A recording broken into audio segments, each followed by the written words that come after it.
Sir is a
distinguished scientist at the Department of India, based in New Delhi. He specializes in policy, coordination, and program management, playing a pivotal role in shaping and implementing science and technology initiatives across the nation. With a focus on fostering innovation and streamlining scientific policies, Dr. Panigrahi contributes significantly to advancing India's research and development ecosystem. Sir, I invite you to take the stage and share your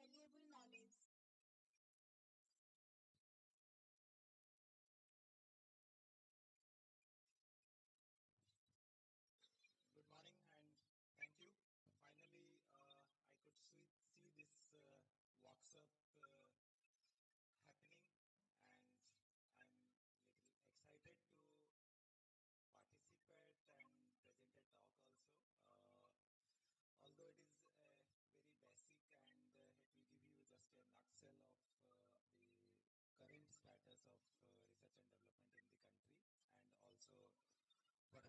Vision and future directions that also important that we are contributing to this ecosystem and we are part of this ecosystem. What which direction we should think of think while planning our such proposals or such ideas.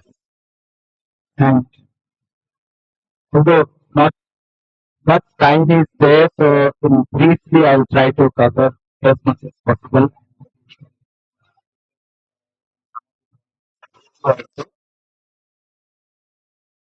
At this stage also. Please.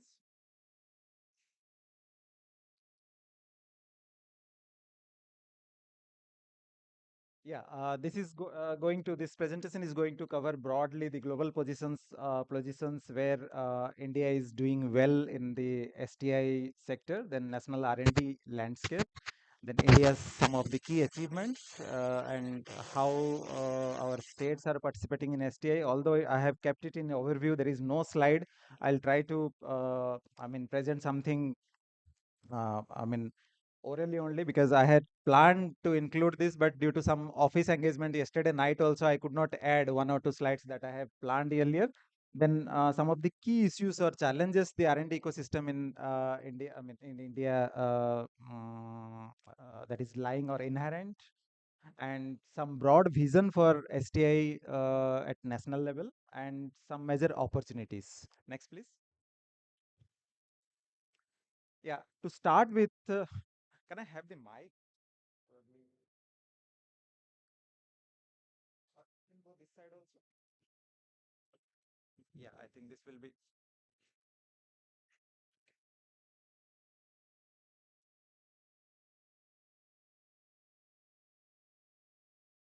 Yeah.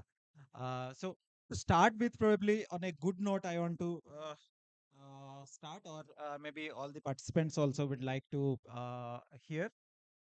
In terms of the research publications, which are a clear scale of measurement of the research intensity in the country, we are currently at third position. I have a detailed slide how we have climbed in the position in this endeavor. And in terms of the graduates we are producing in the area of science, technology, and engineering, mathematics, we are at number two after China. We have surpassed US some time back. And in terms of the number of PhDs in science and engineering, we are ranking third, although there are some reports which are showing that we are, there are some reports where it is reporting sometimes fourth also. It is basically the fluctuation is from year to year, how many number of PhDs are being produced country-wise. Then in terms of the total number of startups, we are at third ranking again, which is also a position India is cherishing. We have almost uh, 1,40,000 startups, which were almost in three digits, maybe 7, 8 years back. And in terms of number of unicorns are basically the startups which have their valuations in 1 billion uh, dollar kind of thing. And in terms of patent filings also, in total number of patents, and also in terms of resident patent filings, we are at number sixth position. Resident patent filings is basically the patents filed by the domestic farms particularly. And yeah, in terms of, probably I missed out to mention, in terms of the total number of startups in technology areas, almost we have nearly 12,000 to 13,000 startups at national level in technology, science and technology areas. And out of them, it is roughly estimated that around 600 to 700 are in the deep tech areas. Then in terms of global innovation index, as Professor Karandikar in the morning also mentioned in his inaugural address, we have fairly done well in last 10 years or 9 years roughly.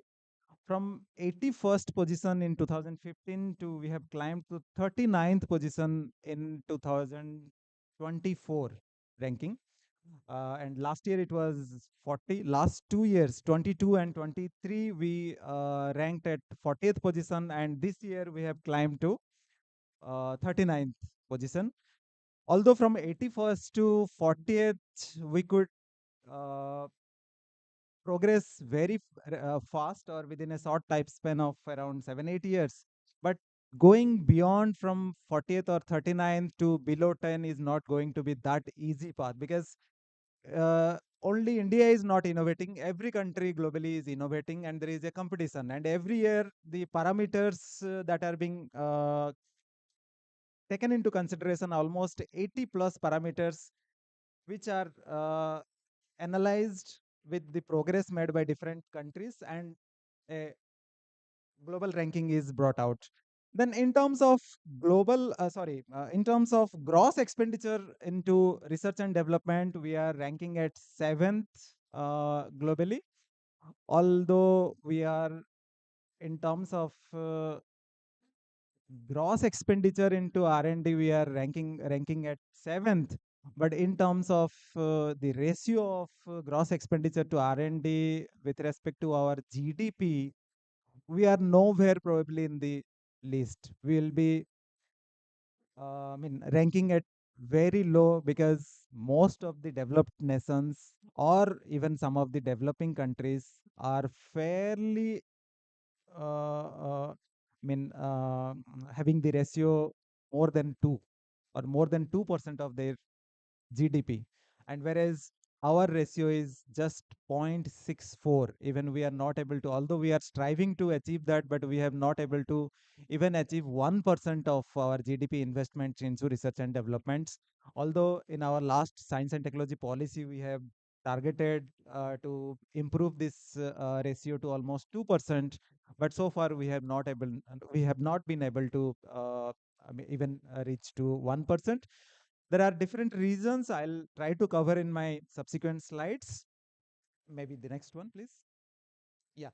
Uh, Again, to continue with some of the impactful progress, Chandrayaan 3 was one of our impactful achievements, wherein we could have a soft landing on the pole of the moon, which was again first in the world, because some of the other countries have landed on the moon surface, but on the other side of the moon. But on south pole, India is the first to progress. And again, this is with a very limited budget, total budget is involved or invested into the entire mission. Then another milestone by ISRO, we can can't leave unnoticed, is 104 satellites launched on a single flight. Okay. Although it was a record for some time, but after that the record has been right now broken in 2023, I guess, and it is by a private firm, that is SpaceX. You must have learned about Elon Musk, who is having a private entity in the space segment also, and that has now broken this ISRO record with almost probably 125 or something satellites further. Then in terms of indigenous missile technologies also, we have done fairly well, and some of our noted achievements could be the ballistic and intercontinental surface to surface or surface to air missiles. And the recent one was the hypersonic or testing of the hypersonic missile, which is again in the elite club of few nations we have that capability. Then, in terms of vaccines, India has been a recognized player in the globe, and it has been the top producer and exporter of the vaccines. And as you all might be knowing, in terms of the COVID vaccines, we have exported to almost 90 countries, and most of the global firms who have dreamed of gaining huge revenues from the vaccine export or vaccine business globally were settled because of the India's progress or India's aggression in the vaccine production and vaccine export also. And also sharing many of the needy countries in a time of crisis of COVID-19. Then, in terms of the startups, we can say there are hundredfold jump in the number of startups since 2016, particularly the milestone of the Startup India movement launched by government. Then, in terms of digital transactions, particularly the UPI-based transactions, we are almost sharing 40% of the digital transactions worldwide. It is not because of our some other capability or quality, but it is the platform that the government could be able to provide, or government in association with the private. It is not exactly only government association with private could provide, and also our huge number of publications. This one, right? Hmm? Okay, so yeah, it is basically our population base, and along with the platform or the ease of doing transactions that could be provided with the introduction of UPI, that is the Unified Payment Interface. And coming to the BharatNet, I don't know how many of you have come across this terminology, BharatNet. BharatNet is basically the establishment of the optical fiber networks across the country, and basically connecting our village panchayats, which is again a major breakthrough, and it is again a world record of establishing 6.9 lakh kilometers of fiber, optical fiber cable networks connecting to our villages. Again, it is a kind of world record. Then also the indigenous development of the 4G and 5G stack, and also the fastest rollout of the 5G network in any of the countries globally. India stands first. Yeah, this is basically the broad landscape of the funding agencies or ministries involved with the policy and program level interventions at national level. DST, which is the nodal agency for STI activities in the country, and there are several other agencies: Department of Biotechnology, Atomic Energy, Scientific and Industrial Research, Department of Space, Health Research, DRDO, Earth Science, Ministry of Electronics and Information Technology, and the HRD, Department of Agriculture and Agriculture Research and Education, then Ministry of New and Renewable Energy and Environment and Forest. These are the ministries which are contributing to the S&T landscape in the country, and also uh, they are offering several opportunities of research funding which could be of our interest. Yeah, coming to the national R&D expenditures, you can see from 1991 we have been total expenditure in R&D in terms of or in absolute terms has been increasing, and you can see it is yeah, I think it is the battery is low, probably it is not very much visible. So we can see it is a climbing path consistently we are achieving. But as I was saying, the gross expenditure into R&D to GDP ratio, which was sometime in 2005, 6 or 9, 10, it has achieved almost point 0.8, or it has crossed point 0.8. Then gradually it has came down, and now the last or latest data available is of 2021, wherein it was 0.64%. So maybe consistently we are going down, or for some time we are this ratio is stagnated between zero point 0.6 to zero point 0.7. So some of the major reasons is that although our expenditure in R&D has increased in absolute terms, but it could not match the uh, growth of our GDP. Our GDP has increased like anything, but we could not, match that. Percentage of allocation into research and development. So where we need to really focus, and also we need to really uh, I mean provide our thought and efforts how we can increase this. And here also I'll show you some reason why it is low, or why we are not able to do that. Because if you compare globally, most of the nations who are faring well in the ratio of GRD to GDP have good amount of investment, or a dominant part of the investment is coming from the private sector into R&D.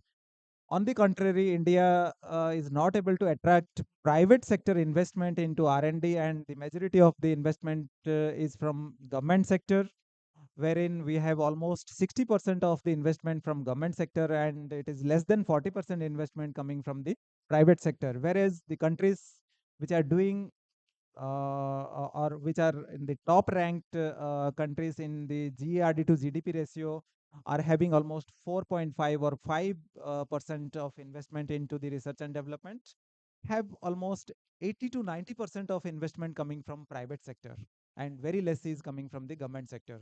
So we need to attract, we need to encourage, and we need to provide enough platforms for our private sector to come forward and invest into the research and development sector.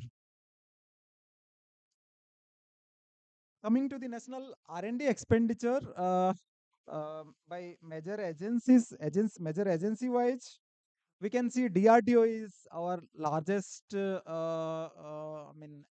agency which is spending in terms of R&D expenditure into in the country, among other institutions or other agencies. Then the next second in line is the Department of Space, followed by Atomic Energy, ICR, CSIR, and DST is almost sixth in terms of the total expenditure or total allocations in the research and development.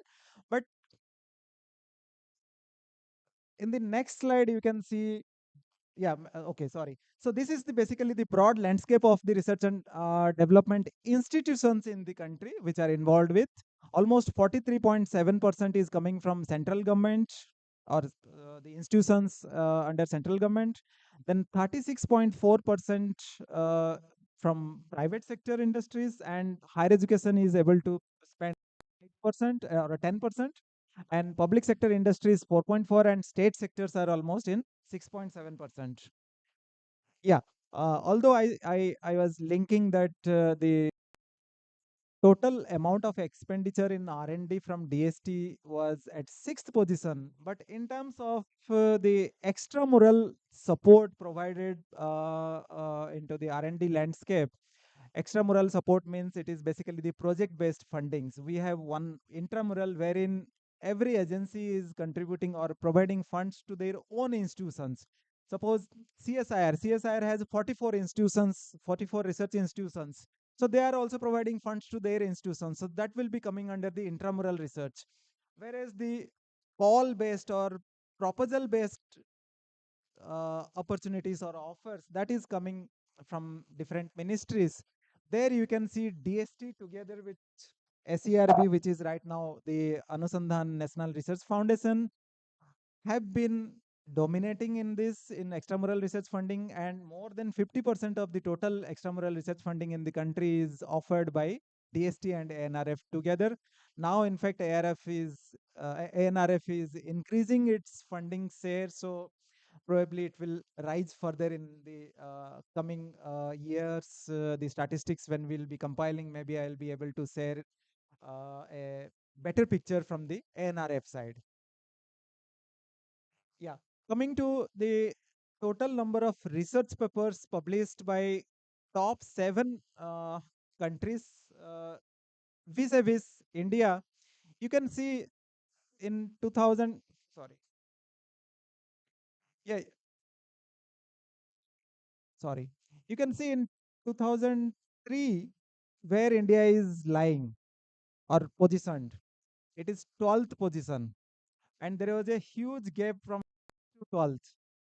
And from 2003 to 2022, you can see how India has progressed in a probably a ladder kind of thing, step by step. We could now reach to number 3 from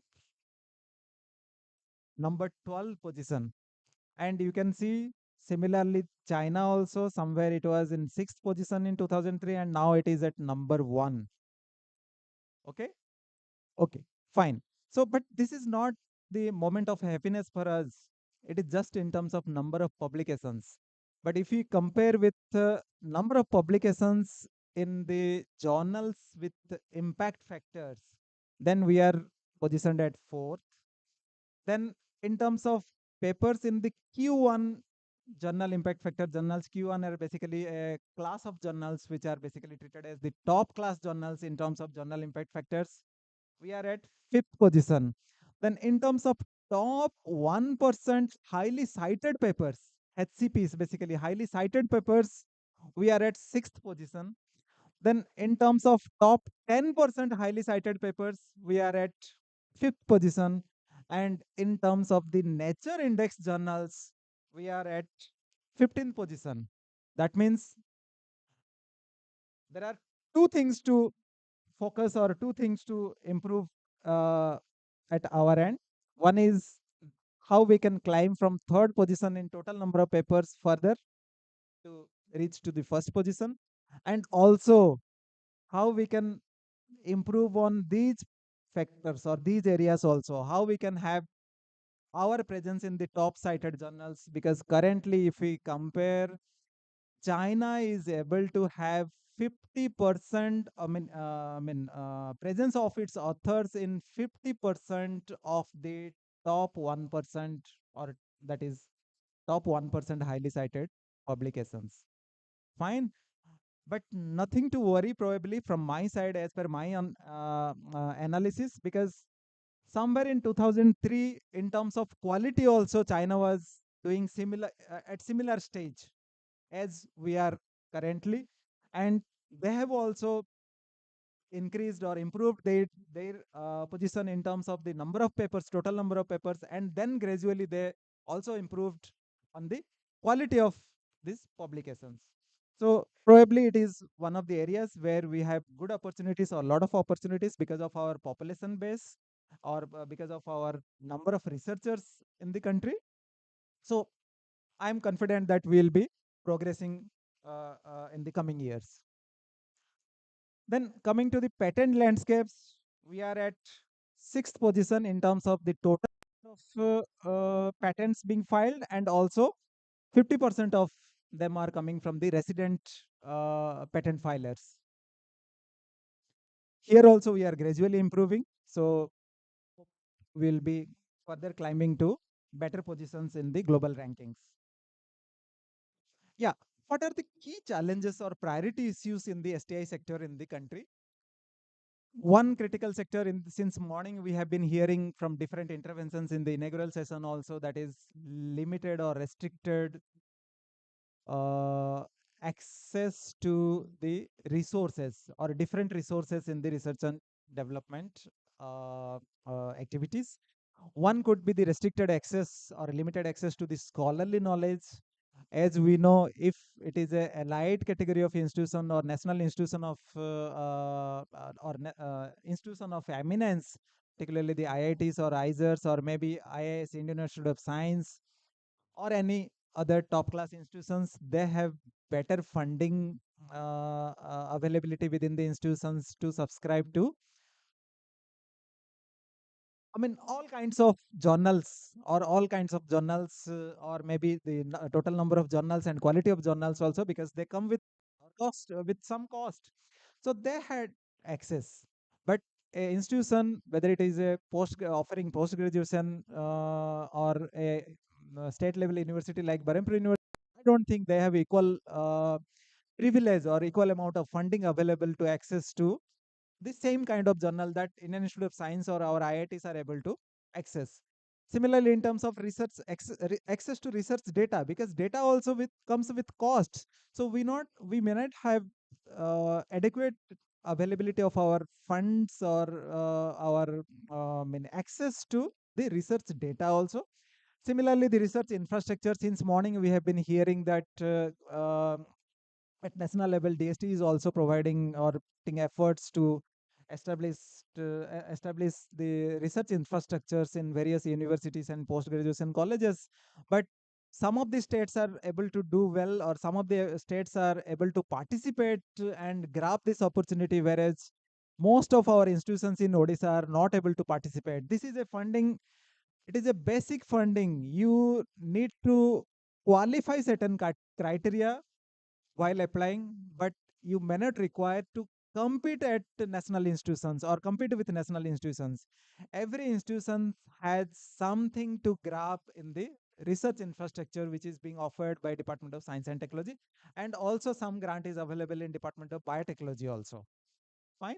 So here it is a major challenge how we can provide equitable access to the scholarly knowledge or data or the research infrastructures, because these are basic needs for improving our quality, improving the quantity and quality of our research in the institutions. Then the shifting consumption pattern and the acute strains in critical resources has been a challenge. If we observe over the times, every time some new priority comes and we need to reorient our research. Maybe sometime India was facing challenge in terms of the healthcare or healthcare, in terms of the healthcare services. Tuberculosis was a challenge. Then sometimes some other thing came, or maybe the recent one was the COVID crisis. So when something new arises, the demand is different, and our research need to rise or reorient to fulfill that demand. But whether everything is available to us in terms of the resources or the raw materials, maybe best example could be the EV revolution, electric vehicle revolution, wherein we have different components, and one of the critical component is the battery, and every country in the globe is trying to evolve some new ways of battery storage with some chemical composition or some chemical constituent. So far, lithium ion is the most successful, which is again being dominated by China, and they have access to the lithium reservoirs across the globe. And in a strategic way, China has acquired the lithium lithium mines or lithium source of lithiums across the globe, whether it is in Australia, although Australia is not very much in good relation with China, but in terms of business, they have already sold out their lithium reservoirs to China. So now every country is dependent on China. So challenge is, if you want to bring revolution in electric vehicle, then you have to explore with new formulas or new ways of battery storage, because you cannot grow, or you cannot have the same lithium ion, because you do not have any advantage. The moment you are trying to use lithium ion, you are paying to China, kind of thing. So my point of highlighting here is the shifting consumption pattern. Every time something new you are planning, you have to identify. Or similar is another example is the solar cells. Again, we are dependent. The entire globe is dependent on China for these solar panels. So how we can come out with new ways or new innovations where our dependency will reduce and we have sufficient resources or critical resources in our country, or if not available in our country, we have access or we have ownership in some other country or across the globe. Then you can develop yourself into a strategic position in the in a particular or respective sector. Yeah, this low gross expenditure on R&D to GDP has been a major challenge, and I have already covered that inadequate participation of private sector in the research and development investment is one of the areas where we need to focus on. Then the rapidly developing technology space and potential threats. For example, we all know that artificial intelligence is bringing so much ease of living through our smart devices or smartphones. But simultaneously, it is increasing the challenges also. The cyber hackers or the cyber threats have been increasing, and every day I can see since last few months, the headlines of our papers are having that having a news coverage or very good coverage of a news that someone is some individual is trapped through a I mean virtual I'm not getting the right word. I think virtual jail, digital arrest. Yeah, sorry. Thank you. Yeah, digital arrest. And ultimately they are losing out some financial loss basically, to come out of that digital arrest. So these are basically possible because of the inventions or because of the developments in artificial intelligence. So how now the challenge with the global players, or every country is facing this, and it is the challenge that how we can come out of these threats from the technology developments, how we can, I mean, devise or place in appropriate or adequate mechanism that AI or the development of any other technology, whether it is the quantum technology is the new era wherein new challenges are going to come. And India has probably at the right moment invested into the quantum technology areas, or to develop quantum technologies globally. Otherwise, it is not that you are paying to other countries, but you are losing your importance also. Anytime somebody can trap you, or somebody can bargain you in some form of availability of technologies, or in terms of the financial loss also. Then throughout our, post independence, India is largely dependent on the import of technologies, whether it is the R&D or research equipments, or the healthcare devices, or any other great technology in terms of oil exploration or construction, or any, you go to any field, most of our technologies are being imported. And if we go with the in-house developments, our technologies are not able to reach to the expected technology readiness levels. That's why the industry is not coming forward to adopt those technologies, and our industry is not coming forward to invest much into the development of the technologies, so that this gap in the technology readiness levels can be taken care of, kind of thing. So how we can reduce our dependency in terms of the technologies also, that will be also one of our challenges and concerns in the coming days. Then inequitable participation of different groups or communities, or maybe the social, regional and economic representations in our country has been a concern.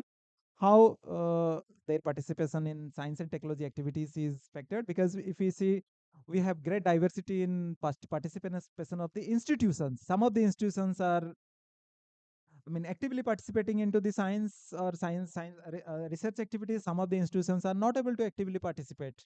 Whereas the most of the developed countries, the university ecosystem is the main powerhouse of science and technology outcomes. But in India, on the contrary, we have the research institutions, or few selected academic institutions are able to participate. Uh, Unfortunately, our university ecosystem is not able to rise to that level.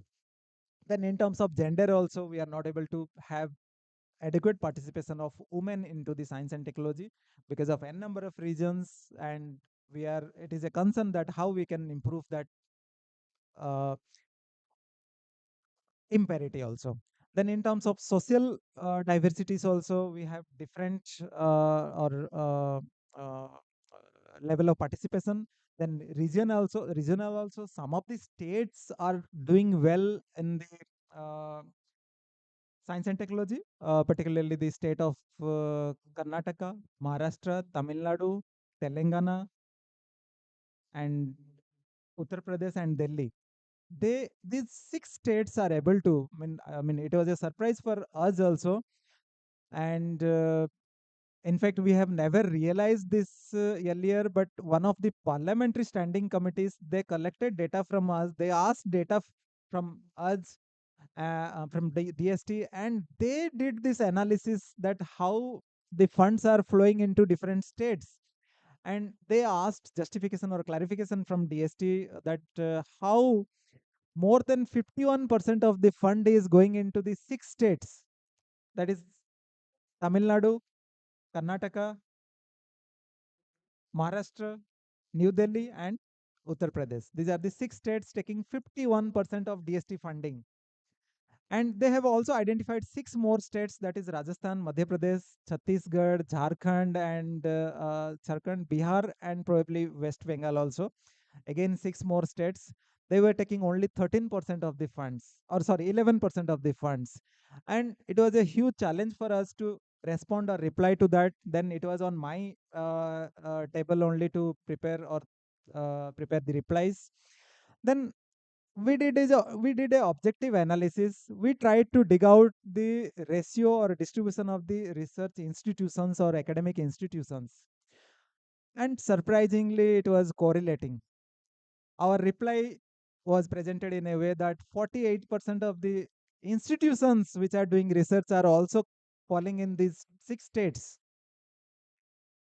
which are taking away 51% of the grants.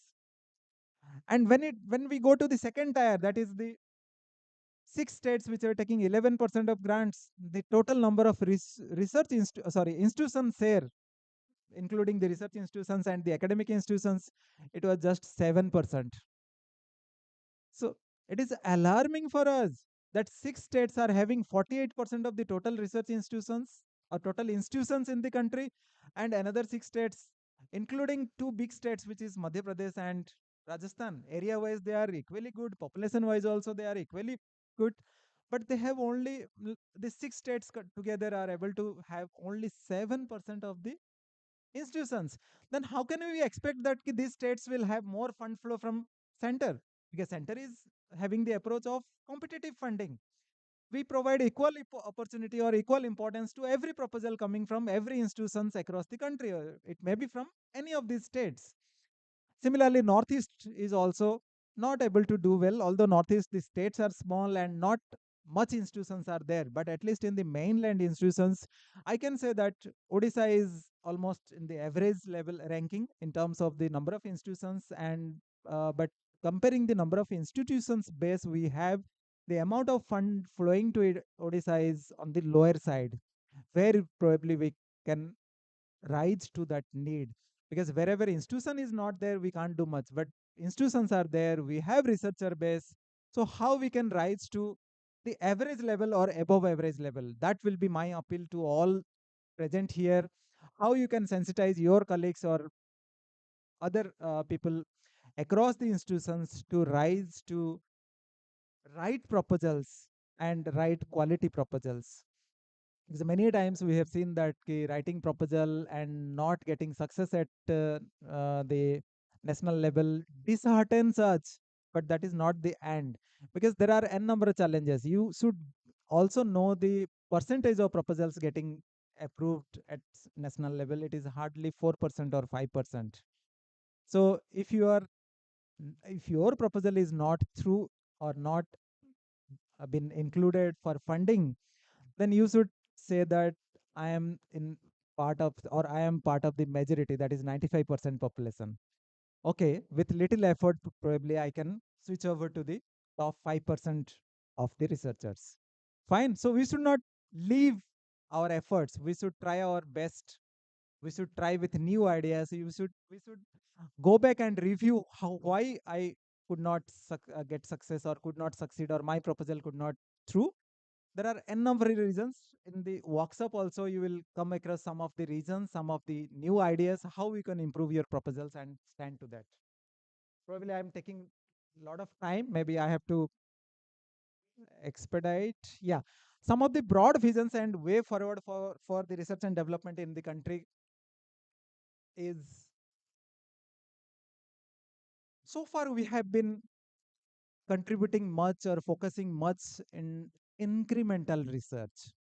Means something is already available, we could find from the literature reviews there is some gap here, and we wrote a proposal which will provide some incremental gain in the knowledge. Okay, definitely that is also a welcome idea. We need to fill the gaps, but how long we will be contributing in this incremental research? Is it going to bring us some value at national level?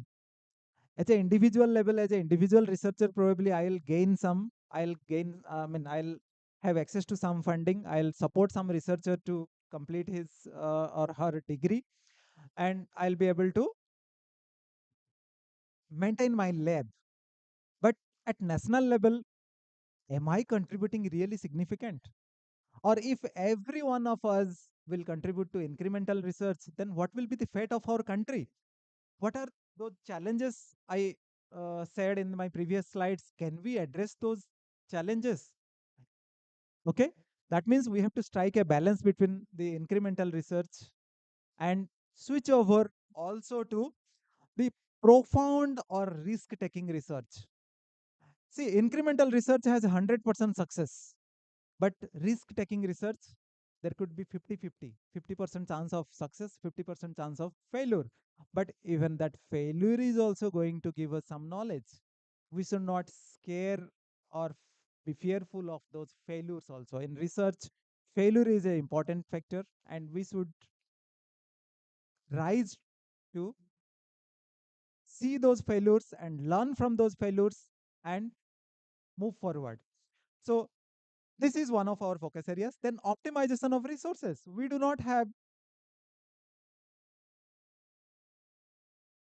I mean, unlimited funding or unlimited resources.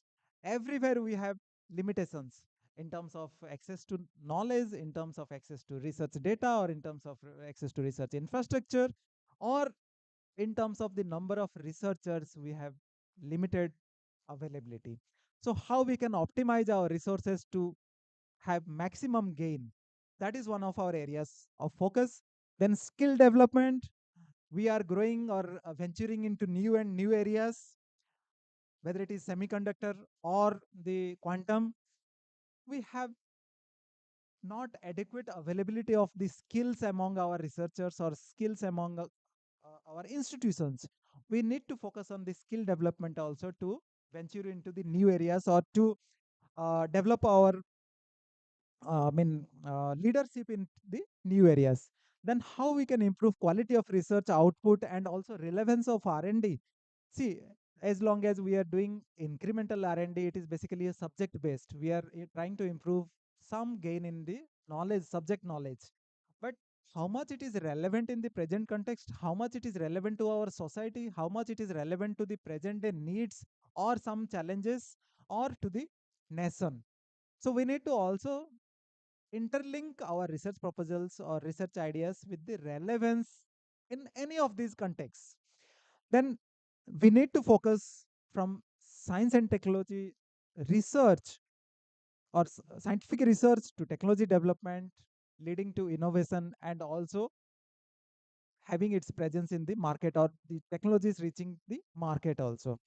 Then how we can align our science and technology activities with national priorities? Our national priorities is changing from time to time. So how we can align our research focus or research aims or research interests aligned with the national priorities, and ultimately how we can secure our technology future. If we can get success in achieving this, securing our technology future, probably we can do well. We can generate good amount of revenue which can again be invested into research and development activities, and through that our overall STI ecosystem will follow a progressive path.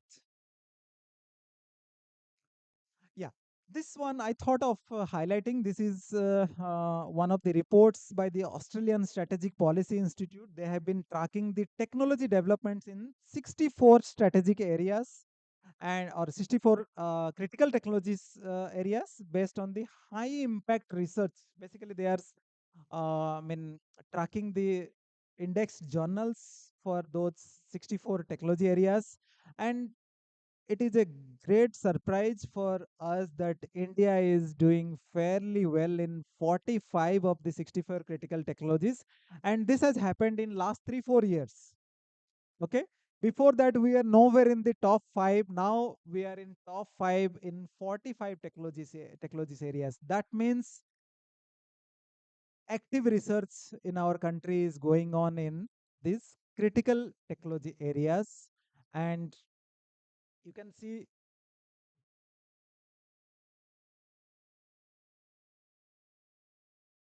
some problem. It's not moving. Yeah, sorry.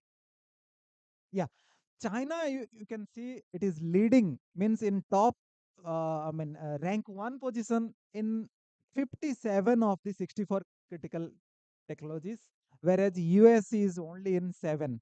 So China and US are leading in all those 64 technologies at number one, and India is progressing. Now, number two in three, number three in two areas of technology, three areas of technology, and further going down. And within top 10, we are almost in majority of the technologies areas, which we are climbing in the radar to be close to the top one. And it is projected that biofuel, probably we are very close, and the way we are progressing, maybe we can take over China also in coming days. Yeah, coming to some of the impactful national S&T interventions, the National Supercomputing Mission, you might have come across this, which is providing a high performance infrastructure or computing infrastructure across the country through the national knowledge network. Here, the HPC, basically the supercomputers, are installed in various institutions, could be research institutions or academic institutions across the country, and they are connected with each other on the NKN, wherein those institutions which are connected through this NKN can have access to use these supercomputing facilities for their own applications. So everyone might of us might be having some interest or some problem to be solved, wherein supercomputing or high performance computing can be of some use. Okay, so one can explore with the nearest institution available, wherein we have access to the HPC. Then this national geospatial policy, which has revolutionized the geospatial sector in terms of the liberalization of the access to maps. The Survey of India is the nodal agency in the country which was providing maps. Earlier used to have or share these maps on a purchase basis and based on rigorous evaluation of the user and some endorsement letter from the institution also where from you are belonging, because they were all restricted maps. Now they have all been removed from the restricted status and now openly available maps. So anyone can use these maps for developing some applications or use there for research things. And you can see the way we are using nowadays the maps, whether it is identifying a location where to reach while driving, or identifying a new area to navigate or understand how the lanes are there or how the geography is there. Everywhere we have different applications which are knowingly or unknowingly available in our mobile phone, smartphones, n number of applications. And these were all possible because of this revolution of deregulating the access to the maps or geospatial data. Then the National Mission on Interdisciplinary Cyber Physical Systems, which, and the National Mission on Artificial Intelligence, they have been bringing a boost into the technology developments in the areas of cyber physical systems and AI and machine learning kind of areas. Then the National Hydrogen Mission and Electric Vehicle Missions, they are all again revolutionizing the technology developments in the clean energy sector. National Quantum Mission, which is a recent one, launched last year. It has been spearheaded by the Department of Science and Technology. It is trying to again develop our leadership in the quantum technology areas. Then BioE3 is a policy which is going to foster, brought out recently by Department of Biotechnology, which is again going to foster high performance biomanufacturing. And you can, I think you might be knowing also in terms of biomanufacturing, India is one of the leaders globally. Then the Anusandhan National Research Foundation, more dedicated or more detailed presentation is going to come going to be there in the follow-up here. So let me not focus much. National Monsoon Mission and Deep Ocean Mission, these are the initiatives from Ministry of Earth Sciences, which have been trying to bring revolution in terms of the availability of weather data and also the mineral explorations in deep ocean areas. Then Gaganyaan space mission, which is our manned mission to space, which is again a highly, promising area, or it's a uh, uh, achievement in terms of new levels in the space technology areas. Then this One Nation One Subscription, which is the recent one, which is trying to be launched from 1st January 2025. I don't know how many of us are aware of this development. This is a most recent development wherein we are trying to democratize the access of scholarly knowledge to all the institutions across the country. Earlier, I have already discussed that only our national institutions or institutions of eminence were having the access to high ranked journals or high cost journals or publishing houses.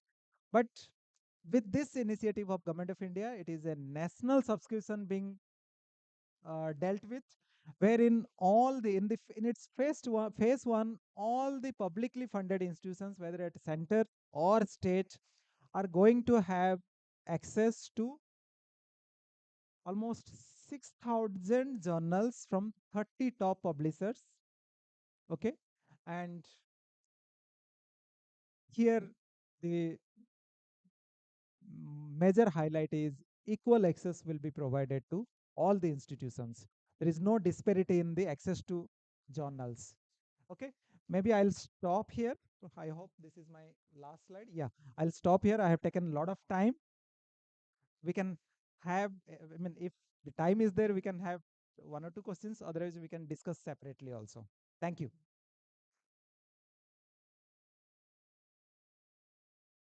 And my email ID is there. Anytime anyone wish to have some queries or reach out to me, please feel free to reach out to us. And if you go to our website also, you will get my telephone number also, office number. Anytime you can call if you have any problem or any query or anything to be, or any information to be passed on, or if you are not able to reach out to anyone in DST, you can reach out to us. Thank you.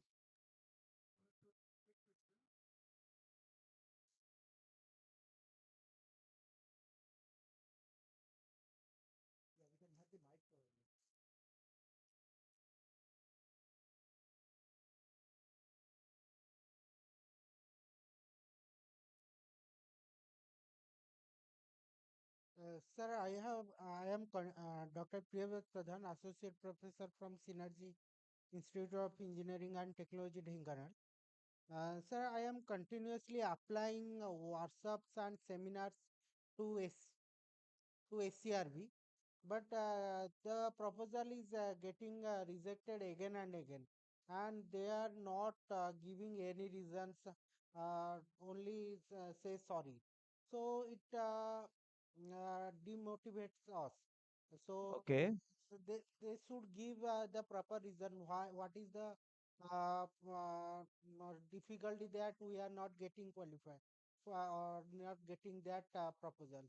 So I think that is my question. How we know that why our proposal was turned down? Yeah, this this is a common problem for majority of us. When we are applying, we are not able to get enough feedback. That why. See, the reason of not getting supported is okay, but we have our rights to get appropriate responses also. Okay, Dr. Anima, would you like to respond?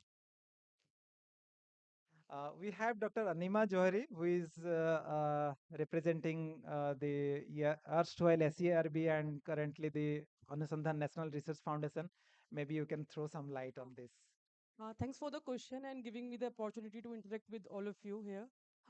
For evaluation, there are two stages, particularly for the submissions which you are targeting through SCRB or ANRF. First stage is evaluation through screening. So there is a particular format is there, some key features are there. Whoever is reviewing your proposal, they are supposed to key in those his or her inputs for those particular parameters. And at the stage 2, there is a detailed format and there is a character limit also for individual sections.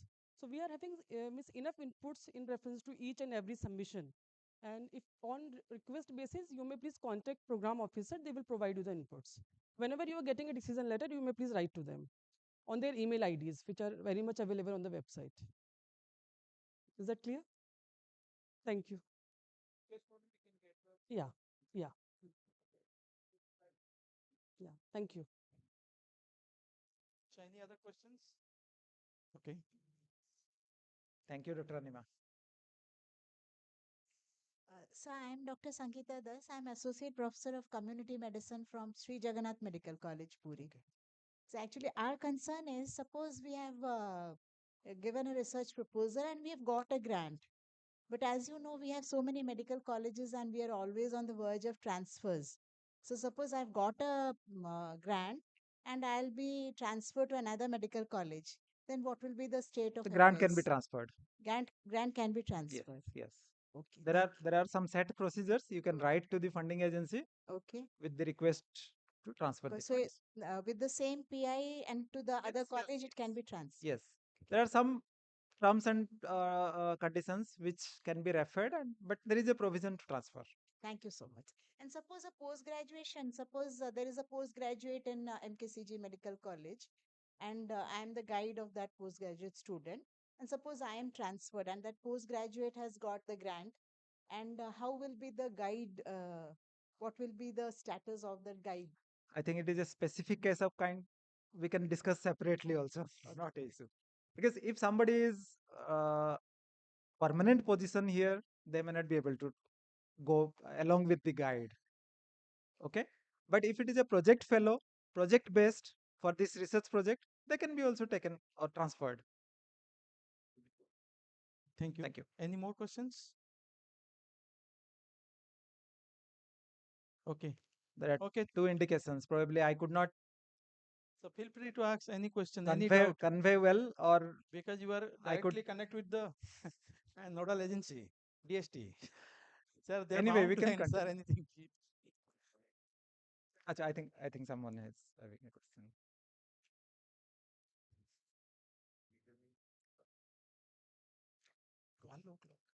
So myself, Smriti Ranjan Das, assistant professor from same institute, Synergy Institute of Engineering Technology. So I was having a question from your PPT. Rather, I ask a question on that.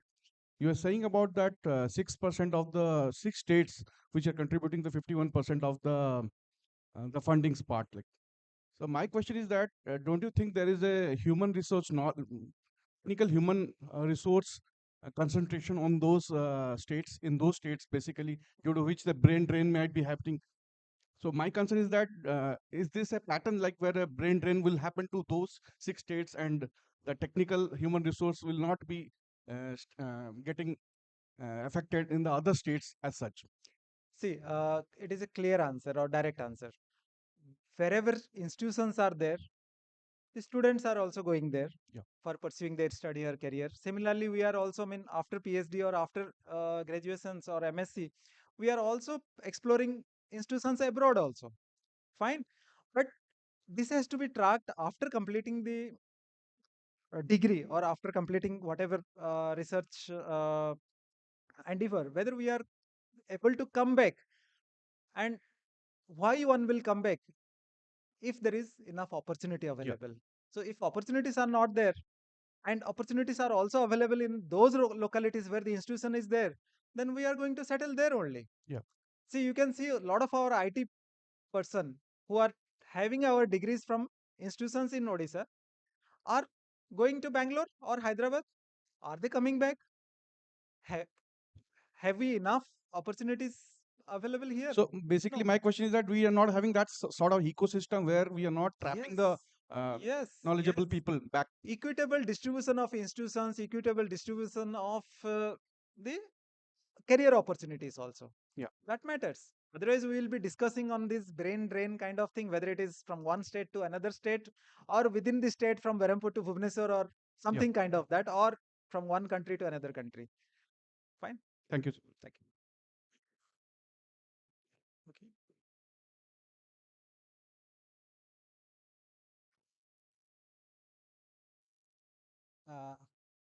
Sir, basically my question is, as we are in state university, so the basic experimental facilities is not available. So basically when we are applying any project, it is a theoretical based. Normally our project is based on theoretical model or computation, etc. And most of the time it was rejected because normally it was mentioned as it is not related to the real life application related project. That's why it was cancelled. So basically the national institutes or IIT, they have the experimental facilities, so they are major focus on that. But what about your comments on this? Maybe I'll reserve my comments. You will get this answer end of this workshop through various other presentations. I have the answers, but I don't want to, spare time now. Keeping time in view, let us wait. Otherwise, I can personally answer you. Okay, Okay. thank you. Thank you.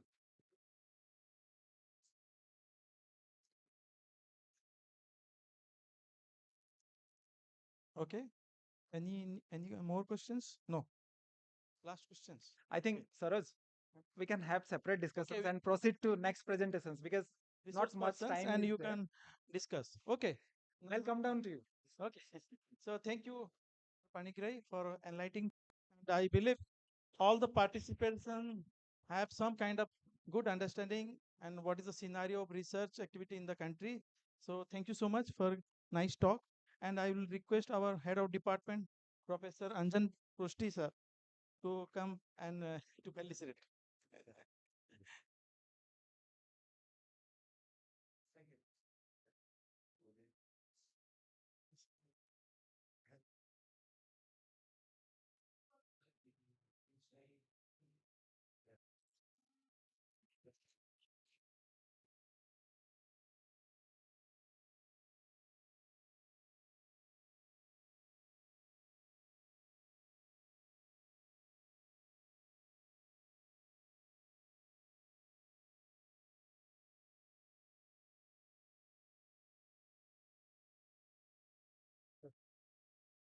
Okay, thank you very much. Now we'll have a break for tea. Okay, so we'll reassemble again after 10-15 minutes. Okay.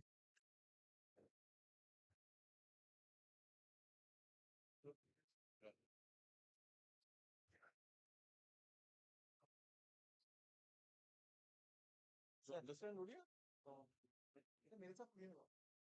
ये और you are talking okay with TA form की बात हो रही थी ना तो speaking in Odia sir आपका भी टीए फॉर्म है ना आपका भी टीए फॉर्म ले ले I'll fill it tomorrow only sir आज का भी बहुत अच्छी जल्दी हो जाए क्यों मैं चाहता हूँ कि जल्दी करना है सर इसको आप ऐसे टेबल पे लिखना पड़ेगा ना बोर्डिंग पास है और इसमें जैसे ईमेल कर दिया बोर्डिंग पास इसको करते हैं DST-Workshop EVS okay okay then someone has to take the printout तो आप उसमें आप सिग्नेचर कर दीजिए so we'll process I don't have a printer we'll let's take it मैंने प्रिंट कर दे दें yeah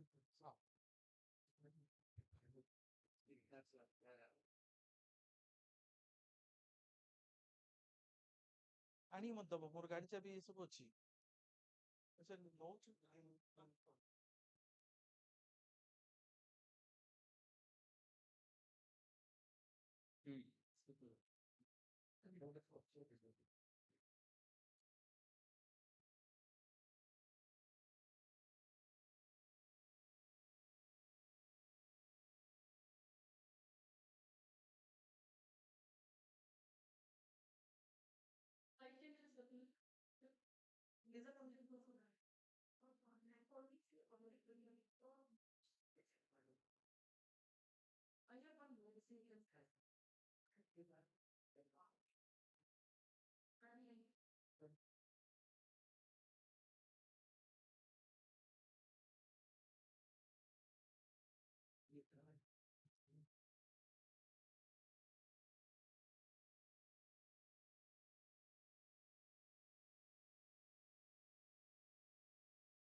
PhD from IIT Delhi, and he has been serving DST for last 15 years.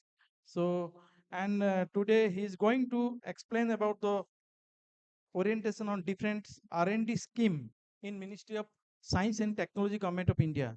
So, what are the different schemes that is available, and to have that kind of knowledge, you will explain. Okay. So, Dr. Prabhakar, please go ahead. Thank you, Professor Sao. So opportunities for R&D and what are the necessity for and to start any kind of R&D, your infrastructure is important. I'll cover those parts, and there are many aspects. So one by one with follow number of eminent speakers are there, experienced and very eminent in their field. They will provide you those glances. I'll just start. These are the broad overview already Dr. Panigrai has covered. So I'll just keep because time is very short. So these are the opportunities what we do. DSC starting from standard, you can school going childrens up to superannuated scientists. So we cater to all of them, starting from the school kids through Inspire program, and then early career, mid career, then their peak period of their career, and finally we support to the superannuated and emeritus scientists also across the country. So DST has a very vast stakeholders, more than around 3 lakhs stakeholders, and through ANRF, ACRB, will find already 2 lakhs stakeholders are there. Within a minute, we can circulate a number of informations. So now also you are getting those opportunities through ANRF. So DST is promoting mainly for the R&D and the landscape of the country. So number of opportunities are there for the students, for setting of scientific infrastructures, and for EMR extramural research grants. So one by one, I'll capture basically R&D infrastructure. So now I'm dealing with those scheme and programs. Inclusiveness is there, diversity is there, how to connect to people, how to sensitize all the programs, science for the society, science for the people. All those are the mandates of DST, right? So starting from them, academia, R&D, and MSME industries. They are also part of our R&D. They separately do their R&D, but there is a bridge gap. So that gap we have to maintain, and we have to fill those gaps so that we can connect the right person and at the right forum. So opportunity for students, measure our Inspire program. Most of you have heard about Inspire Fellowship, Inspire Faculty Fellowship. But apart from those, there are a number of schemes are available, Inspire Manak, and through NIF, National Innovation Foundation, we cater and we connect to those people. And more than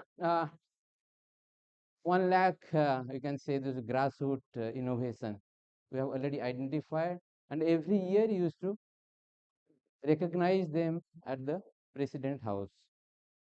So NIF is our autonomous body, and state level exhibition and project competitions you do every year. So there is a number of slots available. So I'll come to those to attract, to motivate, to nurture and train to the top one. If we'll say top, why top one? Because looking at your population, number of blocks, schools. So in that particular block, who is the number one in the ranking system? So university wise also the number one rank holder, they are directly eligible for Inspire programs. Just you have to apply at the right time, because 1 year you crossed, your next batch comes for the eligibility criteria. They are eligible. Although you are the top holder, rank holder, but if you miss the opportunity, deadlines, that means 1 year, and that opportunity for the life you have missed. Maybe other opportunity will be there. So these are the slots available. Inspire intensive, Then Inspire higher education system. There is a slots are available.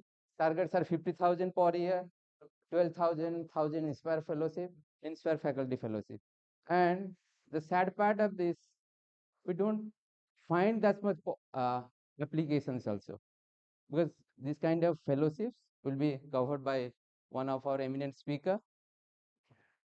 Common portal for all fellowships of Ministry of Science and Technology. There are n number of fellowships from different ministries, but for particularly for Ministry of Science and Technology, there is a common portal for all kind of fellowships.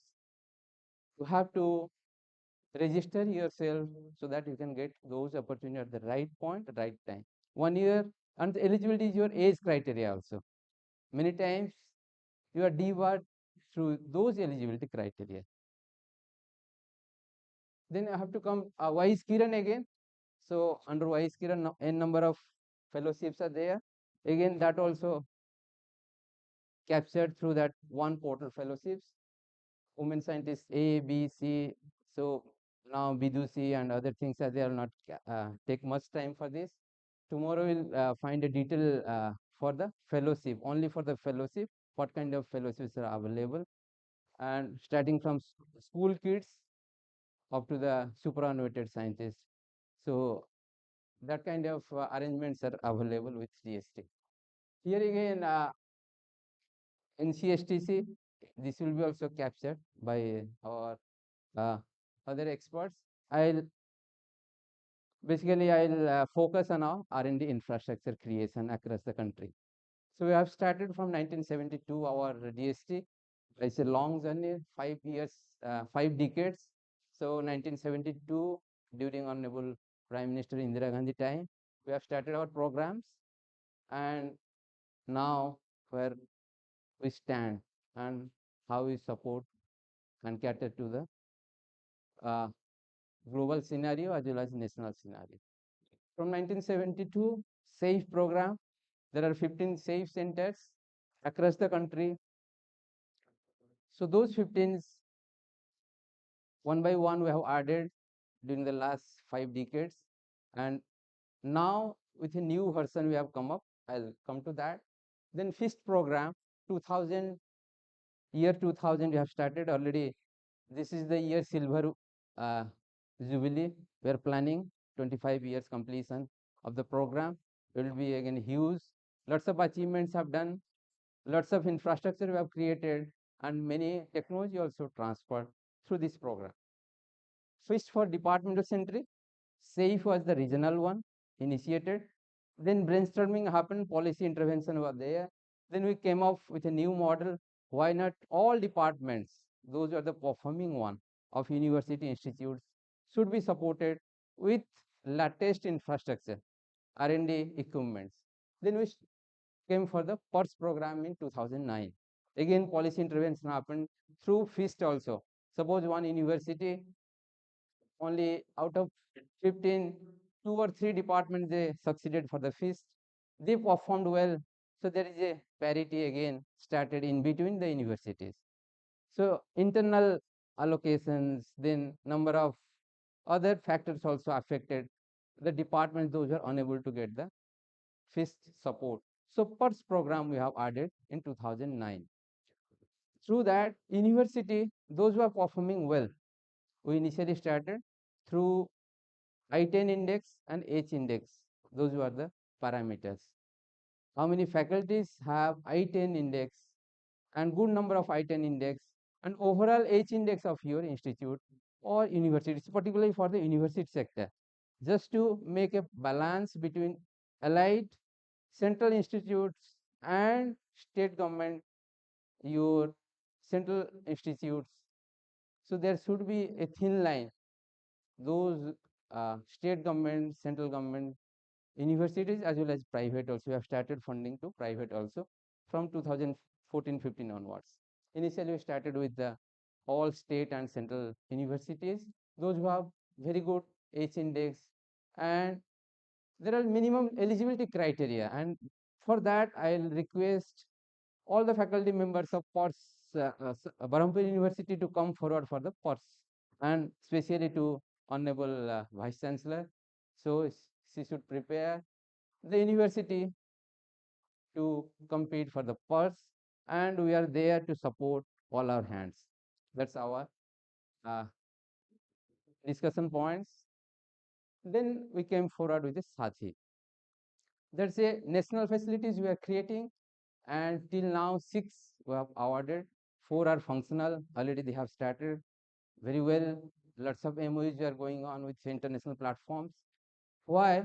There is specific points are available. Under Sathi, lots of investment we are doing and planning. We have started from 125 crores per center for 3 to 4 years. But there is always a hankering for the grants. But there should be, on the other side, your appetite should be there to consume the grants. Lots of policies are there, lots of internal rules and regulations are there. Although we are supported initially 40 crores, but they're unable to spend within a span of 3 years also.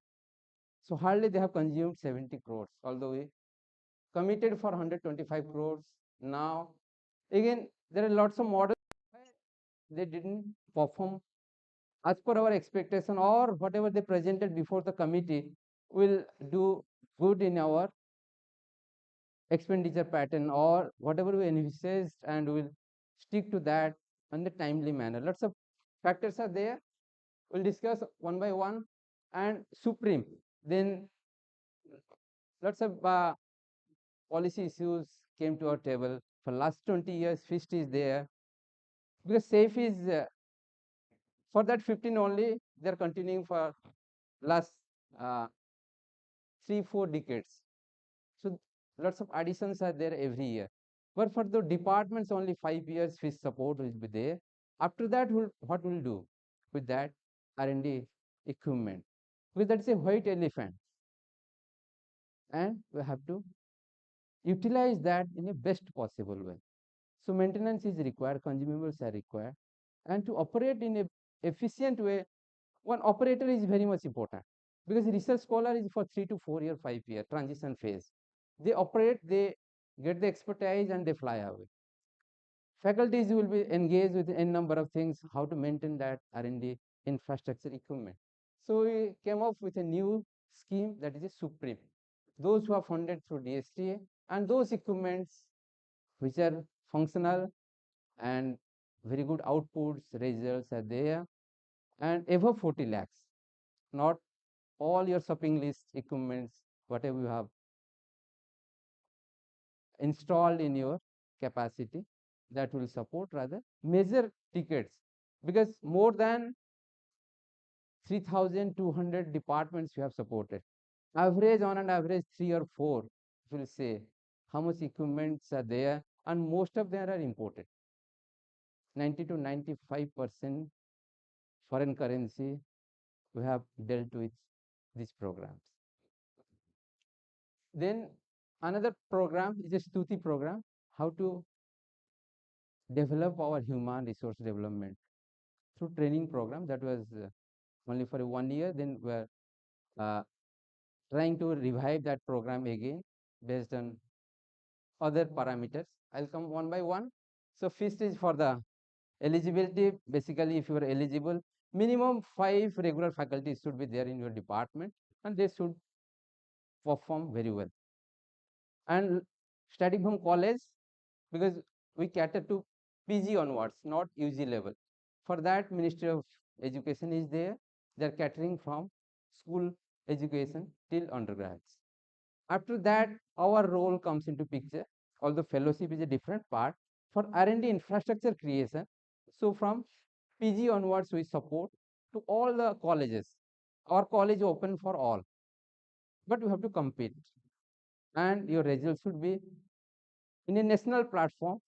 The minimum eligibility criteria what we are fixing, that based on a very detailed analysis and brainstorming, stakeholder consultation, we take into consideration before fixing any eligibility. So minimum 5 faculty per department is required. If it is less, then that is your internal issue. You have to solve within your university or institutes or department. Then scope, is now we have enhanced those scope.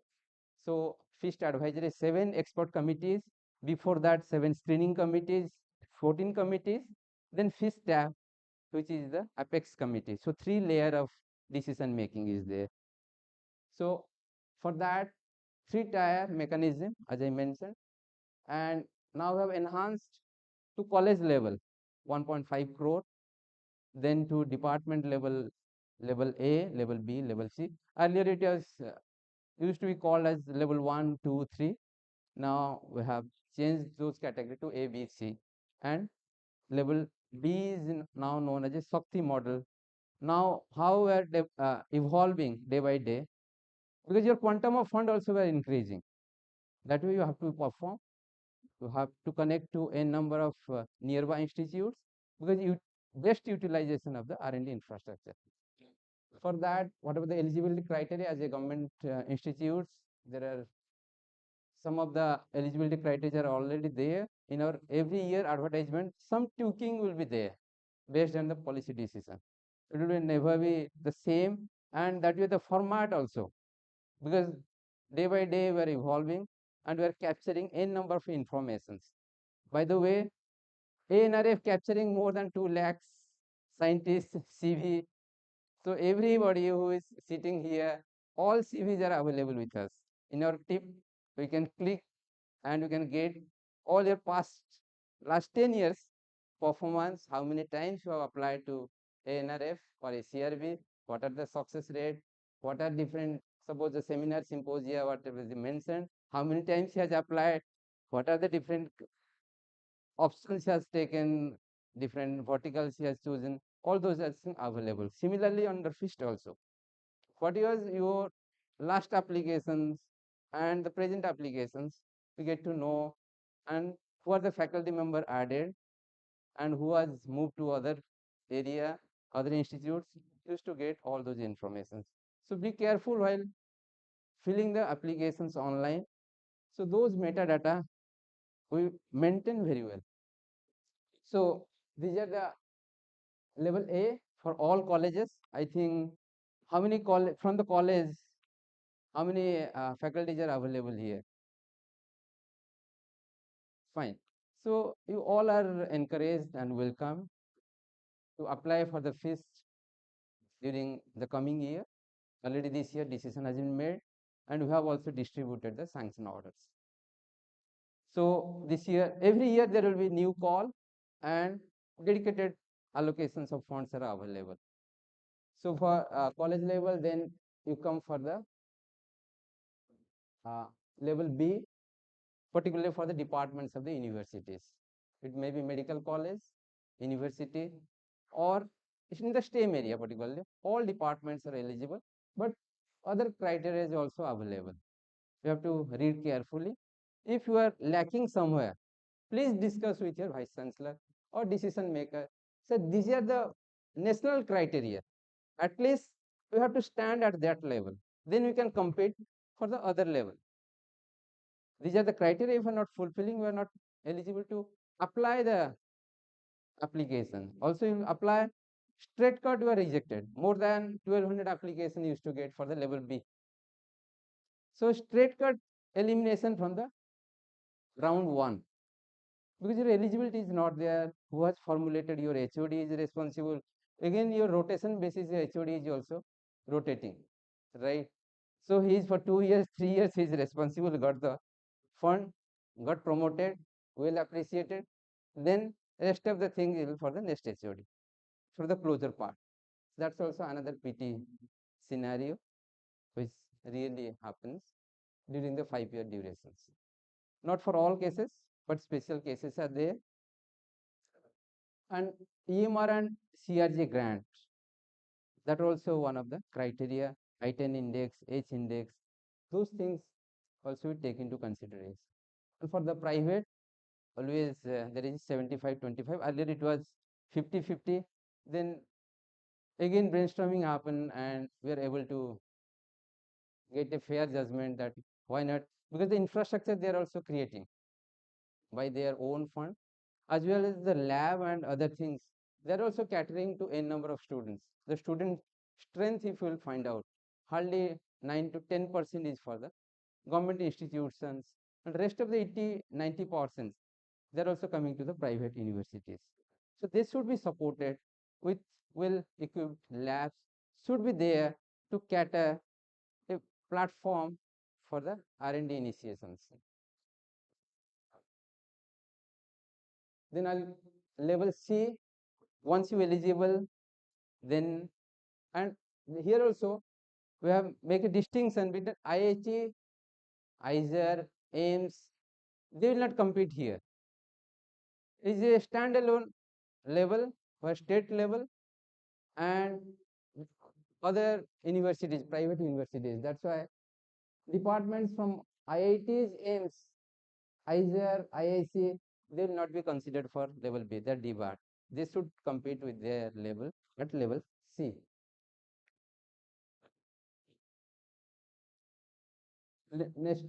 Next slide, please. For the level C, here is 5 crore. So they have to compete within the IITs and NITs.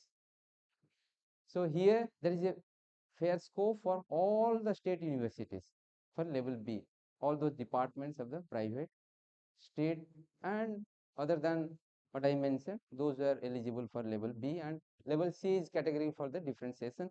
So you don't focus for level C, and another is your level D, which is Shakti level. I'll come to that, and your minimum PhD full timers. If you are not doing good R&D, that means your PhD scholar will not be there in your department. GRFSF is not there. So why you should pursue for these grants, right? If it is there, then you come forward, because the eligibility again we ask here. There should be a regular students, research scholars in your department, and we provide both sides, your recurring as well as non-recurring. For Shakti level, I will not discuss here. It's a higher level up to 20 crores. So again, 2-3 departments who has already availed FIST, they are eligible here. So eligibility is not available any of the departments or the stakeholder. So I'll just keep all those. I'll just come to the other part. After availing FIST, how will secure more FIST grants at higher level? Because your grading also important. Because cooling off period is also applicable accordingly. If your gradation is satisfactory, but that is non-satisfactory in terms of, if you say somebody is satisfactory, actually that is a different scenario. For good, very good also, I'll say try to work hard to establish the R&D infrastructure in time. Then another 4 years, because a 5-year duration, at least 1.5 years is enough to establish those R&D equipments. Because under Sathi, we have realized 8 months is required to consume 40 crores with all R&D equipments. I'll come to that point. And your cooling off period also accordingly vary. 5 years, after that another 5 years, so 10 years gap. If you do good, so cooling off period directly 2 years. So just after closure, you will get another term of FIST support. So these are the things you should take into consideration. Why another cycle? We are struggling hard to get the FIST, and 2000 we received one. After that, there is no FIST support to our institutes or university. So points are valid, and reasons are also there with the division. Then all these grants is available, so I'll not cover. So most of the part of the country, even Andaman Nicobar, most of the states of the country, and the Ireland, Andaman Nicobar also, they have received the FIST support, and they're doing fair well.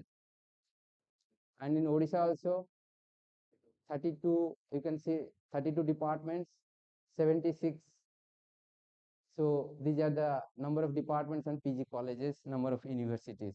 That way 32, 76 and 4 PG colleges. So every district have one government college, I know.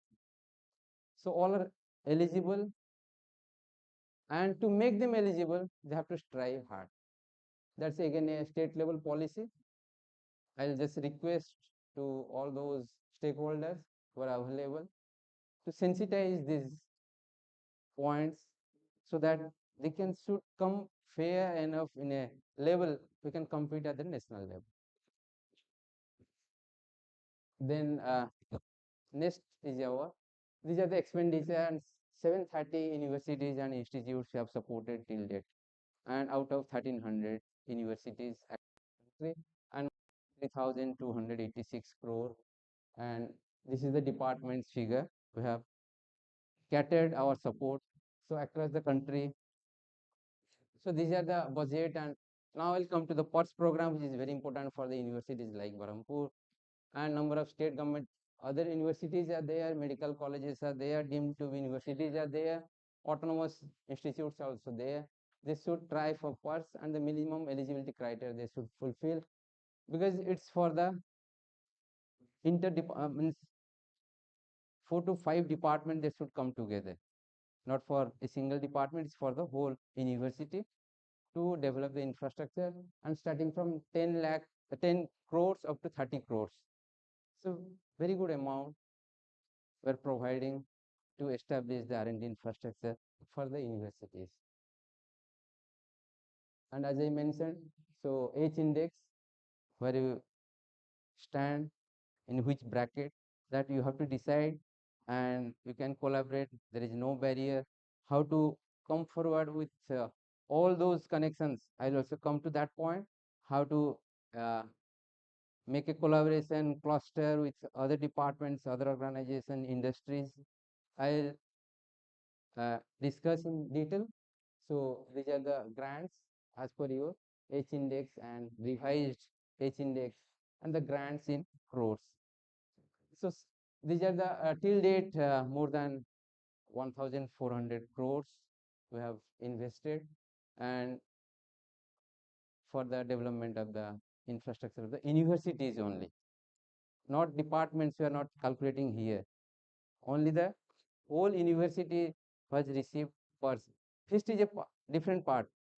Although fist will be there, then only they will be uh, taken into consideration how many fists they have held till date during the last 25 years.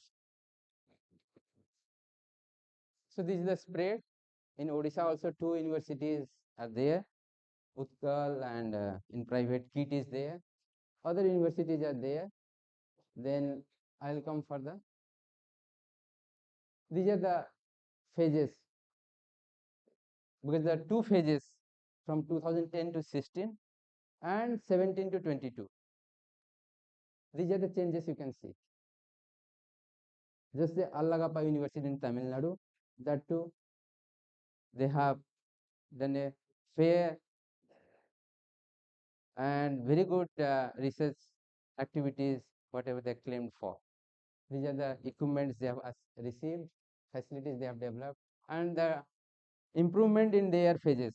Phase 1 and phase 2, initially before first, what was the stand PG departments, from 32 they have now reached to 49 departments within the university. So that is the expansion they have done. And that way the PG students, how they have increased 10 folds, you can take a fair judgment. And PhD students also from 104 to 467, 5 times increase within a 10-year span, and with support of 2 cycle of PERS. Likewise, there is n number of, because more than 85 universities we have supported, and they may have received 1 or 2.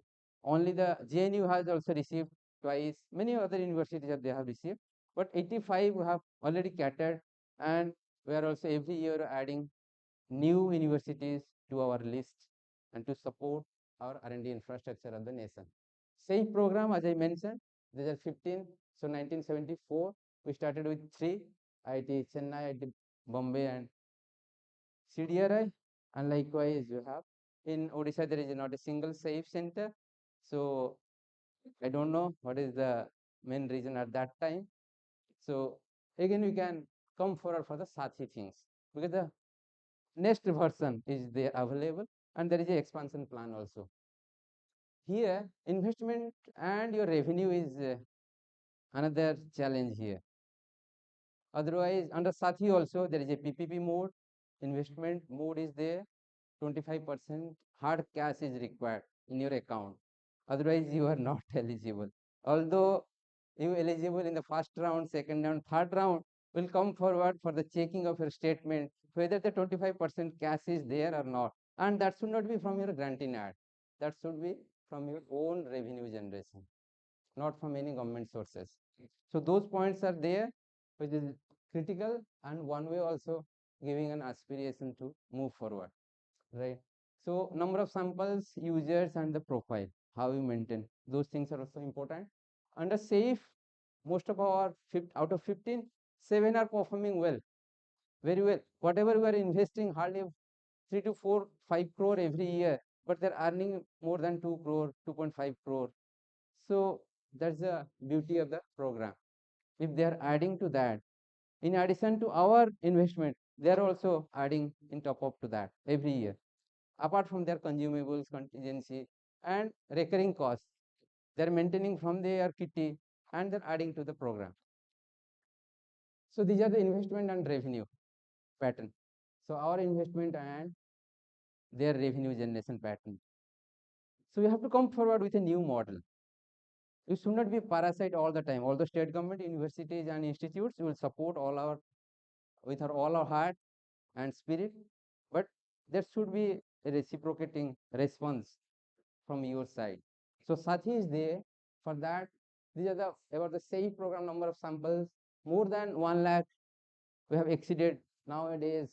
We are exceeding through Sathi also, and number of users you can see. Because in my time also I have used SAFE, and many generations they have used SAFE facilities. So next please. Yeah. So this is the spread across the country. So West Bengal, although Odisha and the central part, there is not a single SAFE. On the southern part and northern part, other areas are available. But for that point, we are again available with Sathi. So we have started with Sathi, one with at IIT Kharagpur. So already West Bengal we have catered SAFE and Sathi. Then in the northern part, 2 SAFE centers. Again we are trying hard to establish Sathi because criteria is very stringent. And through Sathi, what we'll do now, Sathi already IIT Delhi, IIT Kharagpur, and BHU Varanasi. BHU Varanasi is doing fair well. Then IITs, although it's a central university, they're generating more revenues and they're signing more MOUs with MNC companies like Amul, Nestle, right? Britannia, these are the companies that are signing the MOUs with a yearly contract. This much sample, this is the revenue will provide you. You dedicate manpower and provide the instrument. Dedicated timelines will be there. And for that, they're signing the MOU. So that's the revenue generation. And because whenever you're sending the samples abroad and to other part, there is a time lag, and time is money. You have to realize time is money. So here, for 5 years, we have invested 270 crores. So revenue generation has started for last 2-3 years. Now already you have generated more than 10 crores, and in the coming years you will add to that. So second batch Sathi, already you have invested 100 crores, and for that IIT Hyderabad is a case which received the fund in the month of February this year, and they inaugurated the center by our secretary DST in the month of September. So within a span of 7 to 8 months, and they've created the one of the major facilities of the globe. In the global scenario, there is the 6th one. With Samsung, there is a 4th such facilities, and with Japan one, and the latest one is available with India through Sathi programs. And all non-destructive and destructive part. If you visit that lab, any sample you come forward with all non-destructive microscopy and destructive, you will get all those data and characterizations very easily. And these are the facilities we have created at BHU Varanasi with clean rooms. They are also into lithography system. So these are the aims and objectives because we are catering to all, And 80% of the time of Sathi will be dedicated for outsiders, not the host institute, where they have made the agreement with us. 20% in the leisure period, right? Because 24 is available for them, but they will take the help of that facility after catering to the external users. And trained manpower also another part. They have to train the manpower every time, and they have to cater to other centers. That is also another mandate. And the workshops, regularly they are conducting workshops, and you will find through all social media and through our DST social media also. Every time they are flagging, because the revenue generation is there, because they have to do the workshop, they have to generate. So always there is a provision for manpower uh, training and other workshops they used to handle. And by this way, these are the grants, and this is the dedicated under one roof facilities is created at IIT Delhi at Sonipat campus, and at IIT Kharagpur this is a dedicated building under one roof, more than 30,000 square feet. Area is available with all utilities. Okay, that is the condition. These are the facilities which created at Sathi, IIT, BHU, and n number of foreign university students are now coming also. They are doing the MOU, and every year they are now at the level to generate 3 to 4 crore. Hardly we have invested 60 crores, and they have utilized 48 crore around. So these are the things. The landscape is going to change very soon, and you can also apply for utilization of this all these sophisticated equipment facilities, although it is not available here, but on chargeable basis. For their own student also it's a chargeable basis. Nobody is free here to get the samples characterized, because this is a section 8 company. The beauty is here, it's a section 8 company, governing body is there, all time there is a monitoring committee, and online system you have to come through online only. Nobody will be entertained physically or offline mode, right? Because revenue is linked to their every part of the instrument. So this is the BHU case. And another beauty, now they are NABL accredited, because industry has to rely, and anywhere you can challenge with those test reports, because export import is involved, right? So NABL, ISO, so these are our mandates under Sathi. We are creating and evolving day by day. NABL accredited, you can anywhere you can cite those results, and you can utilize for your startups or other kind of applications. So these are the things we have developed through Sathi. Then I'll come for the, so this is the Sathi IIT Hyderabad inaugurated. So this is the correlative microscopy, and is the globally, as I mentioned, the sixth one installed in India. And this is open for all. Kindly visit their uh, lab, or you can send the sample also. They will prepare the sample as per your SOP, and they characterize and send you the samples, or you can physically go there. Because for that also another provision we have made, there should be guest house for the outsiders, because these are the prerequisitions and requisite eligibility criteria is also already there before coming to the Sathi. And they have made a very good cluster, contribution of more than 20 crores by the participation of 19 institutes. So there is a real cluster they have made, and they are catering to any, you can say, towards microscopy, any kind of characterization they can handle very easily. So these are the facilities available at Sathi IIT Hyderabad. And this year again, very soon, we will go for another 3 to 4 selection of Sathi, and will cater to all the states, and all should come in a cluster. Don't ask for a single host institute, but revenue model is not that easy to generate, because you have to be a businessman. All are academicians, overnight you cannot be a businessman, right?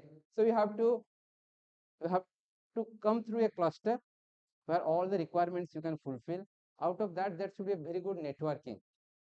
Well, in IIT Hyderabad and BHU, because in their MSME sector, there is a very good connection between their MSME, and they used to now materialize their requirements, because that's the revenue they earlier used to send to abroad or to other states. Those are NABL to either to the metro, their NABL labs are available. Now they used to get in the nearby Sathi BHU.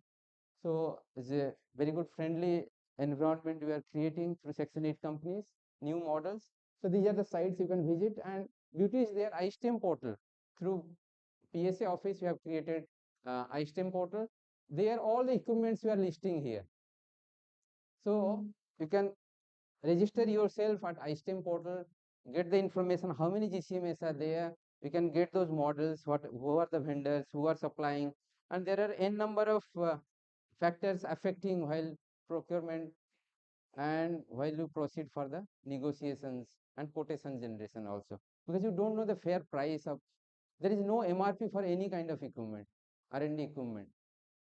So you have to struggle, and to overcome all those issues, you just visit iSTEM portal and connect to us. We'll give you a fair idea who has installed, how they have installed, what their feedback mechanism. First you connect to them, get their feedbacks, and then you proceed for the procurement of that equipment, whether it's really a white elephant or less than that.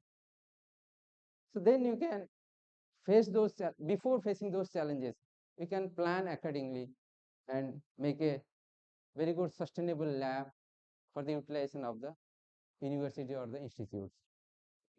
So I'll not take much time. The Stuti program through 150 batches, 7,500 students who have trained. They have through these sophisticated equipments. So at least we can say 7,500.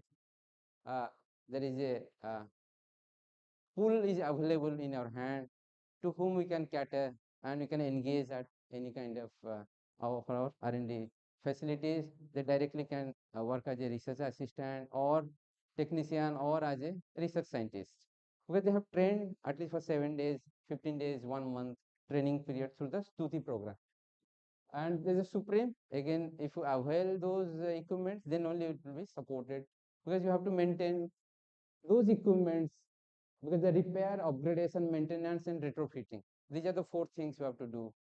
If you want, then Supreme is the best model, and you can apply and you get those things also. So these are the Supreme. I'll not take much time for that. Another thing is SSR, because your networking will be developed, because under SSR, and it's applicable for ANRF also and for our programs also. At least you have to do due diligently. You have to spare some time. This is a part of our SSR activities, scientific social responsibilities, right? And you have to spend some time with the nearby colleges, nearby villages, to the society, to the school children, because day by day our trend is declining. Our motivation of students towards and hankering for the science stream day by day is in a decline trend. So you have to increase those appetite, and you have to involve them, you have to give them the right advice, suggestions at the right time before diverting, because 10, 12 is their peak period. After that, it diverts, right? Now in NEP, many course corrections are there, and we are doing fairly well. We are attracting, and inclusiveness is there. Now we'll say all our graduates, there is no distinction between science, arts, commerce, this, that. All are graduates, fair enough. You come forward with your own interest, and as per your you can want to excel in your field, to come forward, and space is available. So these are the at least SSR activities you have to do, and for that category we are also supporting 5 lakhs for that. For 5 years we are providing 5 lakhs, and free hand is also there with your permission of your HOD and vice chancellor. You go for SSR and you consume that. In the next will again ask, because again in social media also you have to bound to flag those what the SSR you are doing. You have to flag through your our social media, because through your social media you have to tag DST, that's all. because you have to generate that social media. Although all universities nowadays, Odisha is in that way doing farewell through social media. All universities are active, so you have to flag DST, so that these are the things you are doing, at least you are pursuing, and this is the glimpses you are providing to us. And during the review also will ask the same thing, in your report also will ask the same thing, that should match whatever you have flagged there or not, and what you are providing in your. So opportunity for, I'll not take much time. Already I have discussed R&D, so any discussion, because rest of the slides, more than 100 slides are there. I'll go for very detailed R&D infrastructure I have completed. So if you have any questions, then I'll. Okay, please. It's available in our website, sir. Yeah.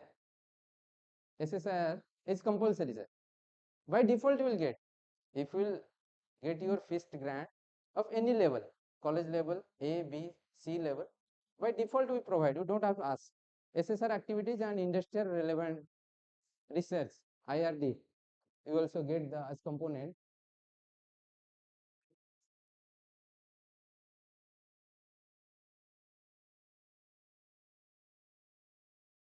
How much?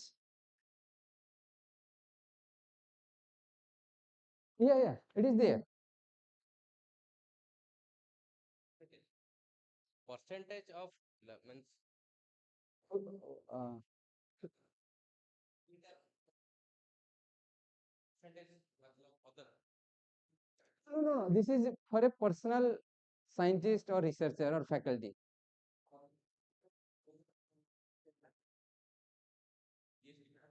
how much spare time to other researcher. For FIST, if you talk about FIST, for Sathi is different, for SAFE it is different, for PERS and FIST is different, because FIST is for the department, to nurture the department. So major focus is for the internal faculties of other departments also. And we are not asking about the how many outsiders, although you have, there is a list how many outsiders are used, because that gives a fair judgment whether you are welcoming and you are inviting others, and what is your collaboration style, what's your hankering with towards collaboration, and how many host institutes are involved with your R&D infrastructure, because you are connecting, then only that scientist will come to you.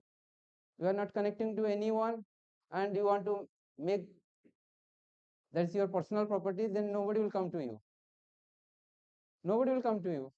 They know that fellow, and till he is the HOD, nobody should go there. It's a message goes viral in the air, and that also comes to us. That viral message also comes to, to the division. But this is the department doing this kind of things, because now it's very small world. Either emails or messages, it comes to, this is the FIST they have supported, this is the already installed, these are the things that now they're doing, this much researchers in all the paper you will find, and you can please take a stock of the statements. It's coming to our table. Please be careful. That's why I'll say, whatever nowadays digital platform, everything is captured very well. And after 2 year, 3 year, 4 year, what are the additions from ANRF or DST or any of the funding agencies, that also captured very well. Don't make just don't make your CV very lengthy, just making collaborations and n number of authors. If you add to that, now also that declaration also comes. What is the percentage of your contribution for that manuscript? So these are the SSR activities where I'll say this is SSR activities for the department. Suppose 5 faculties in the department and 5 are equally contributing to that infrastructure. May not be equally, but they are eligible to participate in the SSR activities and IRD activities. Somebody are interested in industrial relevant research, so they have to connect to the industries, nearby industries and MSME. They are not bothered about your infrastructure.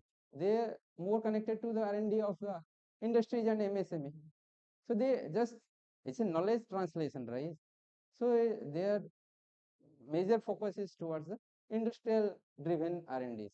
So that problem statement they start from TRL 3 level onwards. You are struggling with 1, 2, 3, and they are beyond that. Oh, that percentage wise. So that percentage, so it's first is your priority is for the department, for the FIST. For PORS, it is for the whole departments of the universities. Yeah, please. Suppose a faculty working in a private, working in a state university or anywhere or in a government college Right. or aided college stands on his or her own land with without any interpretation, collaboration, Without any, standing on his or her own land okay. on his own merit without that college being affiliated or collaborated or something like that. Sir, own the without any grant, sir, collaboration. somewhere he has to face the grant. Just let me finish. Sir. Suppose a faculty, after finishing PhD, employed somewhere in a state university or a government college or aided college, continue pursue his research further. Sir. With that institute may not have such collaboration with higher institute. Okay. If he wants to get his sample characterized by payment to your that iSTEM portal is there. model, what is the possibility that success of his request? So till And date, what is the percentage of time available for the host people and for the guest people?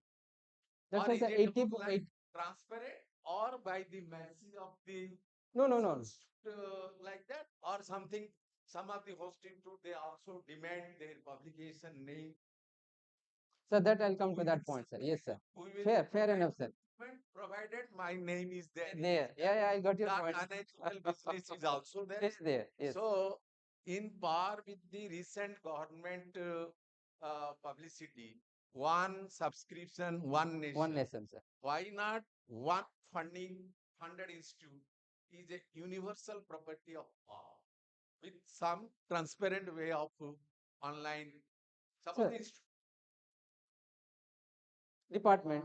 central Or- government Fine. don't name it. Yeah. Think that my sample will be characterized in us. Sir. I am working In a state government or in a private. This very purpose is for the seminar is this. I am working in an institute which has not research outlook. You know, in a government college, it is very difficult, Very difficult, to sir. do I research understand, sir. They're because struggling. their They're struggling. workload, Yeah. their administrative load are such, they may meet this requirement as a day-to-day basis. But however, to retain his or her interest, continuity of his or her interest, if he want to get his sample characterized by his neighboring central Institutes. right? He has invested. Yes. Access that innocent faculty up to faculty to have to get this sample characterized. This may be the common. Yes, sir. This is question. I'll address a very good questions and your statements, whatever you have mentioned. By the way, for Sathi, on terms and condition, it's 80-20. 80 is for outsiders, 20 is for the host institutes. If there is any kind of deviation in that, please flag those. And we are here because we are the part of the GB also, governing body. And in the steering committees also. As well as there is an internal committee for the utilization pattern judgment. So 3 layer of committees are there. You flag directly to us and fair. All no, sir. It's not to all central institutes because you have to participate and in a cluster mode. Suppose 60 crores DST is going to provide and 25% means minimum your 18 crore to 20 crore should be there in your institute or with the cluster participation. That's why IIT Hyderabad has done a very good model. They connected 19 institutes, initially 12. They contributed 19 crores. Now that cluster has increased to 19. 19 members have done the MOU with IIT Sathi. Day by day, one can add on to that because you have to contribute something. To part of the cluster. And fair enough, you will get your slots very easily, right? So whatever the rates, charges for the internal cluster members, that will be there for you also. For another person who is not a cluster member, definitely it will be different. And slabs are there, sir. For researchers, sir, I'll just coming to your point, sir. For researchers, suppose it's X, then for MSME it will be 2X, and for the medium scale industry it will be 3 or 4X, and large scale industry will be 5X. Suppose it's 100 rupees, for the large scale it will be 500, and somebody who is coming from abroad, because nowadays n number of samples are coming from the abroad, because the queue is too high. For the cryo-TEM, I'll say the case for IIT Delhi. 5 such cryo-TEM were supported by the ANRF and DST, and under Sathi you have one cryo-TEM at IIT Delhi. Now many European samples are coming to their facilities, because the queue is very, and the waiting time is very high. I have to wait for 45 to 60 days, and here is the waiting is 12 to 15 days. And the cost wise also, here it is 25,000 per sample, and there it is 60,000 per sample. So that is the beauty of the system, sir. You have to come forward. What I want to say is that was taking some from my previous speaker. Suppose what is the project? He is transfer or take a job from one institute to other institute. He will carry that project because the project is attached to him. Sir, with the equipment, yes, sir. Sir. Same now. Suppose it was working anywhere. If we say our public service commission, one may be appointed in BJP college, other may be appointed in. Yes, sir. Yes. All are public establishments to take care of the PhD, sir. But when we were it's stuff, is going to happen. And in Barhani or Bhuwani college, many times. So, if that without any collaboration with the research institute, if it is attached to the personal interest, sir, and if the send is sample are goes to there, he or she may be access to any characterization. Yes. Because that's like property of the scholar. Not the property, sir. Till, sir, till.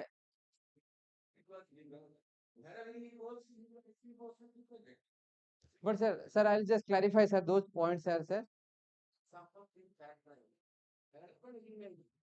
He must have an access to do the characterization with any facility available anywhere. Yes, sir. It is there. University. Sir, that is a national property, not universal property. That is a national property. Sir, under SAFE and Sathi.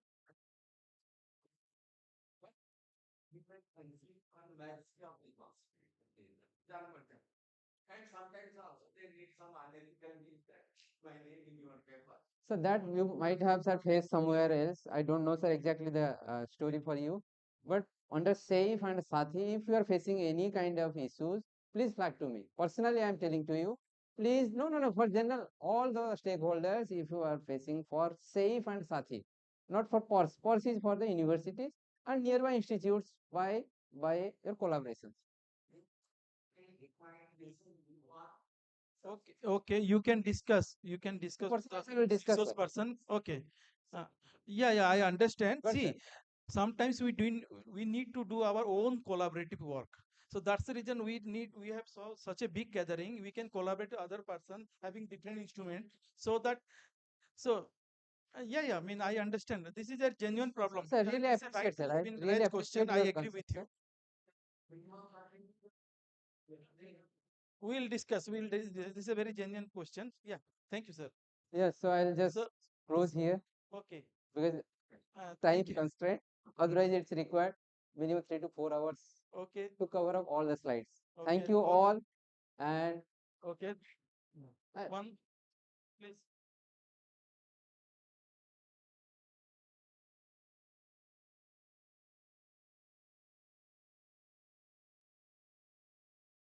So first of all, it's Elsa Pandit from Fakirmon University, Associate Professor in Biotechnology. Sure. So what I understood from Sir's talk, like take-home message, we are talking about Sati, Safe. Supreme, and all those things. But what I understood is first we should target feast, then only we should think of purse, Yes. then Sati, Yes. then we can Yes, think of you can Supreme. excel. So there is So a yes, long pathway. Long pathway you have to achieve. so until and unless we are getting feast, there is no point of Discussion about all big things. yeah, yeah. Thank Well, you, sir. Thank yeah. Well taken message. Thank you. Very nice. Very nice. Thank you. Okay, now we are running behind. So thank you, Dr. Mahante, for an enlightening talk, and I hope all the participants have some kind of idea. So I will request Head of Department, Professor. Yes, you have to felicitate. Please come. Please come, sir. Yeah.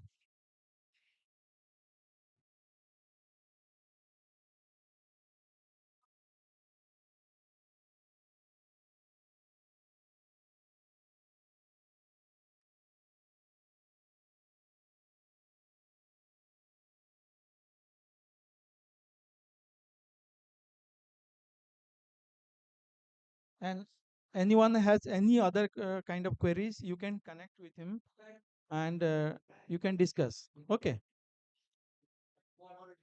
Tomorrow evening. So feel free to discuss. Okay. Thank you.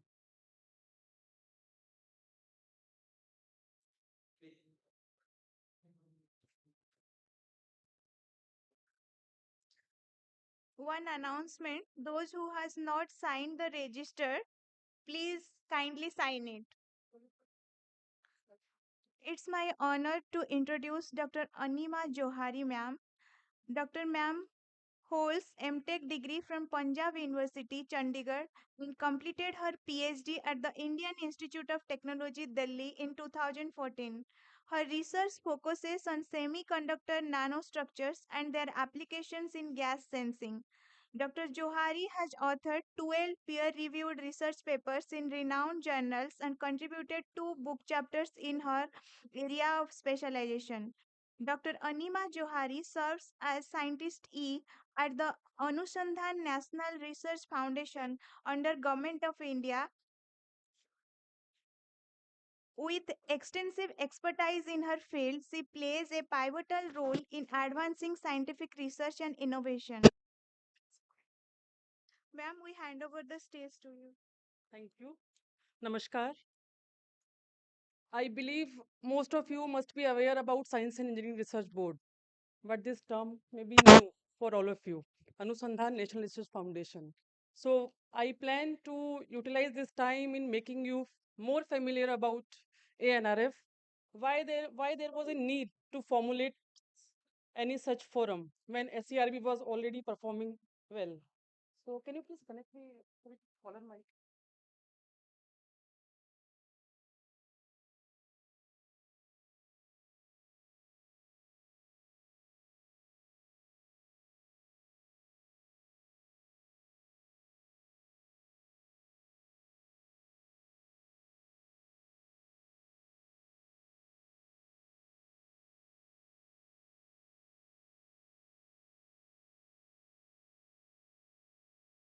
I hope I am audible.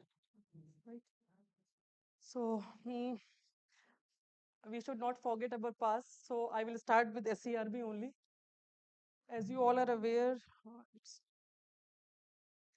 it was for a statutory body formed by an act of parliament announced in 2008, and it got functional in 2011.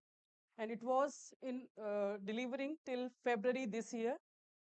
The basic mandate of SERB was to promote basic research through various schemes. Most of the schemes of SERB were targeting individual researchers. Individual centric schemes were supported through SERB. As mentioned by Professor Karandikar, Secretary DST and CEO ANRF, sir has mentioned in his talk today that through national education policy, there was a need to transform R&D ecosystem of our country. Because of that reason, there was a need to transform SERB also to, to serve on a major or a larger platform, which leads to existence or establishment of Anusandhan Research Foundation through an act announced in 2023 and which came operationalized in this year only. 5th February was the day when it was announced. The basic mandate of ANRF will be to provide high-level strategic directions to promote and to enhance research and development across various fields of science and technology, which covers natural science, engineering, health, and agriculture. For your information, it will also target the researchers who are working on social sciences and other areas which are not part of science directly. And as I already briefed that it came into force by repealing SCRB Act. Just to make you more clear, the ANRF bill was put up in Lok Sabha and Rajya Sabha last year in August, and then it got asset of president in the same month of August last year. ANRF Act came into force on 5th February. We got our first interim CEO on 6th February. Professor Abhay Karandikar, Secretary DST, is our first interim CEO for now. And in line with this, I would like to introduce that in ASCRB, there were program advisory committee, task force committee, expert committees who were taking decisions on your submissions. But with the existence of ANRF, some more advisory bodies or councils came into force. First stage after this PAC, EC or task force committee, first stage will be executive council, which will be chaired by PSA to Government of India. Presently, Professor Abhay Sood is there. So first meeting of executive council was scheduled on 22nd August this year only. And subsequently, there will be above EC, there will be GB, governing board, for which the president will be prime minister of our country. So presently, Honorable Modi ji was there and he chaired this meeting on 10th of September this year. After this meeting only, we got approval to go ahead with the call for proposals through various initiatives of ANRF. That's why it got delayed this year. And as pointed out by Panigrahi sir, there were a lot of key challenges, which was he pointed out in reference to STI landscape. And I believe ANRF will be the right platform to address all those challenges. I have listed some of the goals. I will go one by one because it's important to make you aware what ANRF is going to do for all of you. First is to expand and nurture a robust research ecosystem.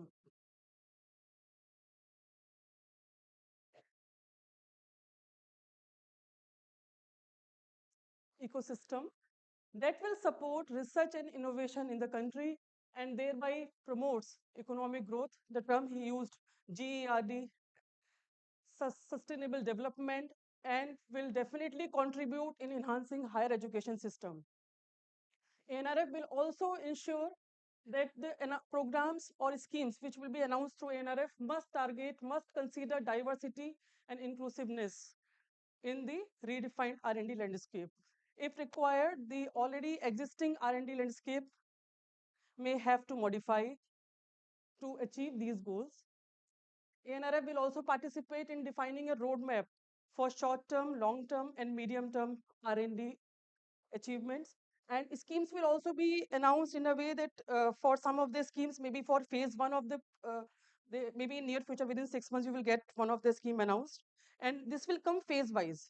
Phase one will support short-term goal, then medium-term. If you are successful in achieving your short-term goals, then you will be able to participate in phase two and likewise phase three. So through schemes only we are going to contribute in we just have one pattern, only one way is there to help in R&D landscape, that we can come up with new initiatives of Government of India.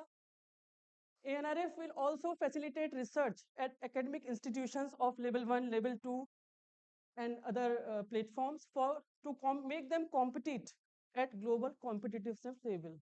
And ANRF will establish research infrastructure. In a month or so, new scheme will be announced, ANRF Center of Excellence. So through that particular scheme, we will target science, engineering, and maybe biomedical engineering also will be part of that. Capacity building is already covered. Yes, one most important feature of ANRF I would like to highlight here ANRF will announce schemes to force collaboration among industry, academia, government departments, and R&D institutions. This mechanism will work as a platform or interference or a mediator, whatever you say, to involve or engage industries and state government in line with other ministries and central institutions.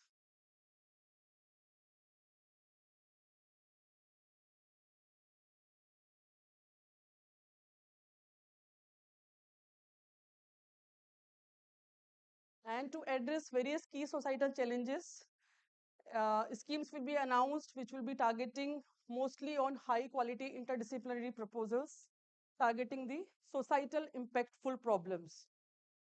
So I have covered most of the major target goals of ANRF. If you have something in mind, you may write to me with some new ideas. It's most welcome because we are in transformation stage. So we will need your help. We are in need, and then only we can serve you better. So our overall target will be to propel Bharat towards science and technology leadership. Now comes how how come we have come across in reference to our targets. These are some of the schemes which are already announced. So for strategic intervention, we have announced hub and spoke framework, that is PAIR, and that will be boosting research capabilities in university definitely. There are some mission mode activities announced. There is a specific program, MAHA, Mission for High Impact Areas. And then Center of Excellence, it will take some time, maybe in a month or so, it will be announced. And PM ECRG, I will be covering these details in my next slides. And ANRF is also coming up with ease of doing research approach. So for that, rationalization of funding heads. In SERB, the heads were categorized: non-recurring, recurring. Recurring also there were subparts, recurring A and B. So now it will be scheme specific. In mission mode, or if some schemes are being announced thematic area wise, suppose in earth science, more travel component will be required. Previously, these were challenge in chemical sciences. Consumables will be required more. If you are coming up with something like computational or theoretical problem, then equipment you may need more than 10 setup. So likewise, now it will be the targeted area wise. So more flexibility will be there, and in some of the schemes, even heads will not be specified. We will give you a particular grant, and you may utilize as per your convenience. But the problem is supposed to be formulated while you are coming up with a proposal. And then flexibility in hiring manpower. The norms will recently only it got revised. So in SERB, we were not supporting postdoctoral fellows in any of the sanction project. Now, in most of the schemes or programs which will be announced by ANRF, you can hire or you may take help from NPTF also. That is also allowed. And there are specific norms for that. There will be one of the, I don't recall who was there. He was asking if I am most of the time I am coming up with a theoretical problem only. And he was having that impression that because of this reason, he is not getting the grant. This is not the case. I am part of this, coincidentally, fortunately, I am serving in most of the programs of SERB as well as ANRF. This is not the case. There is an option of research facility users charges. This is new component introduced in ANRF only. You may come up with theoretical problem also. We also respect the theoricist. So please come up with a problem. We understand the challenges. Committee is also covering the experts from theoretical background, experimental background, so that they can defend you. Somebody is there, and committees are also they used to defend. If somebody is coming up from a state university and other person is coming up from a central university, they also understand the research ecosystem. So they will defend you. They will support you. Nobody is there that, oh, theoretical problem is there, we will not even consider. No, if is any such case is there, it has to be mentioned on website when we are announcing the scheme. So please don't keep that thing in mind. Now in ANRF schemes, we will be supporting the user charges, and you can avail the facilities which are available in nearby institutions. And patent filing charges will also be supported. Ease of procurement process is always there, so nothing to mention. I think I can skip this. And adoption of global best practices. Some of them may not like it. So it's better to skip. So capacity building and global collaboration. I wish to highlight that uh, we will still be supporting because we cannot even imagine for applied sciences if basic science is missing.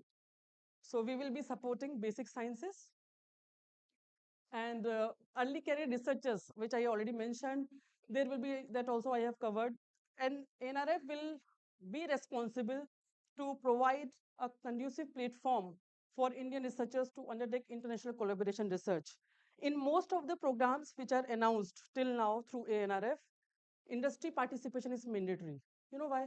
Some people are just calling me, sending me emails. Madam, this is not done. In SARB, no such component was there. And you were talking about ease of doing research. Why you are then making it compulsory that industry participation is must? You know why? Just to make them oriented towards national goals. Then only you can go think about the international collaboration. If you want to do something on bigger platform, then you have to change your approach, your mindset, and you should believe that this only can make a change. Don't think that only SCRB got transformed in ANRF, now our life is easier. We are not supposed to do anything. You are also supposed to come out of your comfort zone, come up with a collaborative approach.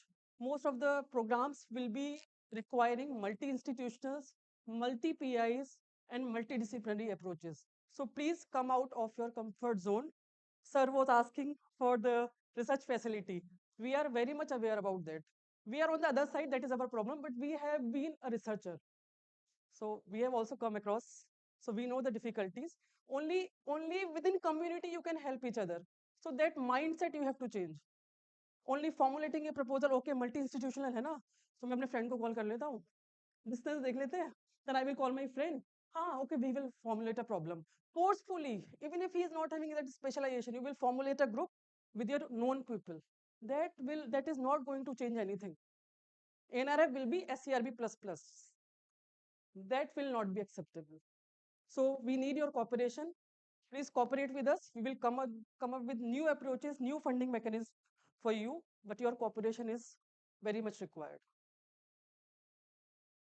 Then there are, in SCRB, of course, there were research grants, there were networking grants, and there were supports for startups, fellowships, and scholarships. In ANRF, as a new initiative, we just have research grants and networking grants. So these are the areas we will be supporting in chemical sciences. These two, organic chemistry, inorganic and physical chemistry. Physical sciences will cover most of these areas, but it's not limited to these areas. For mathematical science, I have very little knowledge of maths, so I skipped. So engineering will be covering electrical, electronics and computer engineering, mechanical manufacturing, aerospace, civil infrastructure and transportation engineering will be there. I have not mentioned sub areas, and for materials, mining and minerals are also involved. For chemical and environmental engineering, we will be supporting. Life science will include BHS and biological sciences, and earth and atmospheric sciences will also be there. So these are the major sub areas. I have not specified specific domain areas of these particular sub areas. And please be prepared that initially we may come up with thematic calls only. And later on, definitely we will cover up all these parameters. But please cooperate with us initially, because we are all, NRF is also new for us. We are also changing too many things. And governing board, executive council is there. So it's not as easy as for us as it was in SCRB. So we are also supposed to convince. Why? Then only we can get approval. So these are existing schemes of ANRF, which was there in SCRB also, but now SCRB is dissolved. So after this slide, I will not even use this word. Now I am ANRF employee. So these are the schemes as ANRF. Whatever projects were sanctioned, we will be continuing supporting them till their date of completion. Right? So CRG is just a rename of extramural research grant. Panigrai sir mentioned that SCRB was supporting to its max throughout the country. In reference to other funding agencies, SCRB's budget was approximately 200 CR, right sir? 200 for EMR. SERB's budget was 200 crores, I guess. So it was contributing at its max. And yes, it's our main program. So maybe in a month or so, we will be coming up with a new form of no, not new form. SERB was different. ANRF will be different. A new scheme will be launched, that is Advanced Research Grant. That will be having most 90% of the component of CRG only. But forget about CRG now. Now ARG will be announced, and that may be thematic. Other than that, IRFA will be coming up as ACE, ANRF Center of Excellence. SRG already announced, SPMECRG, Prime Minister Surgical Research Award. Supra EMEQ was SCST specific. For that, IRG was announced, Inclusivity Research Grant. Matrix was more focused on computational or theoretical mathematical problems. Then SRS, FIRE was for collaboration between industry and academia. So now for every new initiative of ANRF, we are expecting this particular approach only. SURE. SURE was specifically for state universities and private institutions. Last call was announced, but many of you might be waiting for the result. The reality is, we are not going to consider or to evaluate these submissions. My apologies for that. We will be coming up with a new scheme.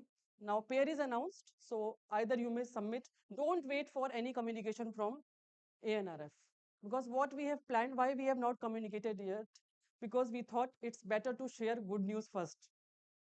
So maybe in next 3-4 months you will get that communication, but their truth is we are not going to consider them. Now comes a very specific scheme for women, SCRB Power. There were two components, grant and fellowship. For that also, for last call, there were more than 4,000 submissions, but the reality is we will not be able to consider them. So you will be getting a letter soon. Don't wait for them. Maybe in ANRF, we are having that point in our mind for diversity reasons. So maybe inclusivity point of view, we will come up with some other initiative, but I'm not sure. It may take up more than a year also. So I cannot commit. So these are existing schemes. No new initiative of ANRF. I will make it clear again. All the projects which were supported and for which date of completion is still there, is not over, which are in ongoing state, the grants will be received until their settlement. Right? So don't worry about that. Even if manpower is revised, everything you will get. Other than funding flexibility, which I announced for NPDF, patent charges. The originally which was sanctioned, that will remain. And you will get the installments within sanction amount. Now comes new R&D strategies of ANRF. First come hub and spoke framework for uplifting S&T ecosystem of universities and colleges. Then mission mode activities for sectoral investment. Then again, this will be a ANRF scheme for translational research. Third one will come up in that form. Then capacity building, center of excellence. Then global collaboration, it will not be an easy thing. Again, I am reiterating. Then it will come up with your efforts whenever you will be able to collaborate with other academic institutions, R&D institutions, industry, startup. Then only you will come up with the outcome and you can think about global collaboration. It's not like ANRF will announce a scheme and they will give you a platform. Even that is there. Linkage will be there, but your efforts will be required in that case also. So this one also. Interdisciplinary research in social sciences and humanities will also be supported. They must be having applications like in AI, maybe in infographics. They must be having some applicability. They must be able to connect them with the existing science and sciences and engineering aspects. So then only they will be able to get the grant through ANRF. And as I mentioned earlier, basic research and translational research both will be part of funding. Now, all the calls will be now announced through anrfonline.in, the same platform. So process is also the same, but I wanted to mention it, so I included one slide here. PI, scope PI, whatever terminology is there, like for EV mission, the terminology is e-node, lead PI, whatever is there, all the collaborators are supposed to register themselves and their roles should also be defined clearly. It should not be that I have mentioned in endorsement letter, madam, and I have registered PI as PI. I will not, co-PIs will not register. Nobody will register other than PI. Then if collaborative approach is expected, nobody is there to check endorsement. You will get a no. So be ready for that. Please cope up with us and come up with the documentation as specific as required. Right? That's why I've included this slide. All the collaborators, all the proposers, all the PIs must register themselves on portal, and they should also specify their role in each and every submission of their teams. Then they will update their profile. In profile section, you will be asked to update your biodata. You will be surprised to know in 2023 in a PSC meeting, we were evaluating a proposal of core research grant. And CV was updated till 2017 only. The person who is not even getting time to update CV, will you be able to give him 500 rupees only? Even, will you be able to support him? Then they will ask, madam, sab to kiya tha. आपका हमेशा not recommend का letter आ जाता है. What should I say? We can also facilitate them. Sir, maybe he must have uploaded the wrong file, but committee is also there. They are also contributing their time. There are more than 20 experts in each committee. So they also get fed up. The person is not getting any time to update. So finally, we screen him in, but this should not be done. Please update each and everything because it's a digital era. Everything needs to be updated minute wise. Then it comes to the key elements of the proposal. Professor Kerr will be including in his presentation very specifically what is expected in each and every subsection, why these details are required, and how important it is to be specific in all these details. Title, first impression about you. Nobody is going to meet you. Your title will be your first impression. No photographs, nothing. Biodata will come later on the second page. First impression. It should not be a paragraph. Make it as specific as possible, maybe a sentence. Rest you already know, keywords, objectives. Keywords should be 4 or 5, it should not be 20 keywords. So please make you are very much aware about these things. Then supporting document, of course. I will not specify anything. Now comes up very specifically about all the initiatives. First scheme launched by ANRF was Prime Minister Early Career Research Award. Call was announced on 14th October. Now the call is closed. The purpose was to empower and support the early career research, as I mentioned in the mandate, in their pursuit of research excellence, provide an enabling environment to make them effectively conduct research with ease and flexibility. The applicant must apply within 2 years from joining a new institution, age up to 42 years, and applicant should not have received any grant of ANRF or erstwhile SCRB. That is the main condition. Most of the researchers are unable to apply because of this particular clause. But with all our efforts, we couldn't remove it. We couldn't avoid it in ANRF also. And there was one time relaxation also for this call because we could not announce any call in last year. So this now call is over, so no need to even specify this slide. So the grant of 60 lakh, but you never know, maybe we can come up with next call in next 3 months, then you will miss it. So research grant of up to 60 lakh will be provided, that excludes overhead, and average duration will be 3 years only. Now comes mission mode activity, mission for advancement in high impact area, MAHA program. As per the ANRF Act, there is a need to evolve nationally coordinated programs to identify scientific and practical solutions for societal, developmental, financial, and techno-economic challenges. Keeping that in mind, MAHA program was announced, and these are the target expectations from the beneficiaries. Then, as I mentioned very clearly, mission mode activities, you are not going to get it if multiple investigators are not involved, approach is not multidisciplinary, and you are not involving more than one institute. It's not about institute. Institute wise also more than one department should be involved. Don't work in isolation, right? So I will skip it. And industry partnership is mandatory, and contribution was also required. I will cover it up in next slide. So the target now call is actually closed. So I will not cover these things. The 9th December was the last date for this call.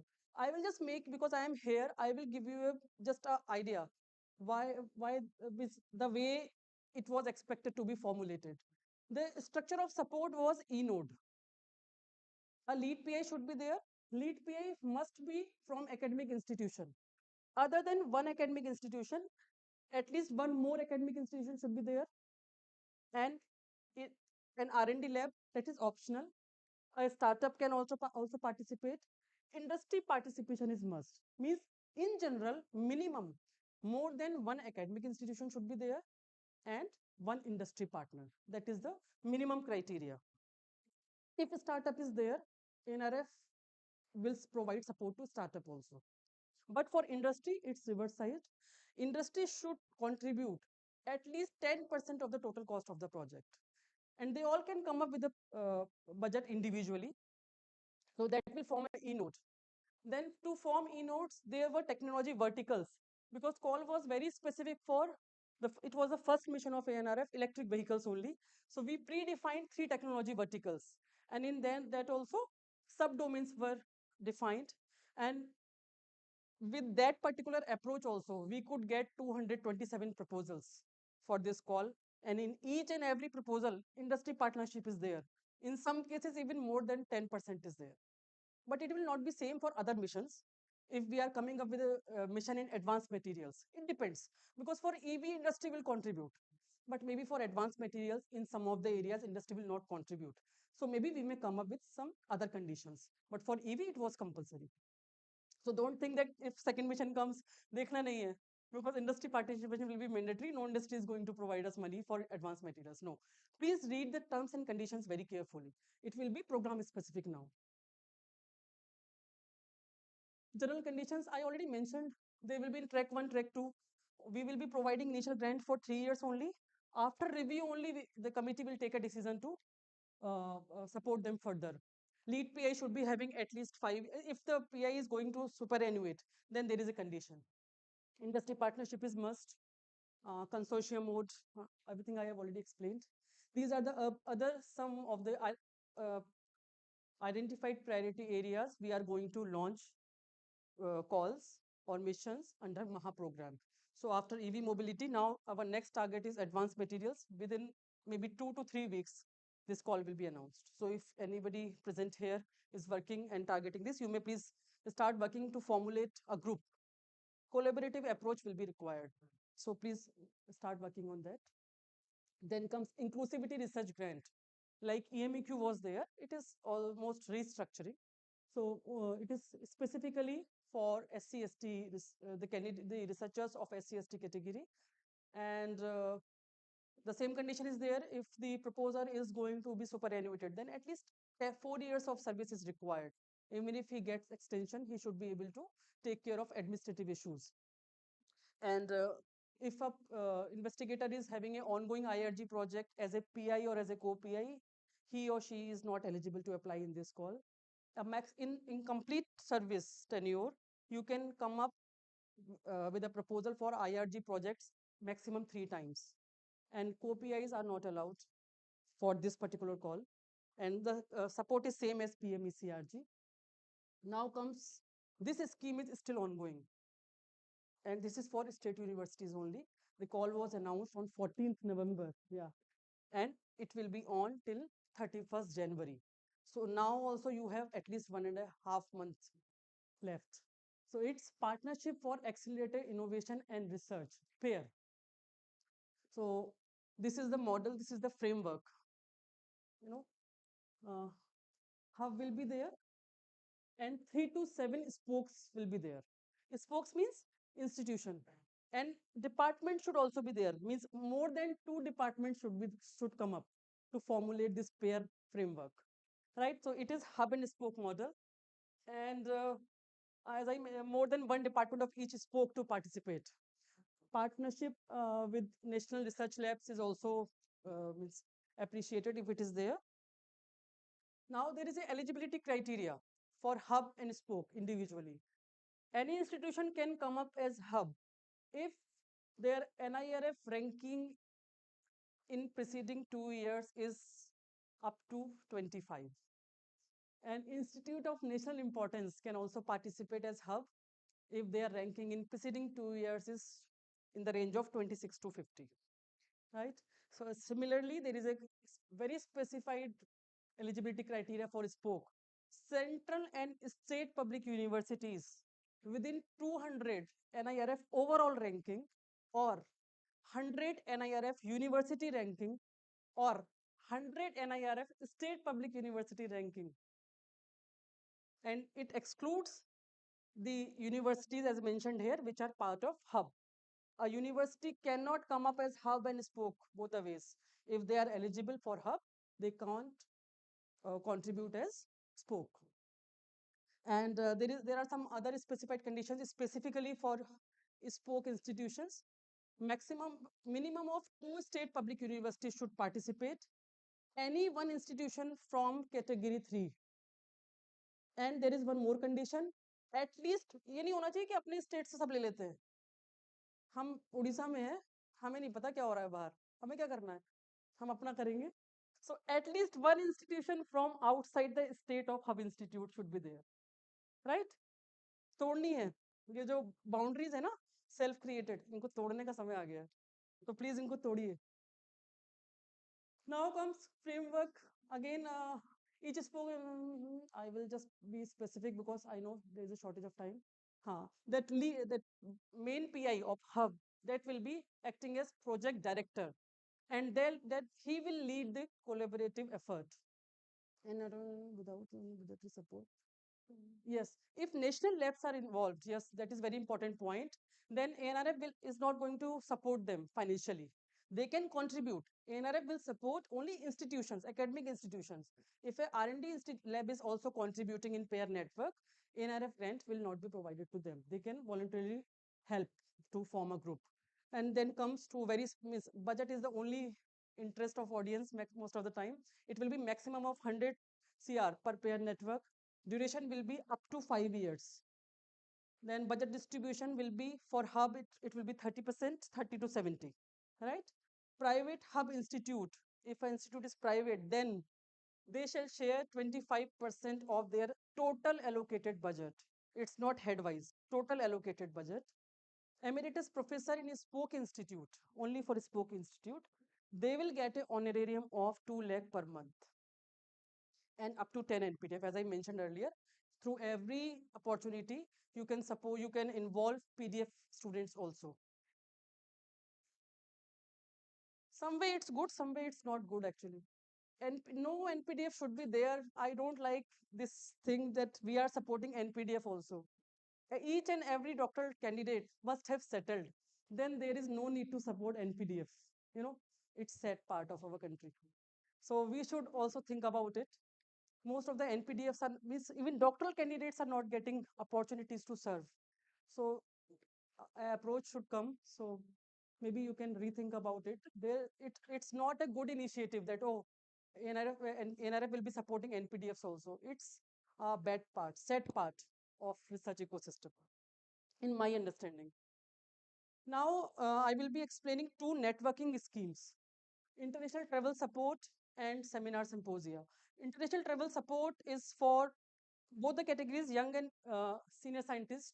It's for attending international scientific events, that may be conference, seminar, or workshop.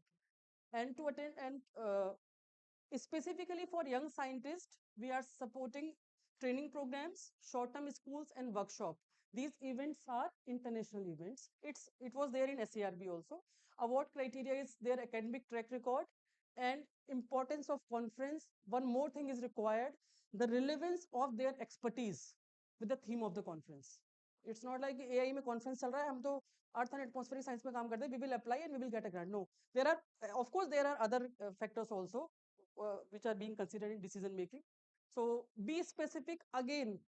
Be specific with the documents, supporting documents. You are not going to defend anything in ITS and seminar symposium. Only documents are there. If any of the document is incomplete, it will be turned down. Through ITS, economic class airfare by shortest route is being provided, airport tax, visa fee, and to the young scientist again, The registration fee provision is also there, which is range is also mentioned there. Eligible institutions, uh, they must have not availed ITS grant within last three financial years, of course, from the date of the start of the event. And if they are getting grant, suppose they have applied for A event, they should not utilize it for other than A. It means any event other than A. So they should be specific. And application, these calls are open throughout the year. There is no particular duration for ITS and seminar symposia. The only condition is the application should come up at least 60 to 90 days in advance from the date of the start of the event. You know, most of the applicants, they used to tailor, they used to change the date of the event. Don't do that, because now everything, it's digital era, everything is being captured. You will not believe it, since 2015, whatever you have submitted to SERB, it's part of your further submissions. It will be in front of the committee only. So don't do such things. Maybe you can wait for some more time, come up next time. These calls are open throughout the years. Don't do these silly things. Then my last slide, seminar and symposia. It is to support science and technology events within country, having a strong towards scientific research in the area of basic sciences, engineering, technology, agriculture, and medicine, etc. I forgot to mention that. So we are supporting three components: domestic travel of the experts. You may plan this, maybe it may be a workshop, it may be hands-on training program. In SERB, we were supporting the average duration of the event as 3 days only. In ANRF, up to 5 days we are supporting, and budget has also been increased. So now these are updated things. So domestic travel of keynote speakers or participants, pre-conference printing, contingency is also there. And yeah, duration I have also mentioned, consecutive 2 to 5 days. Minimum 2 days event should be there. Even if it's 1 day, you can apply. So everything is conditional. It's nothing is specific that it is mentioned 2 to 5. You may come up with a 1 day event also, but it should be well justified. When you are preparing that, there is a list of keynote speaker in supporting documents of seminar symposia. In that, there is a particular format: name, designation, email address, contact. Last one is their confirmation status. Most of the, no, not most of the applicant, 20% of the applicant, they remove that column. करना क्या है, useless है, ऐसे confirmation कहाँ से पता चलेगा 3 महीने पहले? 60 to 90 days event का time लिखा है, 60 to 180 days. How can you get confirmation? They must have not included this. I don't know what SERB or NRF is doing. Don't think like that. If a particular parameter or details are being asked, you are supposed to be specific. Because of that reason also, you will find a letter of not recommended with the reason incomplete application, list of keynote speaker was not in desired format. You will be sad. Don't make yourself sad. Your first responsibility is to make yourself happy. So please be serious while making supporting documents. So, धन्यवाद.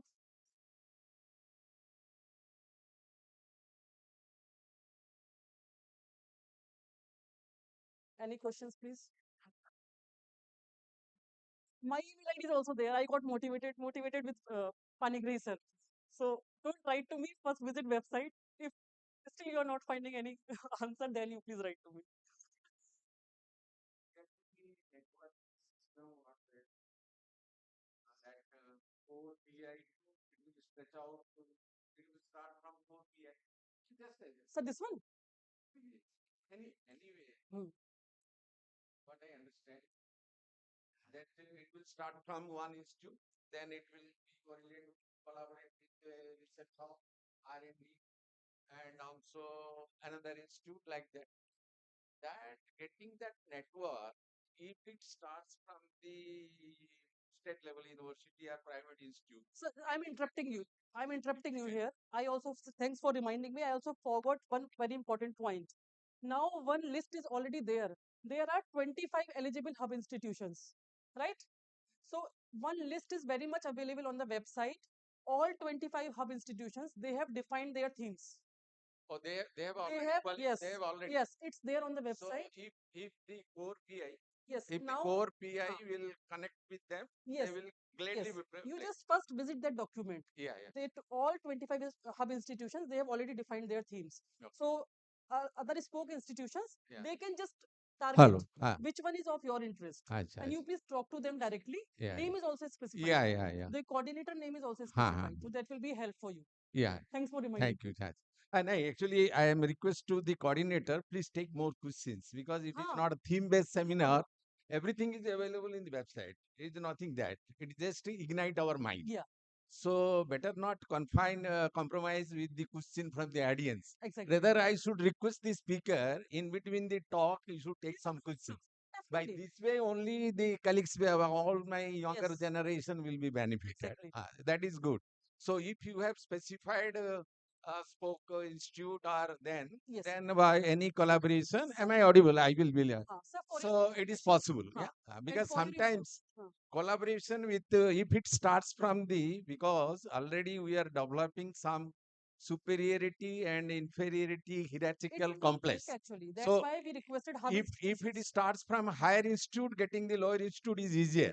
That's why, sir. But starting from lower institute, getting higher institute is very difficult. Actually, we had a stakeholders meeting on 29th Yeah, November, yeah. where we requested all the hub institutions Hub institute, huh? first identify and define their themes. Thank you, So thank that you. spoke institutions can target and contact Yeah. details are also there. The another is not a question, just to supplement your answer. That my young colleagues who is depressed because of the theory. Remember, if a research paper is both theory and experiment, majorly theory supported by the experiment, or even a thesis, majorly theory supported by the experiment, or majorly experiment supported by theory.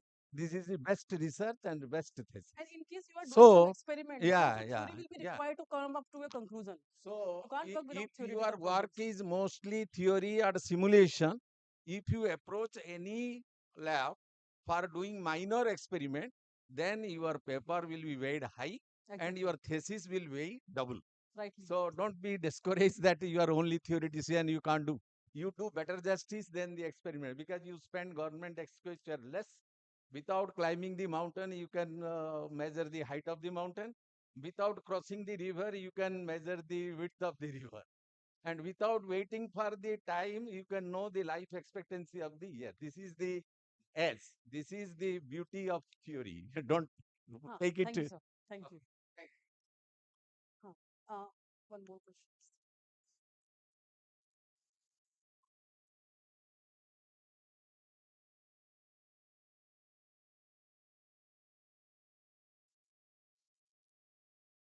Ma'am, for seminar and workshops, what is the selection criteria?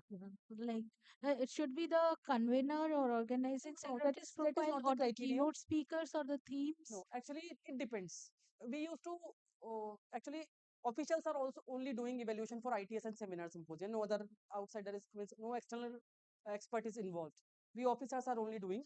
First of all, we used to find out how many submissions are there from a single institution. Okay. So suppose there are more than 5, then we have to be rigorous. If it is up to 2, then also we will support 1. So then we used to refer to the application, and definitely convener's profile doesn't matter. Okay. Type of event, how well it is organized, how well it is formulated, the way technical program is submitted, the way they are getting the experts, what is the expertise relevance, how the expertise of keynote speakers is relevant to theme of the event.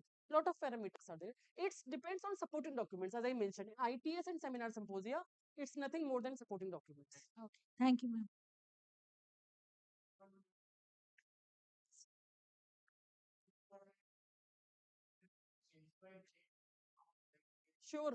Sure गया मैं एसईआरबी में किसी को नहीं जानती हूँ अभी उस स्लाइड के बाद से I don't know anything about SER Ma'am, last event what you have said about SNT event. So whenever a scientist will be applying for the whether it should be mandatory for SNT event or any one. Again confusion. ITS is for international travel. Seminar symposia is not for domestic travel. It's to conduct or to organize these gatherings, conference, workshop, hands-on training, like that. To coordinate or to conduct an event. This support, the travel was for the participants, for keynote speakers, right? Thank you very much. My best wishes to all of you.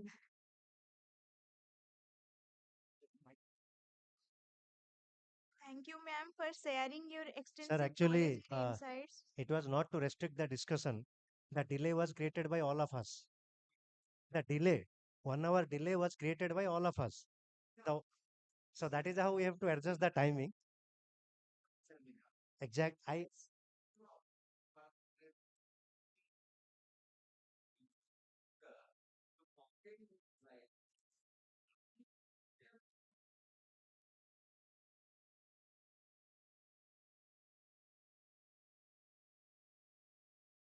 So in our institute, they are all getting that with their academic work and also it is getting sponsored.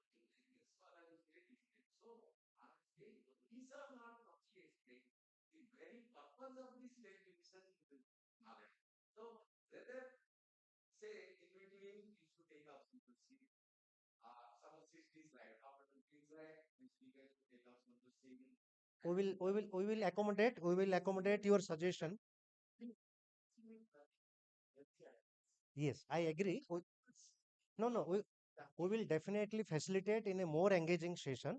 Yeah, instead of 4 to 5 questions, why we requested 2 questions each? Because the delay is created by all of us. The credit goes to all of us. So, so we all of us have to be sufferers in the discussion. Yeah. Yeah.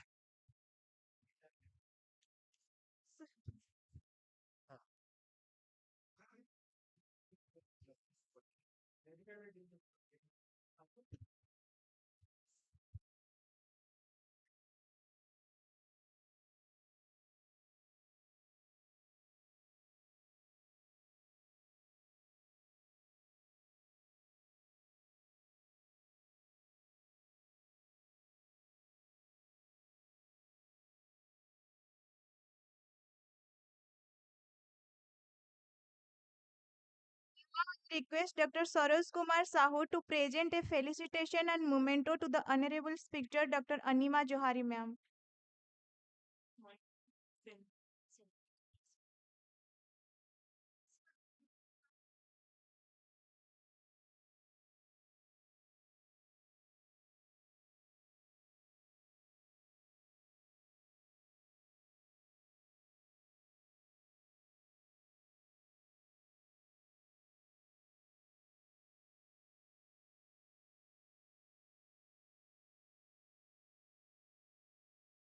Okay.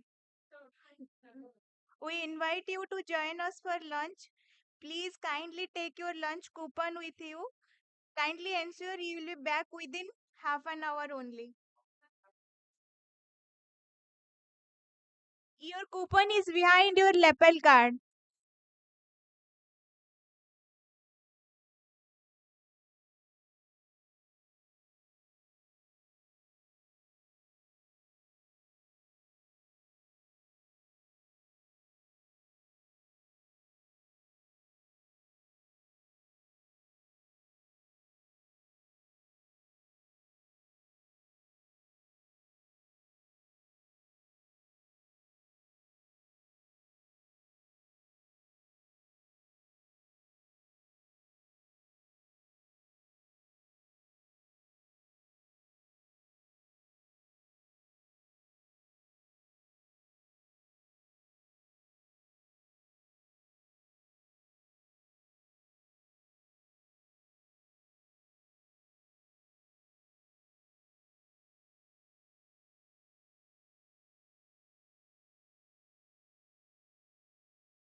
introduce Dr. Bedang Das Mohanty, National Institute of Science, Education and Research, Bhubaneswar.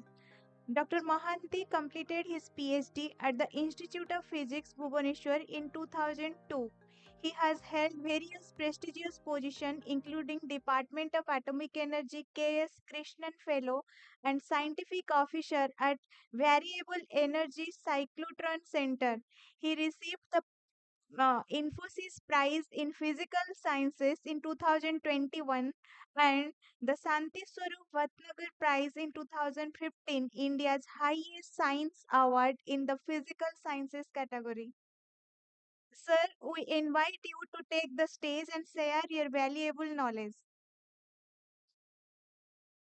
Okay, good afternoon. And first, I'll start with thanking DST for giving this opportunity, and also especially to Dr. Prabhakar Mohanty for asking me to give this particular talk. Asibo. Okay. Okay. So, see, my first, I have to little bit justify why I can give, I mean, attempt to give this talk. So I have got about 3 to 4 DST grants, and also, but my main funding agency is Department of Atomic Energy, and I also managed to have a multi-institution DST DAE combined grant, which is by the International Division of DST, which is roughly of the order of 94 crores. So, it took a lot of effort to get that. So I'll share with you my experience of whatever I know. There is also one more thing, because I have taken many points from that particular aspect. I happen to also co-lead an experiment which has participation from 40 countries. As a result of my currently the leadership position, I have to also interact with 39 other country funding agency. So based on what I saw from their presentation, so these are, I mean, many of them are from whatever I saw from them and whatever I learned. And Dr. Prabhakar Mohanty gave me such a short time, so I mean, I'll try my best. So what I learned is whether it's grant, fellowship or awards, there is no single method or single trick which you can do to get it. So you have to, there are some set of principles, ways you have to follow, but there are many factors which leads to you getting a grant or a fellowship or an award. I think if you decide to apply for a grant, you should, best person to talk to is not me, certainly. Slow kar din. ओहो camera fix okay सी आम तो teacher माने ना आम बुलिया लोक अब fix कर देले पुणी okay so so the best person to best people to talk to is, you must talk to the person in charge of the program, and we are very fortunate several of them are here, so you just recognize them. Their emails were all displayed there, and try to establish the contact, because they are the best to guide you about nitty-gritties of those programs. The other is, if you could find someone who has been already funded by that program, so you can learn from the experience, the process they went through. So don't forget to do that. Now, grant basis, as I understand, a grant, it's a proposal is a document. It could be a collection of documents that outlines some strategy of future research project and is to be submitted to a funding agency with a specific goal of getting funded for that research. Funding can be of many kinds, and it was so beautifully explained in the first 3 talks about what are the nature of funding you can get. Especially in NRF, you saw what are the scopes, from travel to PDFs to research support, equipments, infrastructure. So this already you know from today's talk. Since most of us are scientists, so we tend to write a lot of papers. So don't use your grant proposal as paper writing. That is a common mistake we do. We write a lot of things and a lot of introduction and many things. So please, but I think you should take it as a written job interview. Okay, there are some specific questions. Why I say job interview, I'll come to that, because this I learned from a presentation by somebody from a funding agency. I'll show you that. And you have to address those questions. Okay. So before I go to that, don't again take it for granted that today I wake up and I can write a proposal and submit it. It never happens like that. You must start early. Okay. You have to understand the priorities, the things which are set up by the funding agency. Each proposal or call for proposal has its uniqueness, as was told by the speaker just before the lunch. So you must understand that. If you get hand of some successful proposals, that is great. I've already mentioned you must talk to people who have been funded, and if possible, if you know, happen to know, you don't need to do extra effort. If you know some reviewers of such proposals, then it is always good to reach out to them, especially if you are first time applying for grant, to know what are their expectations. And of course, again, this thing will always come up. Please consult the program officer for details. Again, I'm emphasizing, read the grant, call for grant carefully. Are you eligible? When is it due? How many grants will be awarded? If you know, what is the max typical amount of grant amount? You just saw some of them are 60 lakhs for 3 years in the previous presentation. How does the cost share happens? You saw different models, how you have to collaborate or individually you can get grants. Is it a limited submission? And the key is to read the description specifically for the kind of projects for which the grant is being called for. So now coming to the main theme, how to write a proposal. So there are just these three things.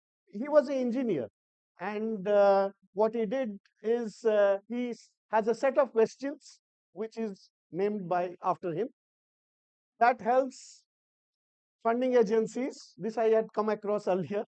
Think through and evaluate proposed research programs. So I'll walk you through the questions. If you address this while you are writing the grant, there is a high chance that you will succeed. So question 1, what are you trying to do? Now, below I have given, this is for fun. Don't take it that this is a serious research question. I'm just giving it as a fun because you have heard a lot of talks in the morning. So what are you trying to do? Okay, you have to tell exactly what your project did. For example, this is what was written. The project will demonstrate that the law of gravity is applicable to oranges. Okay, again, don't take it literally. This is for fun, I'm telling, but you have to be clear. What you are trying to do has to come out clear. That's the question number 1 you need to address. Question number 2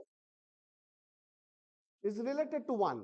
So what are you going to do? How is it related? How is it done today? And what are the limits of the current practice? Because then only you are going to make the next jump. Okay.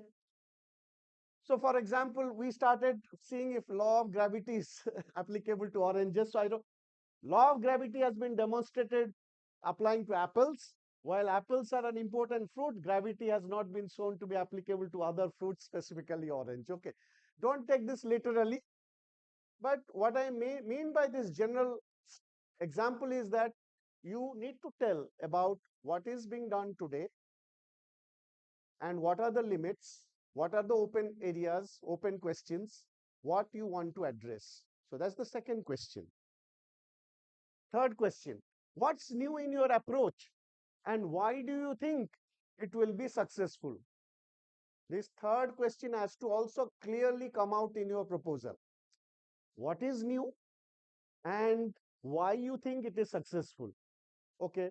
So the first part based on our example, non-serious example, While based on law of gravity, our approach differs in its use of oranges rather than apple. Okay, I'm going to apply it to a new system.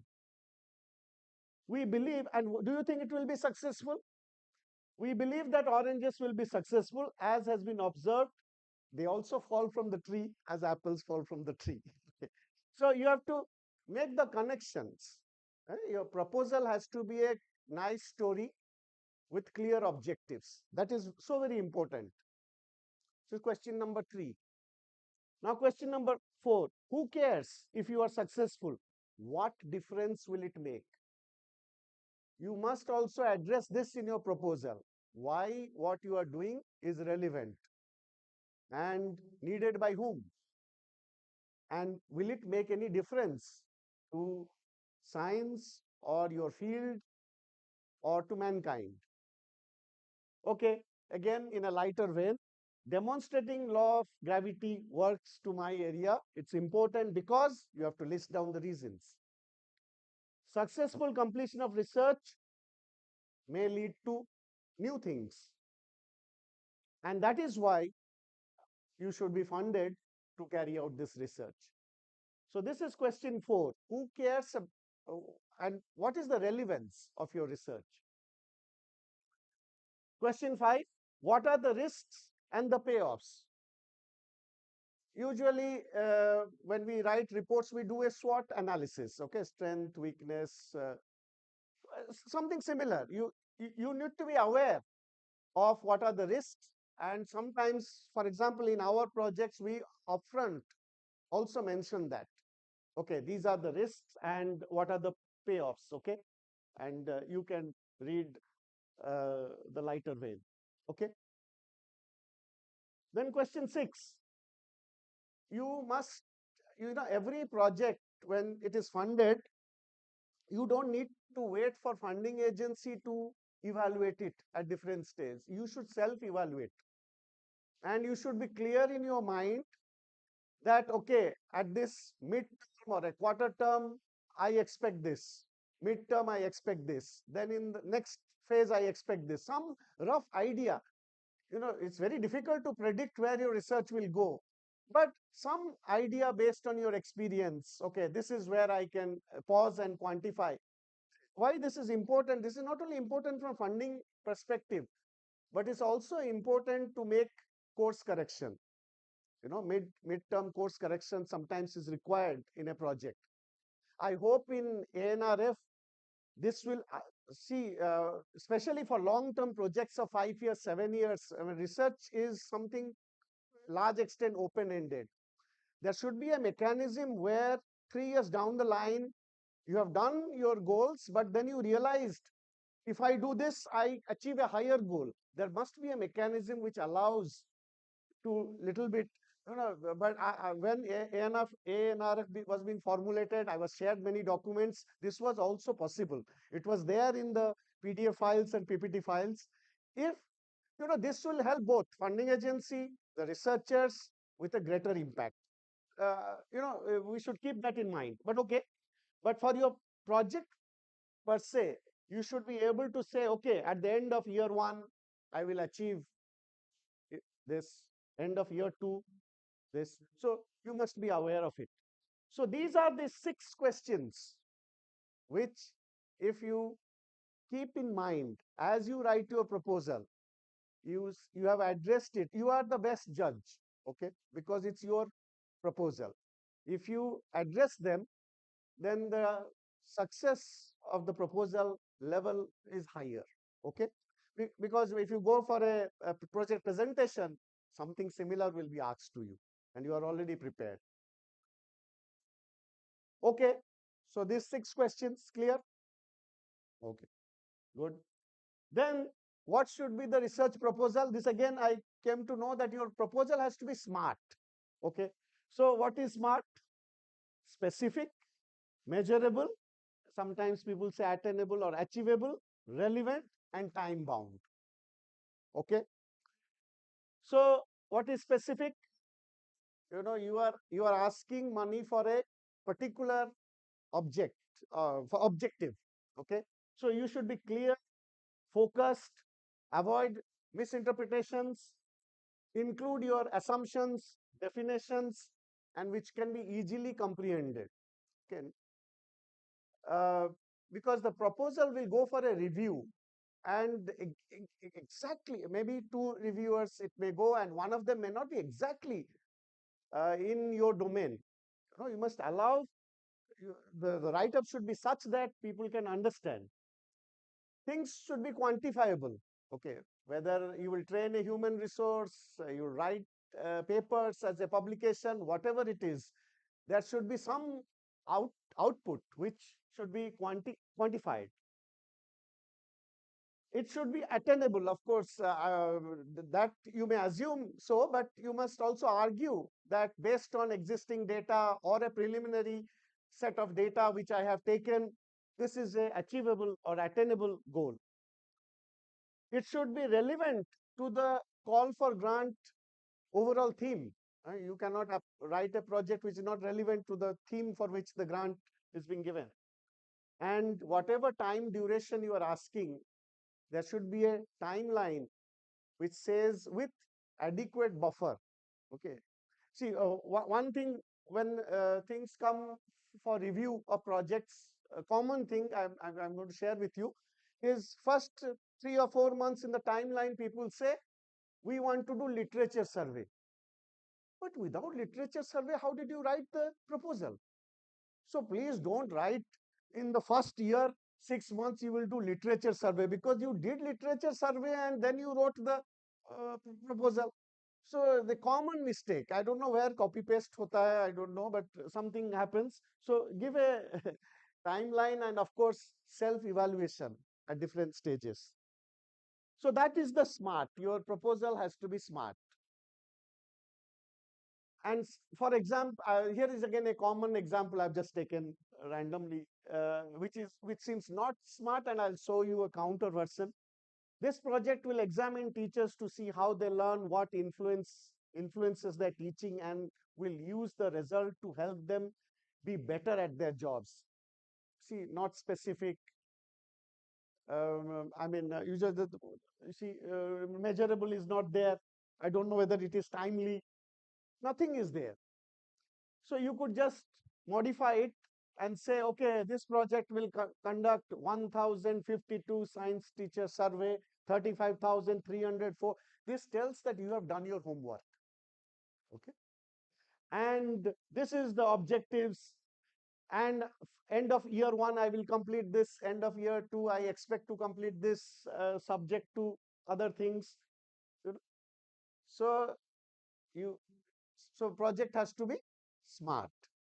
Okay, 6 questions, and then you have to write a smart project. Then there are some do's and don'ts. For example, usually avoid big words, because and difficult languages. I mean, I'm talking about scientific projects. Avoid that. Run-on sentences, wall of text. Sometimes impression also matters. People are all there to help you, but if you don't help yourself, it's difficult to get. So big words, like this project would elucidate the theory of science, this project will metamorphose the field of science, or the proposed project will revolutionize the field of science. The research will solve climate change and end world hunger. Avoid all these big things. Be practical, down to earth, and in a simple way, right? Which makes you feel easy to read. Okay.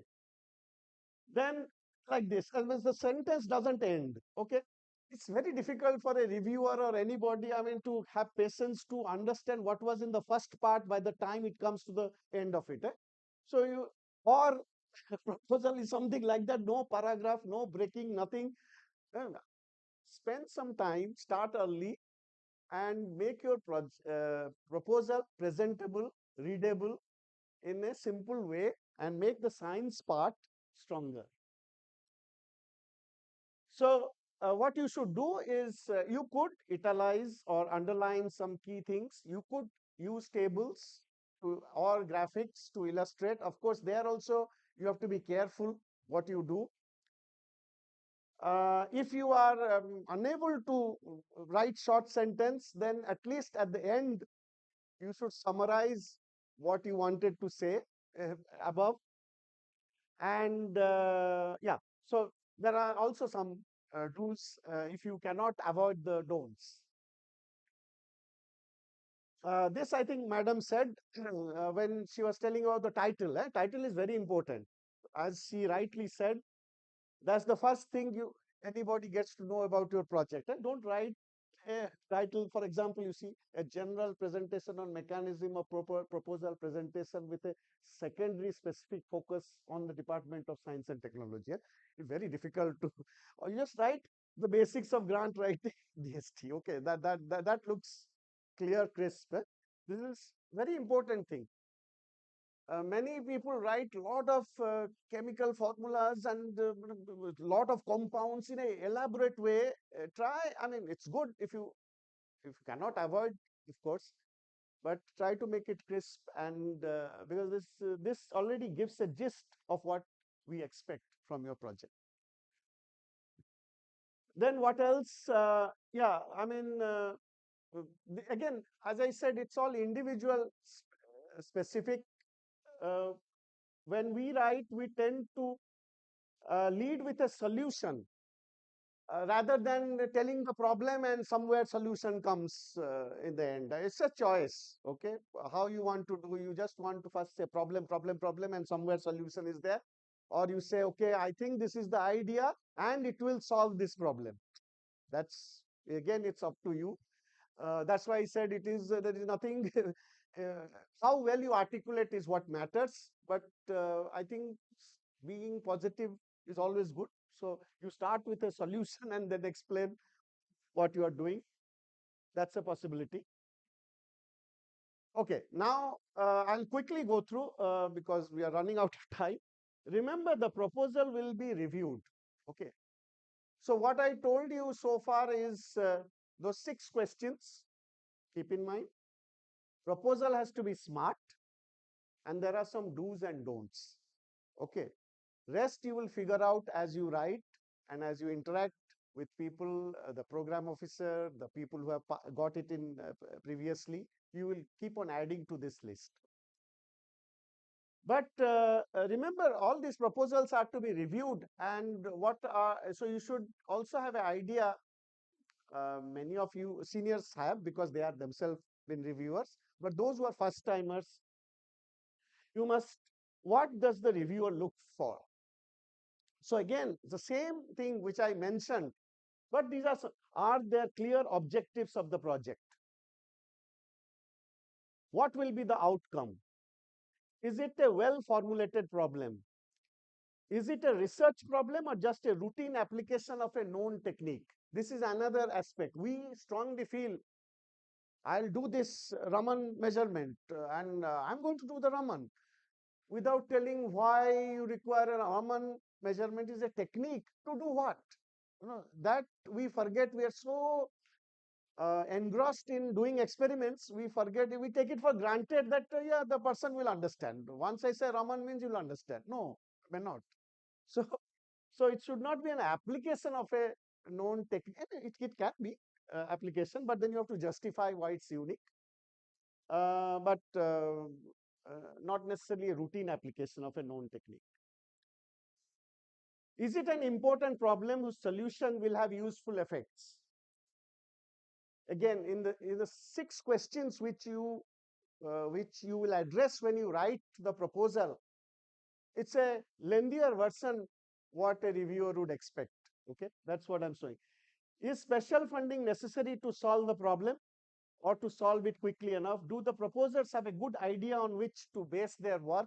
It's very important to also justify in some way that what you are proposing, you can do it because of your past experience or knowledge or preliminary investigations.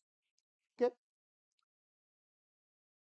Is there evidence that the proposers know about the relevant work that others have done? So many of the proposals has what is the scenario nationally, what is the scenario internationally. please remember to review it properly. It may so happen that you left out the reviewer's work. You imagine it came to you are writing the project and the reviewer gets, and you find that his most important work is. So what I mean is, of course, you cannot predict. Do a thorough review, and uh, when you make a proposal. Okay, you are going to attach your CV, biodata, everything. So this will be just there. So, and eventually, even after all doing this, your proposal may be on hold, or you may not get funding. You must also keep in mind there are many other criterias sometimes. For ex so as an example, that year maybe people it was of equal level of proposal, but the committee decided, and because of limited funds, the committee decided to give it to a new researchers in the field. It could be possible. You have already had some funding few years back, but here's a new person who has come. There could be very reasons.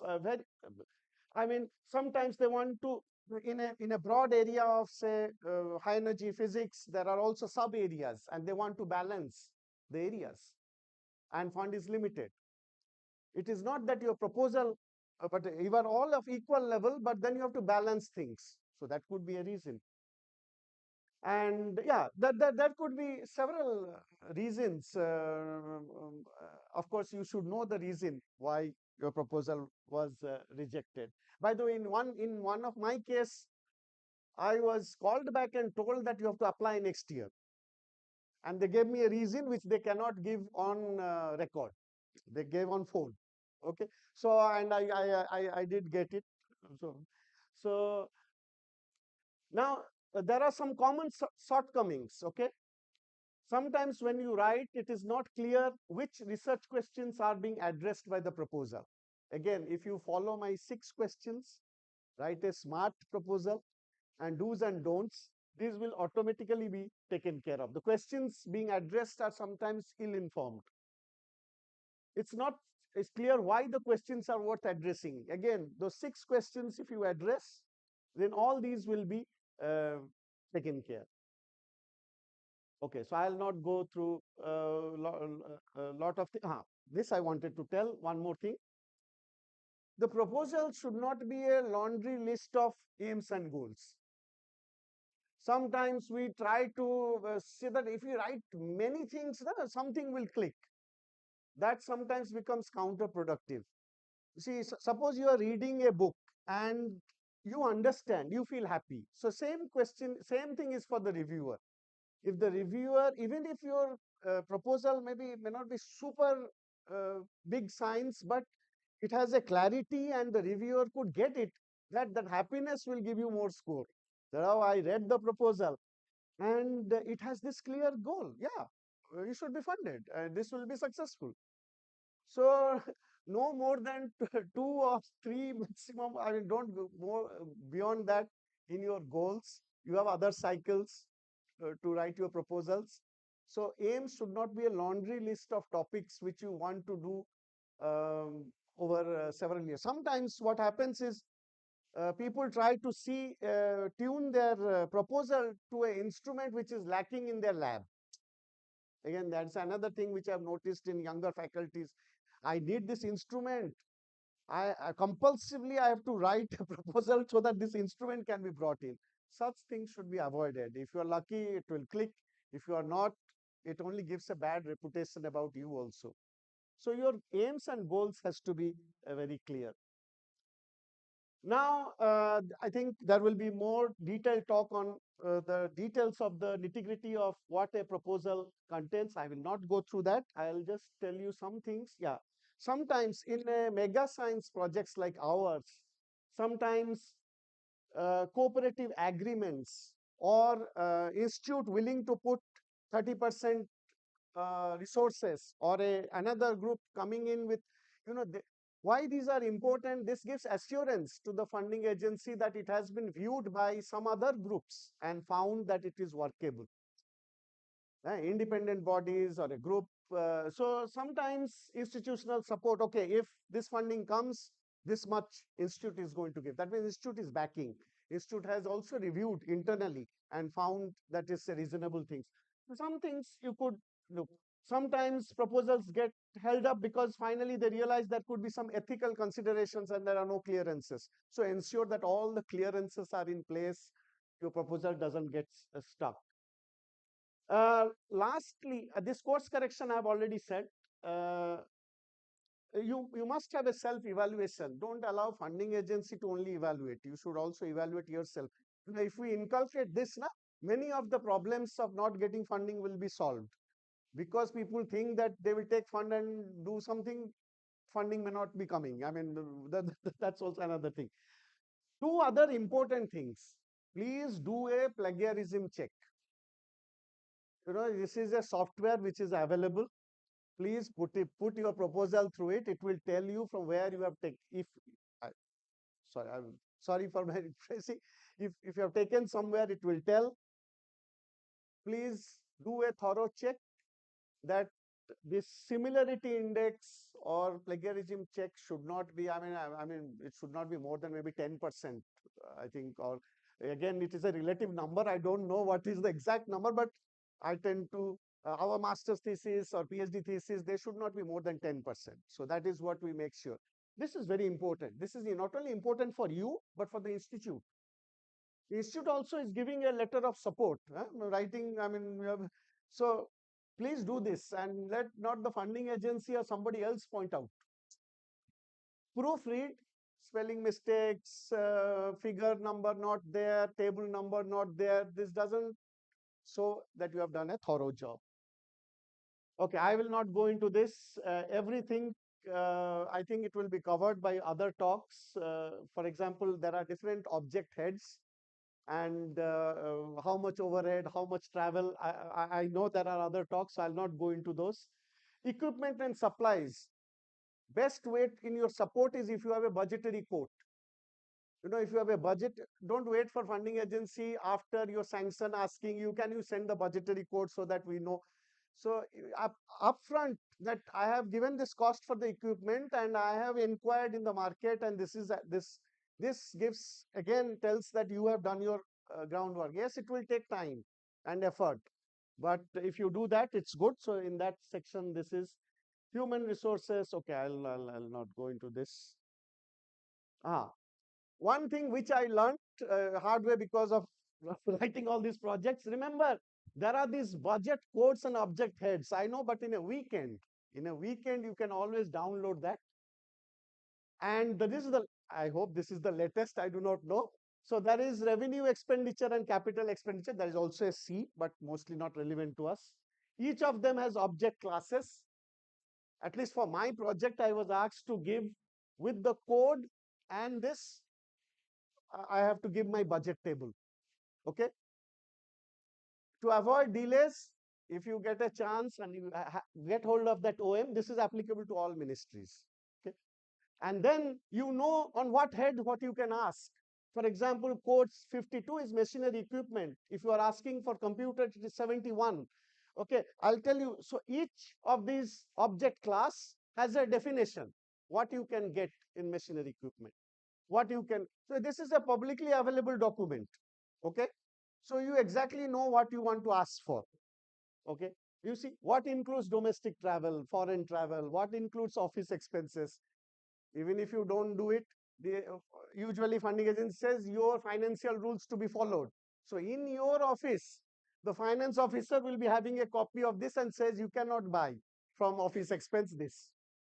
So better get educated by this along with your researcher. I keep this. Okay. Okay, that's it. I don't want to take much of your time. So wishing you all success, but remember, resources and funding is scarce. We saw that per capita, fraction of GDP, it is going down. Also, actual thing is going up, but it is scarce. Grants are very competitive. We just heard today, Secretary said that there are 500 more institutes or universities which has come. That means each of them are producing excellent researchers 500 times you multiply, so it's going to be very competitive. That's why the number one should also increase. Only institutes and faculties and no funding would be problem. So yeah, so what I feel is everybody is there to help you. You have to allow them to help yourself. So that is what I learned. At least my interaction with DST in the international division has been always like that. They're ready to help, but you also have to allow yourself to be helped. Yeah, be helped. That's right. Even after all these 6 questions, smart proposal, do's and don't, if you don't succeed at first, so don't feel ashamed, embarrassed about it, because if you don't ask, nobody is going to give money. So don't feel, try and try again, learn from the feedback and stay positive. That's the key. Huh? So summary, you must write your proposals which should persuade the funding agency that the goal of the proposed work is worthwhile, goal is relevant for the mission for which the grant has been called, proposed approach is sound, you are capable to carry out that work, and the requested fund is reasonable. That's most important. Okay. And this is the last slide. It's just a suggestion. Imagine that you receive, I mean, when you are about to submit the proposal, just step back and think that you receive the grant, do the work as described. Will you then have all the needed information to write your appropriate, whatever your goals you set, papers, reports, PhDs? If not, then again go back, revise your plan to make sure that you get what you want. Okay, in this question, smart, you should not lose out what you set out for. Okay, at the end, when you submit, just see that it caters to what you were after. And if it not, then you go back to that loop. Okay. I hope I was able to share some of my experience. Thank you very much.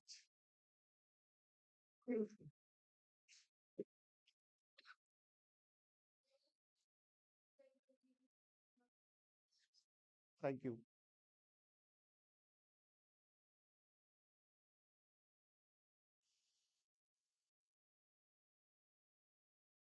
Much important is the preliminary data and how much data you should give for a pilot proposal, pilot experiment, and is it a basic to give some preliminary data for getting granted the proposal? What is the status today? Well, others can chip in, but my experience shows if you have a preliminary data and which is you can share, it always strengthens the project. Now, the amount, how much, that is dependent on, person to type of problem, person to person. But this also, I think that was one of the motivation why the higher education department of government of Odisha started this seed grant to only newly joined faculties in colleges and university in Odisha. They, when the interview happens, we ask that this grant is being given as a seed money, 10 lakhs. Now it's 10 lakhs, so that you could do something and then go for DST proposal. So in that sense, So many proposals in the format itself, they have a column like preliminary data. And how much is it necessary to, like, what is the statistical significance of pilot data? How much significance you should show in that? that I, if anybody else experienced can say again.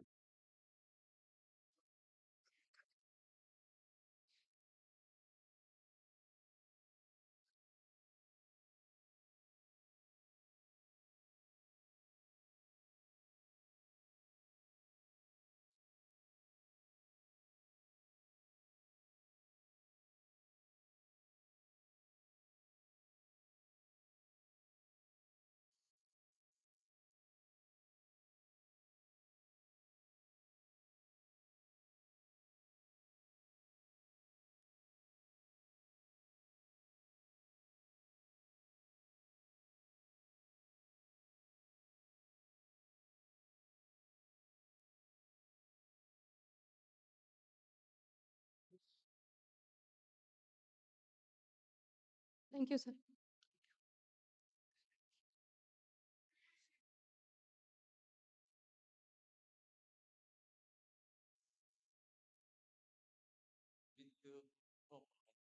Okay, with those persons who got the similar project from the same funding agency. This is accepting, but I have little hesitation to believe that you should have a contact with the funding people and also reviewer. Am I, if I have correctly undertaken, is it, I think it is a I got reverse. your point. Let me just respond to that. Yeah.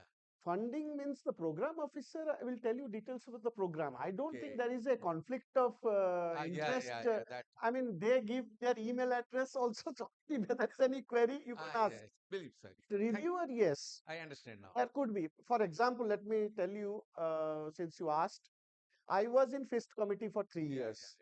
Not a single proposal from Odisha. Yeah. So I wrote an email to all the vice chancellors. Okay. After I stepped down, that you see, none have applied for FIST. And this Professor Ashok Das knows, all the VCs were CC'd, that why have you not applied for FIST? So, so now if anybody wants to know what happens in a FIST committee, I mean, I had told the vice chancellor that I was there. So, no. So I can give my input that these are the things which they look for in a proposal. I may ask the program officer connected with the administrative channel. But should I tell, should it be wise to tell about the technical content of the subject and something like that? Program officer cannot tell you about the technical content. It is you who are responsible. Reviewer, a proposed PI is not supposed to know the name of reviewer. Well, reviewer means ex-reviewer, not your reviewer. How do you know who is reviewing you? Somebody who has reviewed a FIST project will tell, you have prepared this presentation. We have heard 20, 30 such presentation. Doesn't look it will go through. Okay. And I understand. You are just a very lucid explanation taking the gravity and actually no, that was just for why Apple is just I am just making it lucid by spicing with joke. Why apple and orange is falling is a common problem. But why falling on earth? But why earth is not going to the apple? Correct. It's a very very revolutionary. And not only that, that gravity, same as what is attracting moon and earth, was the challenge which Einstein solved. Because so that's more important. Anyways, then another common question. Sometimes we put color and just to expand our test on the basis of the cost of the project. This is a very common question. Same people of the same institute. One is a theoretical physicist, and he is just 5 lakh or 7 lakh or something, but other contemporary they got. Is it directly proportional or something? No. Suppose I will get a project of 20 crore lakh or 20 crore or something like that. But actually, I can give you a very good example. Suppose you run a physics department and chemistry department. First experiment slide caliper. So HOD of physics will give a project of 500 rupees, but chemistry will give it 10,000 rupees because every day people consume. So it's requirement based. One slide caliper, if I purchase with 100 rupees, it will cost for 20 years. Yes. So it is not that first experiment of physics is inferior than first experiment of the chemistry. No science thing is inferior in any way. Because I always argue, you see the content of the project, not cost of No, the I agree. project. But this cost is not that important. Sir, this is a person-specific thing. We cannot do anything. We cannot influence everyone. Here the cost is involved because minimum requirement is that. But that the scientist and the HOD should understand. If he wants to know nanostructure, he need STM.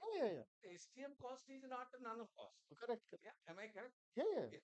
It is individual. Something we will give weightage about the amount, but it is not directly related to the quality of. Einstein's proposal was only 3 lakh or something. CV Raman is 200 rupees. No, sir. About the funding thing, the funding is given based on the requirement. Please don't. Sir, the funding is always based on. Are you getting scared of questions? They are more worried about that. Why should I face first year student, 500 of them, and why? So that's the reason we should not kill time with that one person. Please, any other?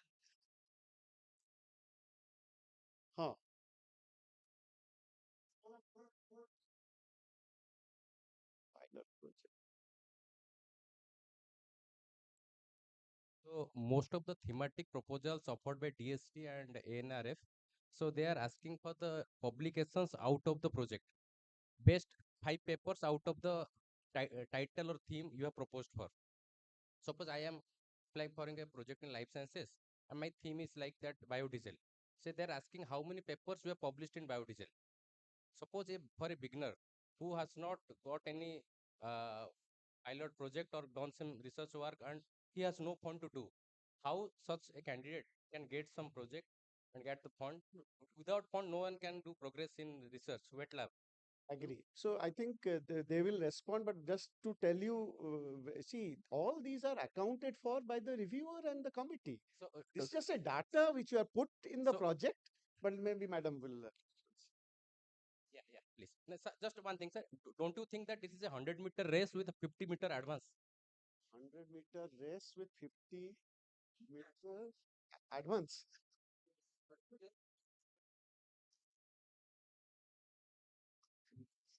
No, it depends on the scheme you are targeting for to get the grant. So no, it's written, but suppose you are targeting PMECRG, it's so it will not. But for CRG it is very much required. It will be part of the decision making. So for PMECRG, it will not be given weightage. But for CRG, some prior experience should be there in the proposed area. So it depends on the scheme you are targeting for.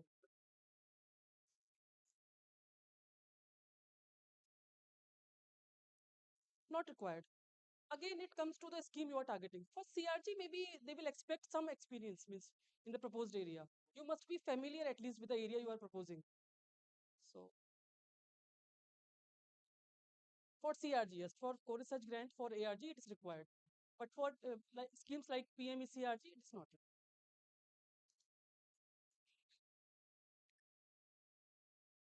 हाँ, अच्छा.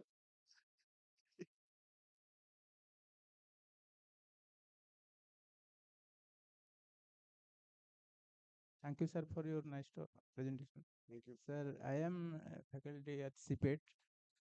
So we are basically teaching a graduate, undergraduate, postgraduate courses. So what we are discussing here, perhaps a project means it is a above post graduation, and so where PhD, and so where fund has to be required.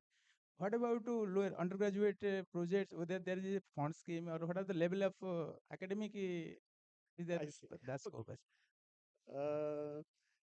You say funding. So, well, now the research has already also come to the graduate level as per NEP. But the project is usually given to a faculty. Faculty. And So those are guided by faculty, but students has to work become associated with the Yeah, project. So there is no bar in associating them. But did you mean that there should be specific grants for a UG level project or something like that?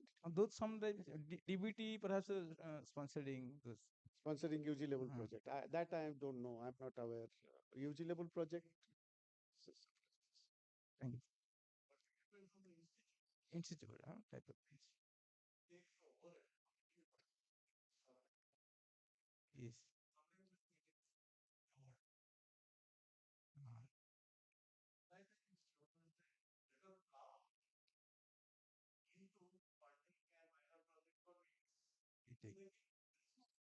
Sir. Sir. BTech but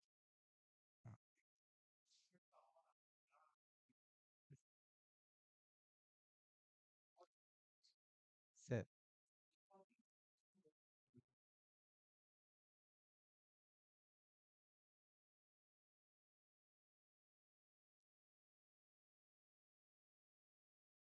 Yes, sir. Thank you. Thank you, sir. Okay. Okay, then thank you. Thank you, sir, for sharing your extensive knowledge and insights with us. Now I request Dr. Sarosh Kumar Saho to present a felicitation and memento to the Honorable Speaker, Dr. Bedang Das Mahanti, sir.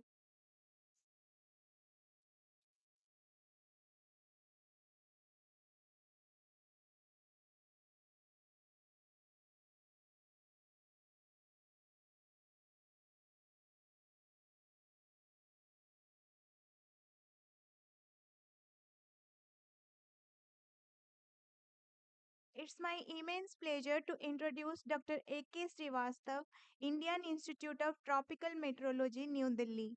Dr. Srivastav is a scientist at the Indian Institute of Tropical Meteorology, New Delhi, with expertise in atmospheric aerosol and their direct and indirect impacts.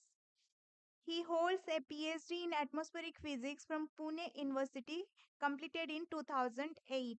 His research focuses on the characterization and modeling of atmospheric aerosols, their climatic and environmental impacts, and fostering international collaboration in atmospheric sciences. Sir, now the platform is all yours to address the audience.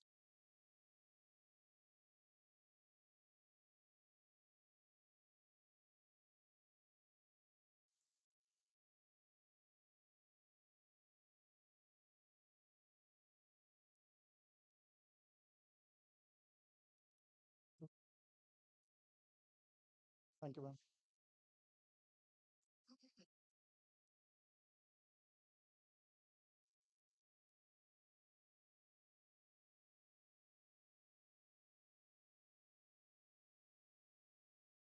So, good evening to all. I'm Atul Kumar Strauss. I'm working as a scientist at the IITM Indian Institute of Tropical Meteorology, which is under the Ministry of Earth Sciences at New Delhi. So I'm thankful to the DST and uh, ANFR and also to the NISER for beautifully explains the opportunities, funding opportunity at different fields. So being a researcher at IITM, I'll give you focus on my talk mostly on collaborative research on aerosol studies with the premier research institution by the state level institutions, mainly the item perspectives. So before going to start, I'll briefly introduce you about my institute. The IITM is a premier research institute which has been established at Pune in 1962 under the Ministry of Earth Sciences since 2006. Earlier, it was under the Department of Science and Technology.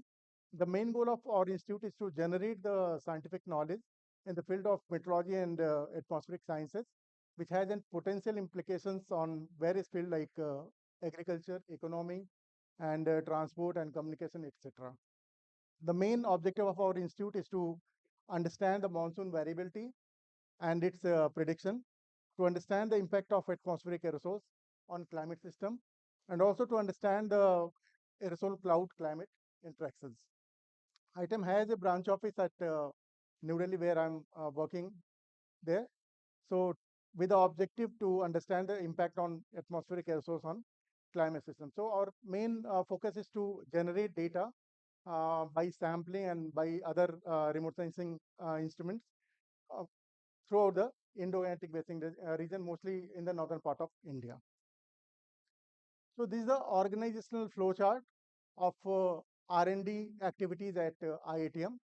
So IITM is mostly dealing with 4 different projects, major projects like monsoon mission, then high performance computing facility, HPC, and then DEST program is also there, and also monsoons, convection, clouds, and climate change, MC4. So under the monsoon project mission, 4 different sub projects were associated, like short and medium range forecast, sub-seasonal and seasonal scale forecast, and then IMPO, International Mission Project Office. However, in under MC, under HPC, I'm happy to announce here that our Honorable Prime Minister has recently inaugurated the ARCA supercomputer HPC, which has large capacity as compared to the previous version of the HPC. It was announced in 26 September 2024. And under this desk program, our institute has uh, process to develop the skilled manpower in the field of Earth and Earth atmosphere system. So under this program only, we recruit the JRFs and SRFs along with some project scientists in the field of atmospheric sciences. And under MC4, there are 5 different components are there, like Center for Climate Change Research, then Physics and Dynamics of Tropical Clouds, then Atmospheric Research Testbed, Metropolitan Air Quality and Weather Services, and Climate Variable and Predictions. So under this PDTC, we have 2 different programs, research labs. One is Cloud Aerosol Interactions and Precipitation Enhancement Experiment, which is known as CAIPEX, and then High Altitude Cloud Physics Laboratory, HSCPL, which has been established at a high altitude in the Maharashtra itself at Mahabaleshwar. So I'll briefly introduce about these 2 research laboratories. The SkyPex is mainly to conduct the co-located airborne and integrated ground-based observations at different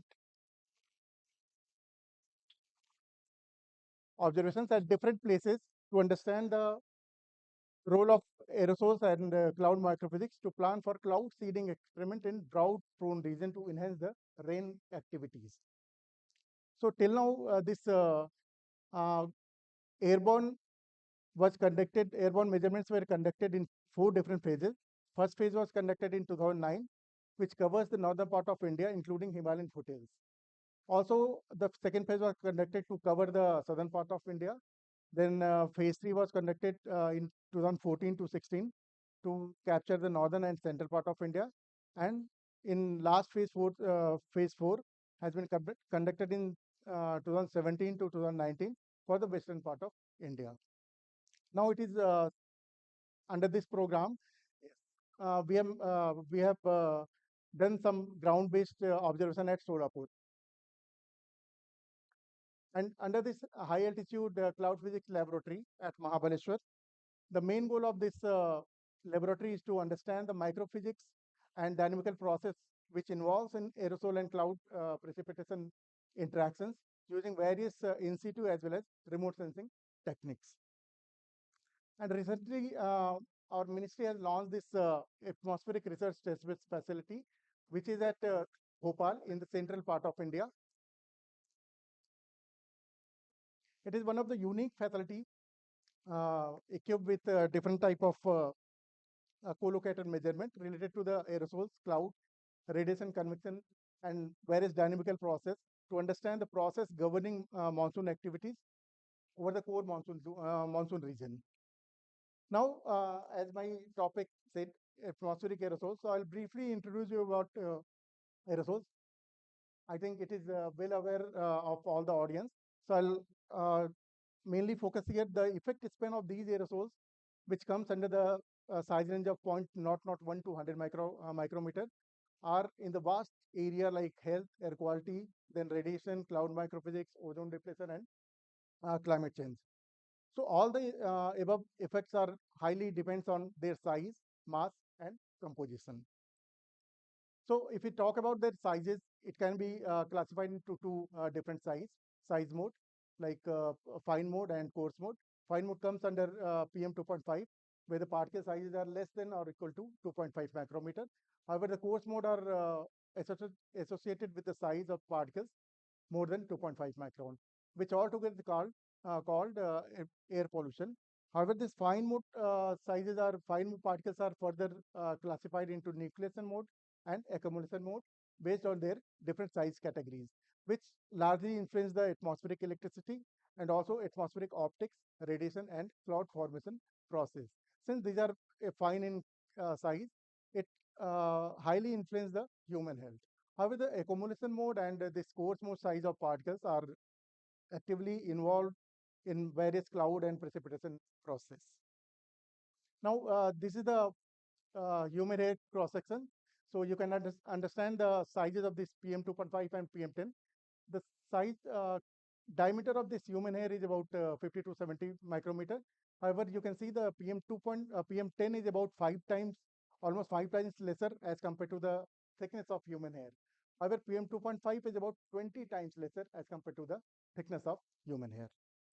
So that can be understood with the fine size. Now comes to their major sources.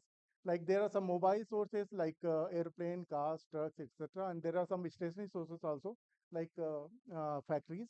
And apart from that, some area sources like agriculture activities and activities in urban cities. Since these are related to the man-made activities, it is also known as anthropogenic or man-made sources. Apart from these anthropogenic sources, there are some natural sources like volcanic eruptions, sea spray, and so on.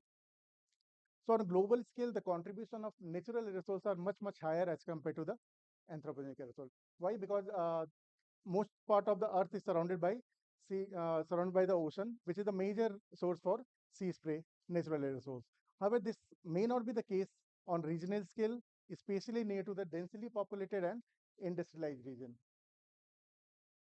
Based upon their emission sources, it can be classified into two modes, like primary sources which directly emitted from the source emissions, and secondary sources which comes from the chemical reactions from this primary source. It is very easy to control this primary source because we know the basic emissions. However, once it is converted into secondary aerosols, it is very hard to control, and these aerosols are mostly responsible for the impacting our climate system. Now, this slide shows how these aerosols and gases are play an important role in our climate system. So our climate system consists of different greenhouse gases and atmospheric aerosols from various natural and anthropogenic aerosols activities. So as we all know that natural greenhouse gases are very much essential to sustain our life over the Earth, planet Earth, through greenhouse effect. However, enhanced level of greenhouse gases and atmospheric aerosols due to increased human-induced activities may perturb our climate system. So one example you can, in the real time we are facing like global warming, which is nothing but the slow rise in the mean Earth atmospheric temperature, which causes a consequences such as reduction in glaciers due to ice melting, and then sea level rise, which may ultimately affect the water cycle or water budget of Earth atmosphere. Now, this is a change in global mean temperature for the last 170 years, from 1850 to 2020. You can see the observed one is in the black color is more or less similar to the simulated one by including the human and natural activities. So the gradual increase in global mean atmospheric temperature is due to increase in the human-induced activities like urbanization and industrialization, which is the major cause for enhancement of these greenhouse gases and atmospheric aerosols. The global mean temperature till now has been enhanced up to about 1.2 degrees Celsius, which is very critical and alarming for today's scenario is concerned. So as per as per the IPCC report of third, fourth, and fifth, the scientific understanding of greenhouse gases have been increased very much. However, for aerosol and particulate matter, it is still very less. And why? Because there is a inadequate measurement of aerosols on regional as well as global basis, and poor understanding on their role in the Earth radiation budget.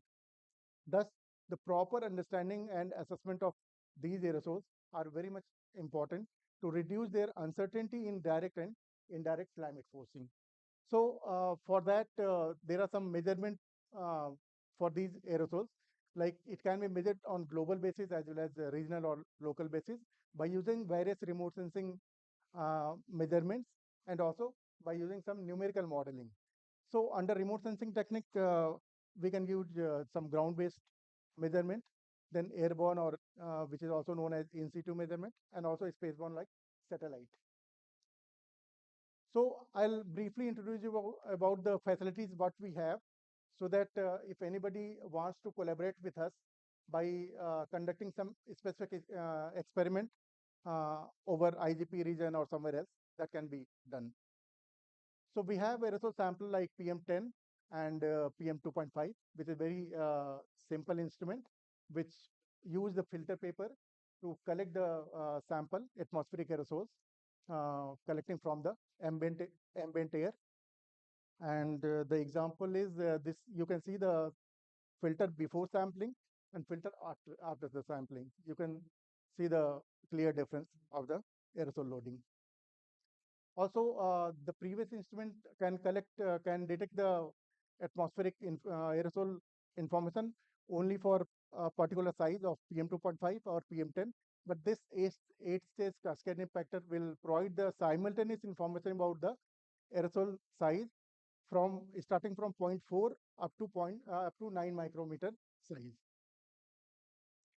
Now, these filter papers are used for the physical properties to get the physical mass of that aerosol, and also it can be utilized to get the crucial chemical composition of these PM2.5 or PM10 by using ion chromatography. So this instrument is very much crucial, which provides the information about the chemical composition of mass concentration of water-soluble species like cations and anions written here. And also we have this OCEC analyzer from the Sunset company, which provides the information about the mass concentration of organic and elemental carbon by using thermal technique. So by utilizing the same some part of the same filter, we put it in this instrument and burn that filter at more than 600 degrees Celsius to get the information about organic and elemental carbon. Now we also have this optical particle counter, which is also known as GRIM OPC, which gives an information about aerosol number size distribution for 16 size bins, starting from 0.23 up to 20 micrometer. It has a limitation like it cannot be operated during the high humidity condition. So we usually kept it in the box having silica gel where the ambient air passes through the silica gel to absorb the extra moisture coming through the inlet. We have ethylmeter, which is an unique instrument which provides the information about black carbon mass concentration. Black carbon is one of the highly absorbing aerosol species into the atmosphere, and it gives an information at 7 different wavelengths, starting from ultraviolet to near infrared radiation.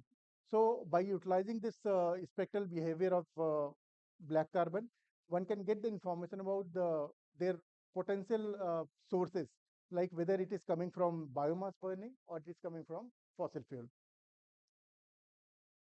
Apart from this absorbing aerosol species, we have this nephelometer, which directly measures the scattering properties of atmospheric aerosols at 3 different wavelengths in visible channels.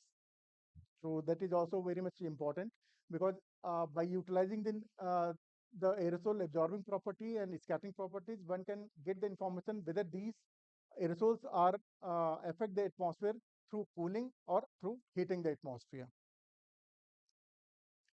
Now, the previous instruments are mainly used to get the information near to the surface aerosols. However, we have one unique instrument called sun skyradiometer, which provides the information about columnar aerosol characteristics by using sun radiation as a source. So it gives an information about radiatively important columnar aerosol optical properties like aerosol optical depth, which is nothing but the total aerosol loading in a vertical column, not near to the surface. It is in the vertical column. And also it gives an information about columnar water vapor. Then angstrom exponent. Angstrom exponent can give an information whether the potential contribution is from bigger particles or smaller particles by looking their magnitude. So by using this angstrom instrument, one can estimate the fine and coarse mode fraction along with their size distribution. Also, single scattering albedo, which is an unique property of aerosol, which can use to estimate the radiative forcing, atmospheric radiative forcing. So it can vary between 0 to 1. That indicates whether the particles are absorbing in nature or scattering in nature. Also, we have pyrometer, which measures the incoming solar radiation uh, reaching at the surface by after interacting with atmospheric aerosols as well as cloud. So this is one typical example of clear sky day, how this solar radiation intensity is high in the afternoon time. However, during the hazy and foggy condition also it is high, same pattern will follow, but there are some about 40% reduction observed, which either may absorb by the aerosol or scatter back into the atmosphere. However, this is the case for cloudy case, zigzag type of solar radiation as indicating with this measurement. So all the previous instruments are very little bulky, and it is difficult to transport from one place to other place. And we have some handy instrument like microtops. It has two different units. One is sun photometer and one is ozonometer. And this also provides columnar integrated spectral optical properties, just like sun photometer, sun skyrodometer of aerosols, along with the water vapor and columnar ozone. We also have a handy microethylometer for the highly absorbing black carbon measurement. These two instruments we have already utilized for to get the information about vertical profile of atmospheric aerosol through balloon measurement. So if organizers allow, I will briefly discuss about some of the results what we obtained by using this instrument. So I have divided here in three different parts: near surface study, columnar study, and upper atmospheric studies. So this also includes the data we gathered from CPCB as well as from the various satellite measurements. So before going to the result, I'll briefly introduce about the orographic nature of Indo-Atlantic Basin region, which has a complex nature of aerosols and large heterogeneity in aerosol loading over this region. Why? Because it is surrounded by different emission sources like crop biomass burning and dust storm activities in the west, and also forest fire, apart from this local industrial pollution. And also it has a unique orography surrounded by Himalayas to the north, then Arabian Sea to the west, and Bay of Bengal to the east. So it makes the region hotspot for aerosol research for researchers.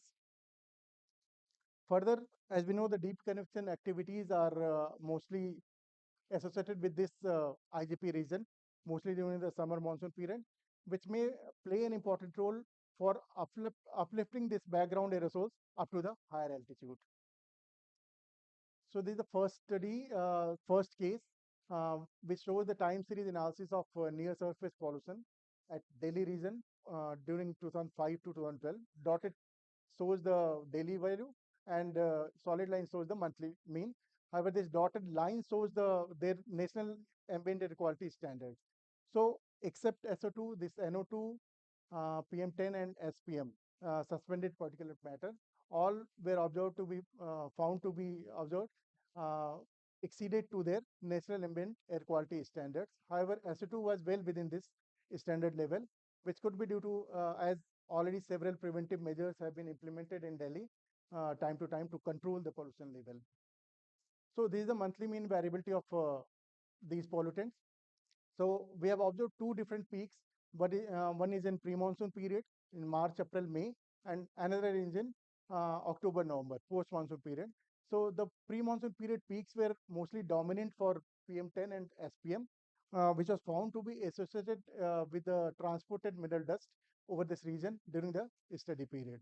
However, the secondary peak in post-monsoon period, October, November, was found to be peaked during for all the four species, which were associated with the agriculture biomass burning activities in the Punjab, Haryana region in the northwest part of India.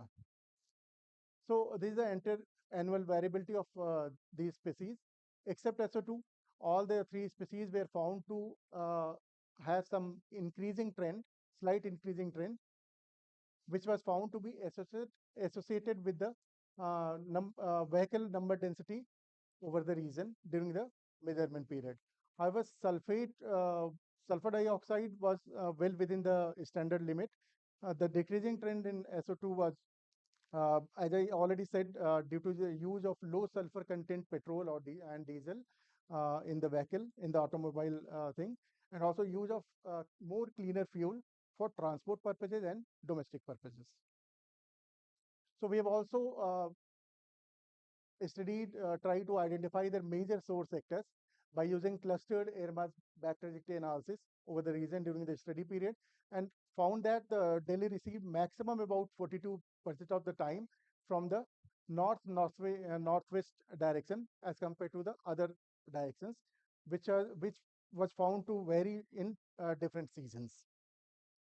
And this you can see the when it is 42% time from northwest side, the concentration of air pollutants are very high, as compared to other trajectory occurrences.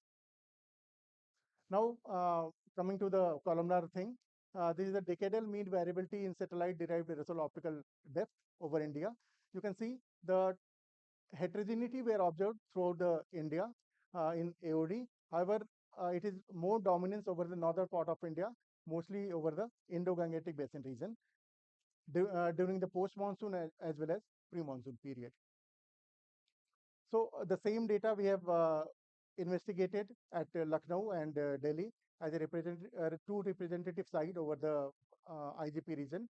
And this is a long-term trend of about 13 years of satellite data, which shows a positive trend, positive increasing trend for aerosol optical depth, angstrom exponent, and aerosol index.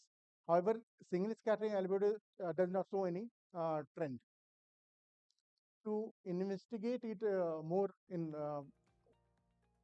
this slide shows the interannual variability of these optical parameters. So we have done some annual mean of each aerosol parameters. It is normalized by to that of 2007. So you can see the aerosol optical depth was found to be higher at Delhi as compared to Lucknow. This shows that the relatively higher aerosol loading at Lucknow as compared to at Delhi as compared to Lucknow. However, if you see the angstrom exponent value, the lower value was observed at Lucknow, which represents the coarser mode particles were dominant at Delhi as compared to Lucknow. However, these coarser mode particles are mostly in absorbing type of aerosols over Delhi as compared to Lucknow. So, in nutshell, we can say that whatever aerosols observed over Delhi is in absorbing nature as compared to Lucknow. So we have done some emission inventory study to get the information about their sectorial emissions with the help of Dr. Sahu from this university. So we have observed a significant increase in the total concentration of PM10 at Delhi, which is about 2 to 3 times higher as compared to Lucknow. However, if you talk about sectorial emission, the resuspended dust was found to be the dominant source of at Delhi. However, residential sector was the dominant source was observed at Delhi at Lucknow. Now coming to their to get the information about their radiative forcing, because we are observed tremendous amount of dust loading and anthropogenic aerosols over Delhi region. So we have done some study for PM2.5 sampling and their chemical analysis. And this is the flow chart how we estimated this aerosol optical depth, optical properties and radiative properties. So we have utilized this aerosol optical model to get the crucial aerosol optical properties like aerosol optical depth, saying scattering albedo, and asymmetric parameter, which is denoted by G, which is a primary input to the radiative transfer model to get the radiative forcing at the top of the atmosphere, surface, and atmosphere. So this first slide shows the individual species-wise aerosol optical depth. So we have observed that this sulfate SO4 was found to be contributed highest, about 36% to the total aerosol optical depth. However, least contribution was observed for organic carbon, which is about 9%.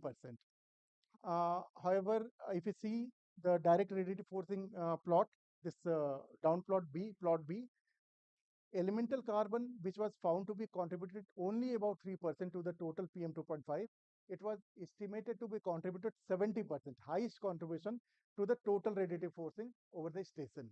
So that can be understood because EC, elemental carbon, and black carbon both are in same nature, absorbing nature. So you can see about 70% contribution to the radiative forcing. However, organic carbon is found to be second highest contributor as the warming species among all the anthropogenic species. Okay, now coming to the end of the thing, like we have done some studies how these background aerosols goes into the atmosphere through some convection activities and play an important role in the upper troposphere and lower stratosphere UTLS region. So we have utilized this Calypso satellite data. This is one typical overpass over the study region, which is northern part of India.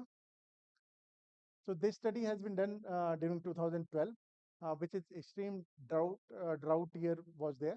So we have observed an enhanced aerosol layer between 16 to 18 kilometer height during the summer monsoon period, and it is found to be associated with the variability of tropopause height, which is shown in the dotted lines. Now, to understand it more, we have integrated this backscattering coefficient along and plotted it with tropopause height.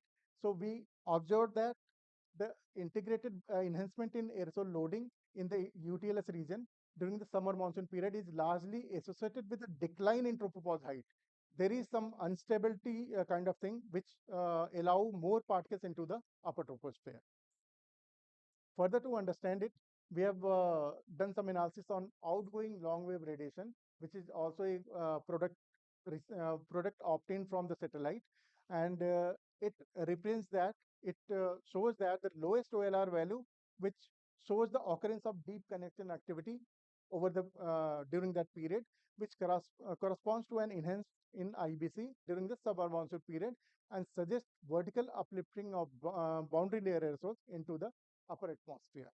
So further to comprehend that, we also utilize to get the information through vertical wind velocity, and found the same enhancement is observed during that period when we observed the integrated backscattering coefficient values were high during that period. So now come to the end of the talk. The summary and way forward. The study suggests that the entire IGP region has enhanced aerosol loading with different composition, which has large spatial heterogeneity in their characteristics and found to have significant impact on our climate system. So other 3 points are the research gaps, which has some scope to work from some new student and research faculty. Like though IGP region is surrounded by different various emission sources. However, proper assessment of mixing and coating of and morphological studies of various aerosol species and their impact assessment have not been well quantified so far. Now comes to the third point. IGP region experiences this hazy and foggy condition mostly during the winter period. However, detailed knowledge of possible interaction between the near surface aerosols and occurrence of fog activities have not been well established. And further, the influence of aerosol composition on visibility degradation is also one of the crucial topic which has not been well quantified. Last but not the least, the study to understand the possible impact of various aerosol air pollution on human health is also one of the essential work over the region like IGP, because it has a high population density which is under the threat of this hazard air pollution. So with this, I stop my presentation. So thank you. Thank you all.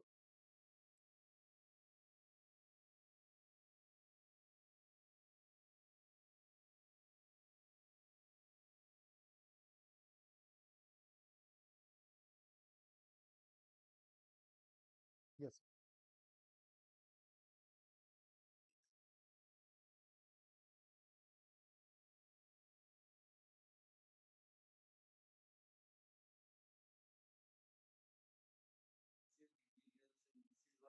Yeah. You're right.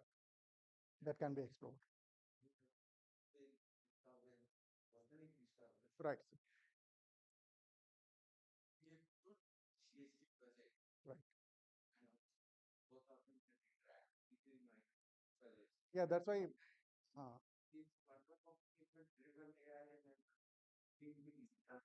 Right. Right. At the first step also, I already said that any student can collaborate and that can be utilized.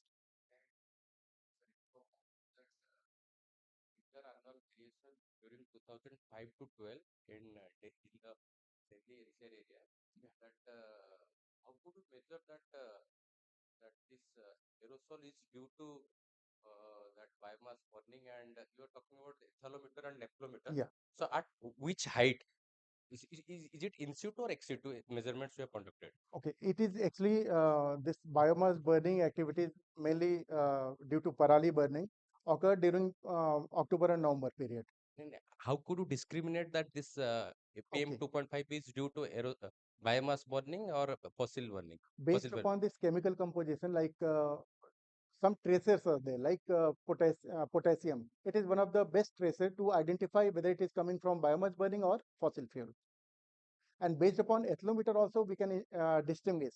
Based upon their spectral Okay. dependency, we can clearly distinguish which part is from biomass burning, which part is from. Okay. So another thing, so the 2005 to 12, we have categorized that the daily variation as well as monthly variation. So what are the sampling sites we have selected for this study? Okay, it is our own institute, IITM campus. Delhi, Not Terry, IITM, Indian Pune, Institute Pune. of Tropical Meteorology, Delhi, Pusa, near to Pusa. I know. But IITM has our own Delhi center, research center. okay, see, this is the forest area. Pusa is the very forest Not, area. it is one side forest area, one Yeah. side complete residential site. So it is a between the transition of these two, not complete forest.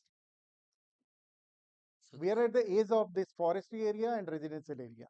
So from one side, how can you say that Now, this? based upon back trajectory, whenever it is coming from the residential side, we can say that it is mostly from the So sir, I tried to collect the PM 2.5 10 data from Delhi during my PhD at JNU during 2007 to 15. I have been to many offices, Ministry of Earth Sciences, Environment Forest and Pollution Control Board.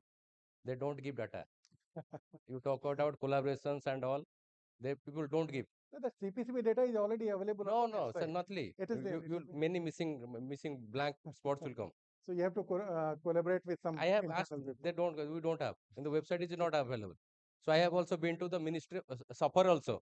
Okay. That SAFAR, the IIT Support you Madras. can get from our side. It's no.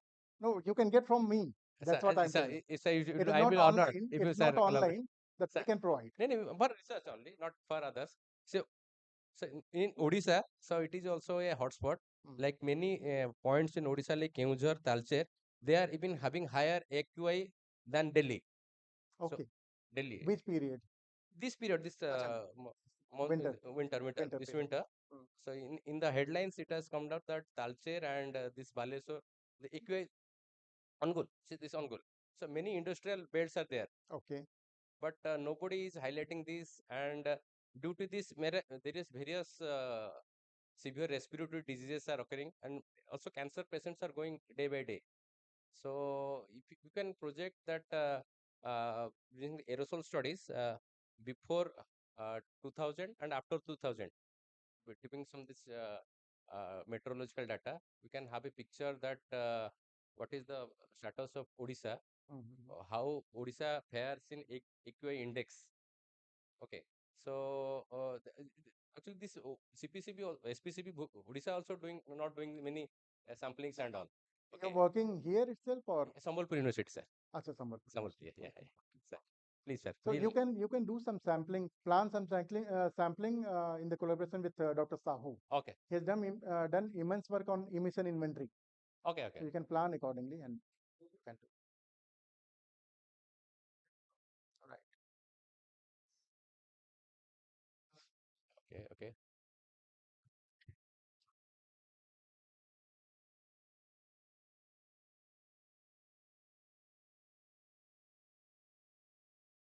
Right.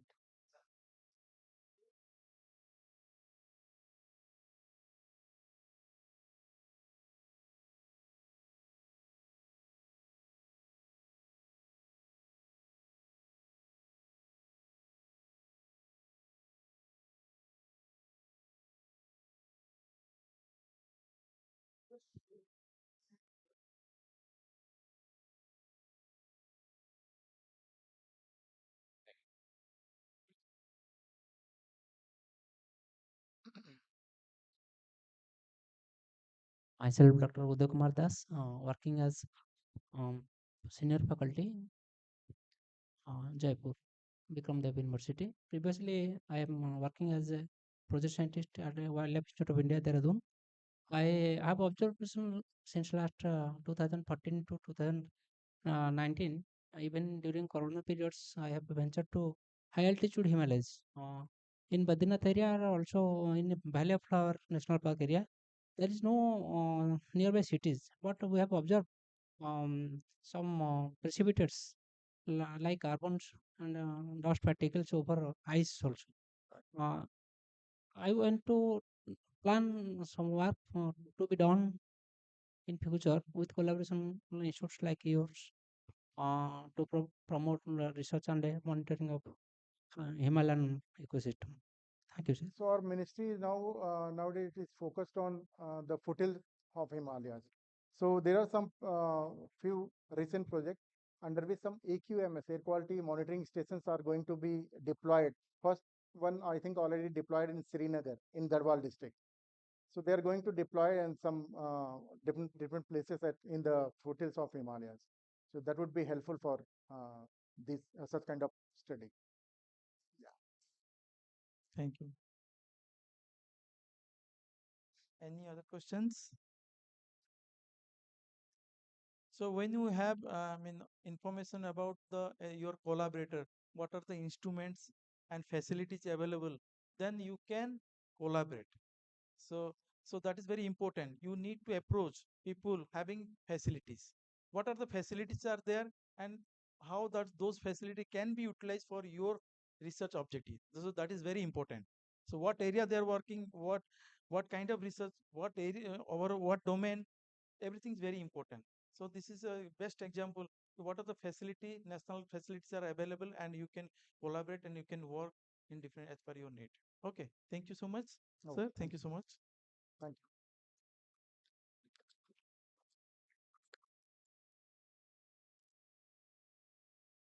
Thank you, sir, for enlightening us with your extensive knowledge. I now request Dr. Sarosh Kumar Sahu to present a felicitation and memento to the Honorable Speaker, Dr. A.K. Srivastav, sir.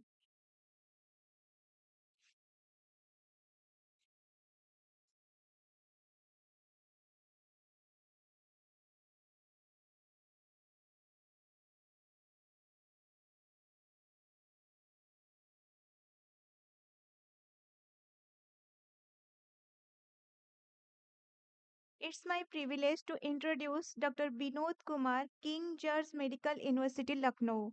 Professor Kumar is an Indian National Science Academy senior scientist affiliated with the Department of Physiology at King George Medical University, Lucknow.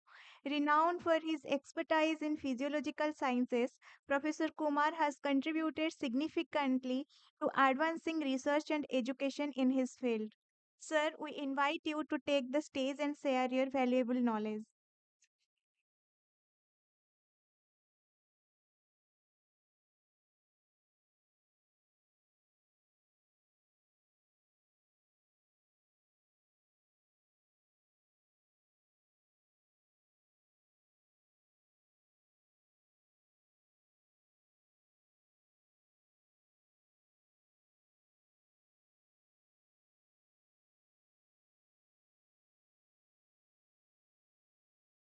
थोड़ा ऊपर लगेंगे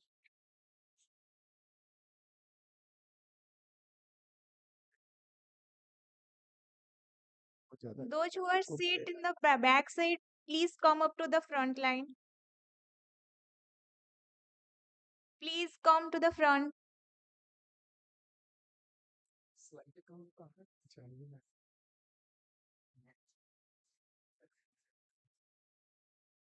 चलेगा ना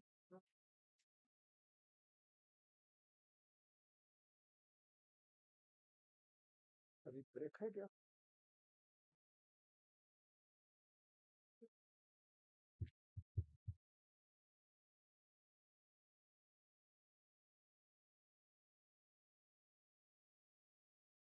Okay, I think it's no,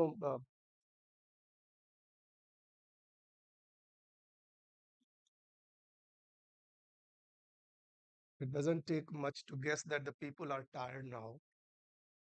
And especially when you are listening the same lecture. Some of it is our fault, but some of it is the way we have been asked to. So, you know, speaker after speaker, they are coming and saying the same thing. So what I'm going to do now, I can't change the slide. It's already there. What I'm going to do I'll pass on slides, and then we have the sufficient time for questions, because I have 40 years sat on that side. So probably, and have served in all different places. So that's how I look like. You can always go to the Google and Google me. So nowadays it's not a. And I thought when Anjan invited me, I thought, well, what I'm going to do. I thought probably he thought that I've been a field scientist as far as this domain is concerned, having myself completed 20 research projects at least, just very young at somebody is beginner. I went to UGC, never went again, because the CSIR and then DST in different avatars funded my project. I also had this international grant. Then there was a scheme which is, although they saw it, but it's no longer existing. Probably they will again start it today, I saw, called Intensification of Research in High Priority Area. Then I also had a multi-institutional grant, which they were talking about, involving 6 different institutions. And yes, I ran the Indo-US Joint Center at least 2 times. So these will give me sufficiently to answer your concern and questions as a PI, because probably I have taught 2 years in a college, then 26 years in Central University, and 26 years in a state university in 2 different states, and 15 years in Central University. So Anjan gave me 2 topics, and this is the one: how to secure infrastructure grants by higher education institutions. And that's what the definition of the infrastructure from Google. So you can Google it if you want to, because they are intended funds upgrade what you have for the education and science. So that's what we call infrastructure. It can be any form depending upon your requirements. So once you want to build up an infrastructure, and to some colleagues which we are questioning, so when I joined as a faculty in a state university, so I can understand your plight. I was given 8 by 8 room to sit with one. So IIT professor will not understand it so much. Our ISER professors will not understand so much. With 3 chairs, because that was mandatory, 1 Godrej Almira, and 8 by 8. And for research, my head of department, who seemed to be very fond of me, because he invited me to come to his department, but ultimately gave me a room. And that room was 8 by 8, because he had to take it from another faculty whom we didn't like. And that room was black in color. So it used to be photographic. So I'm sharing, because rest of the things I will pass on slide, you have already seen it. And we can take up the discussion. So I work on light and food, how the light and food can make our life hell or heaven. So light was essential. Now think about dark room, black in color. The year was 1987, and I was allotted a MPhil student. That means I had to start some research, right? Previously, I was in Geology University, so I already had a project. Then I had to abandon it because it was a state-funded project of those days. It used to be a lot of money, 1 lakh rupees. So now I called my student, and he is a dean faculty of technology now. And I said, let's get some pastel paper, chart paper. Now, we used to call pastel paper. And all 4 walls be with a gum bottle, pasted it, and converted it overnight into white room and started the experiment with bulb, with a couple of cages, with few birds. So that's how you started. नहीं तो Naumann तेल होगा और न Radha नाचेंगी.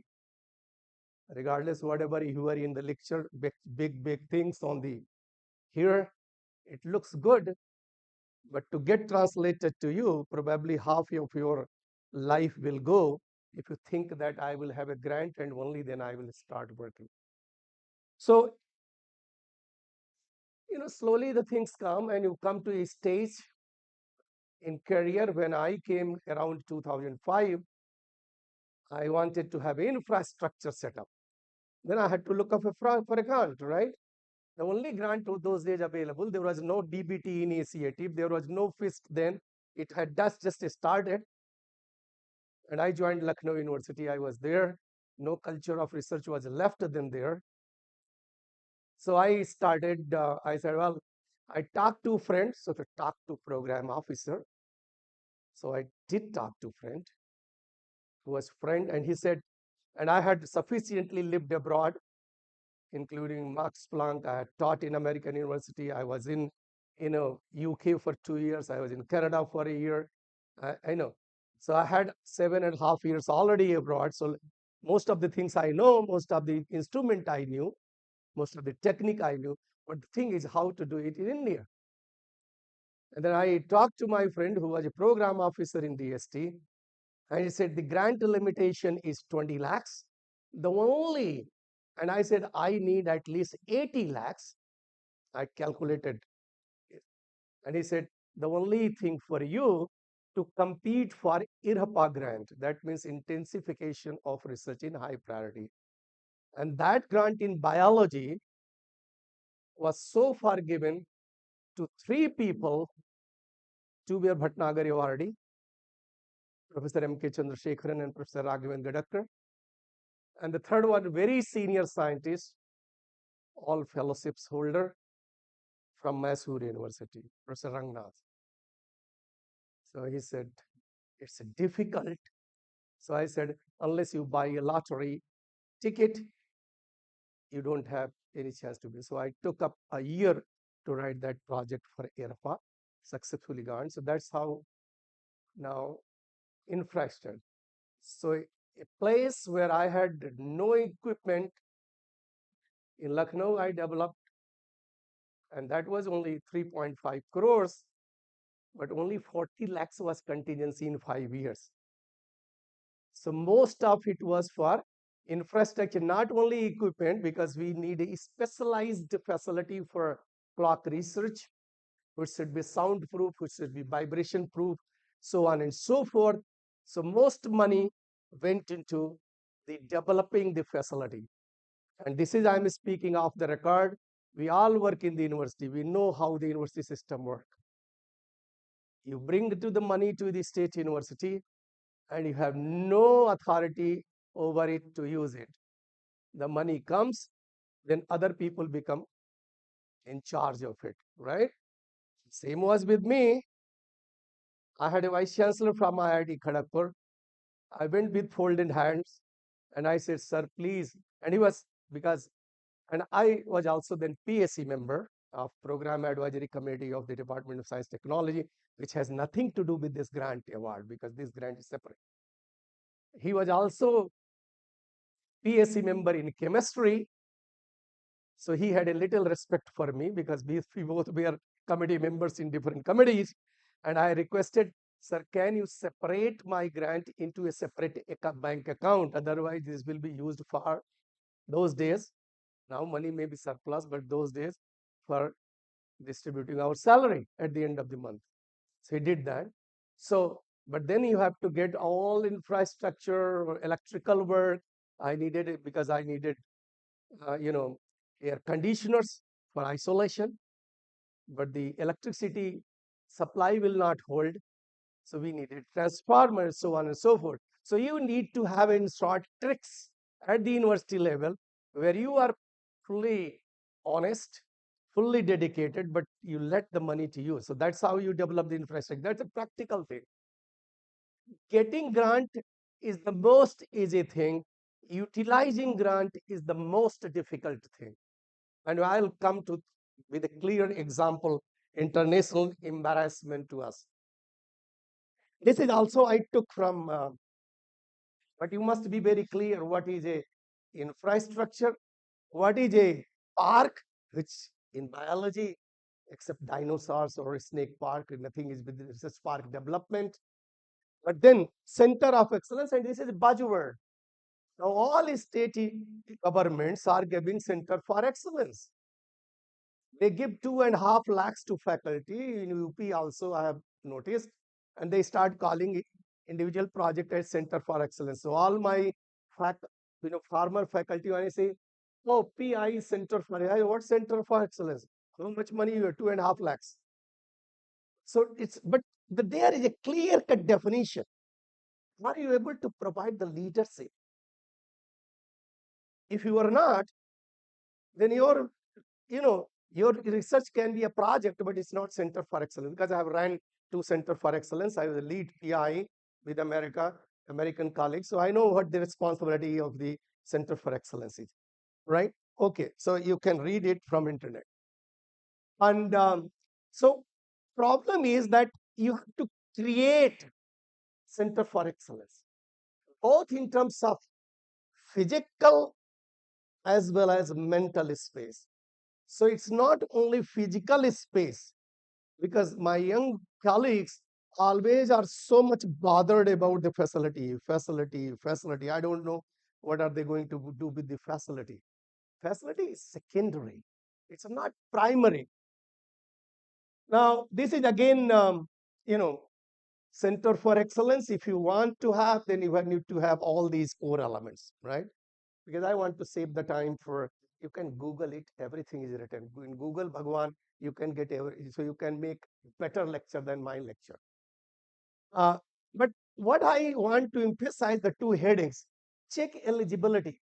Dr. Mohanty also talked, but you check are you eligible? And somebody asks, problem is that you are not eligible and you are applying for it.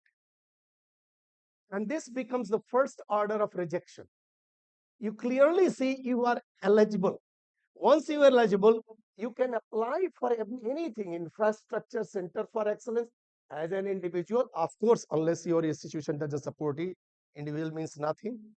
But then as an institution, and you saw different programs, current program. Now I don't give you 4 minutes, I give you a minute. What can be the possible themes? What can be infrastructure? What far it is going to be? What can be and what far it is going to be center of excellence? What can be and what far it is going to be, your other whatever facility you want to create. What is the theme? What are you going to do? I mean, Apple or oranges, are you going to be reinvent the wheel like Einstein did? So least these are some of the themes which you can think of. If it is institutional, is it aimed to make a human capacity building? I'm a great signatory of capacity building, because that's the only one thing we lack. We have excellent, bright young generation. There is no denying fact. But are they capable? Intelligence doesn't mean that you are capable of. I mean, I can't run the aeroplane. I mean, I'm intelligent, I consider myself. Can I? I'm not capable of. That ability isn't there. So human, or you want to be institutional capacity building. And these are different things. Don't intermingle. Don't intermingle that these are the same thing. Do you want to have these for research and development? Do you want to have innovation and technology development? This is big problem in biology nowadays. Organelle biology people, if you see their project, they say nanotechnology, nanobiotechnology, nanoscience. Can we do it? We cannot. Then science for common good. This is also infrastructure development. You want to enrich the life of the tribal people of this area. It's common good. sustainability, sewage disposal, so on and so forth. So common good. National missions, as you saw, now it is being launched. You mission mode, Saksharta Abhiyan, Swachhata Abhiyan.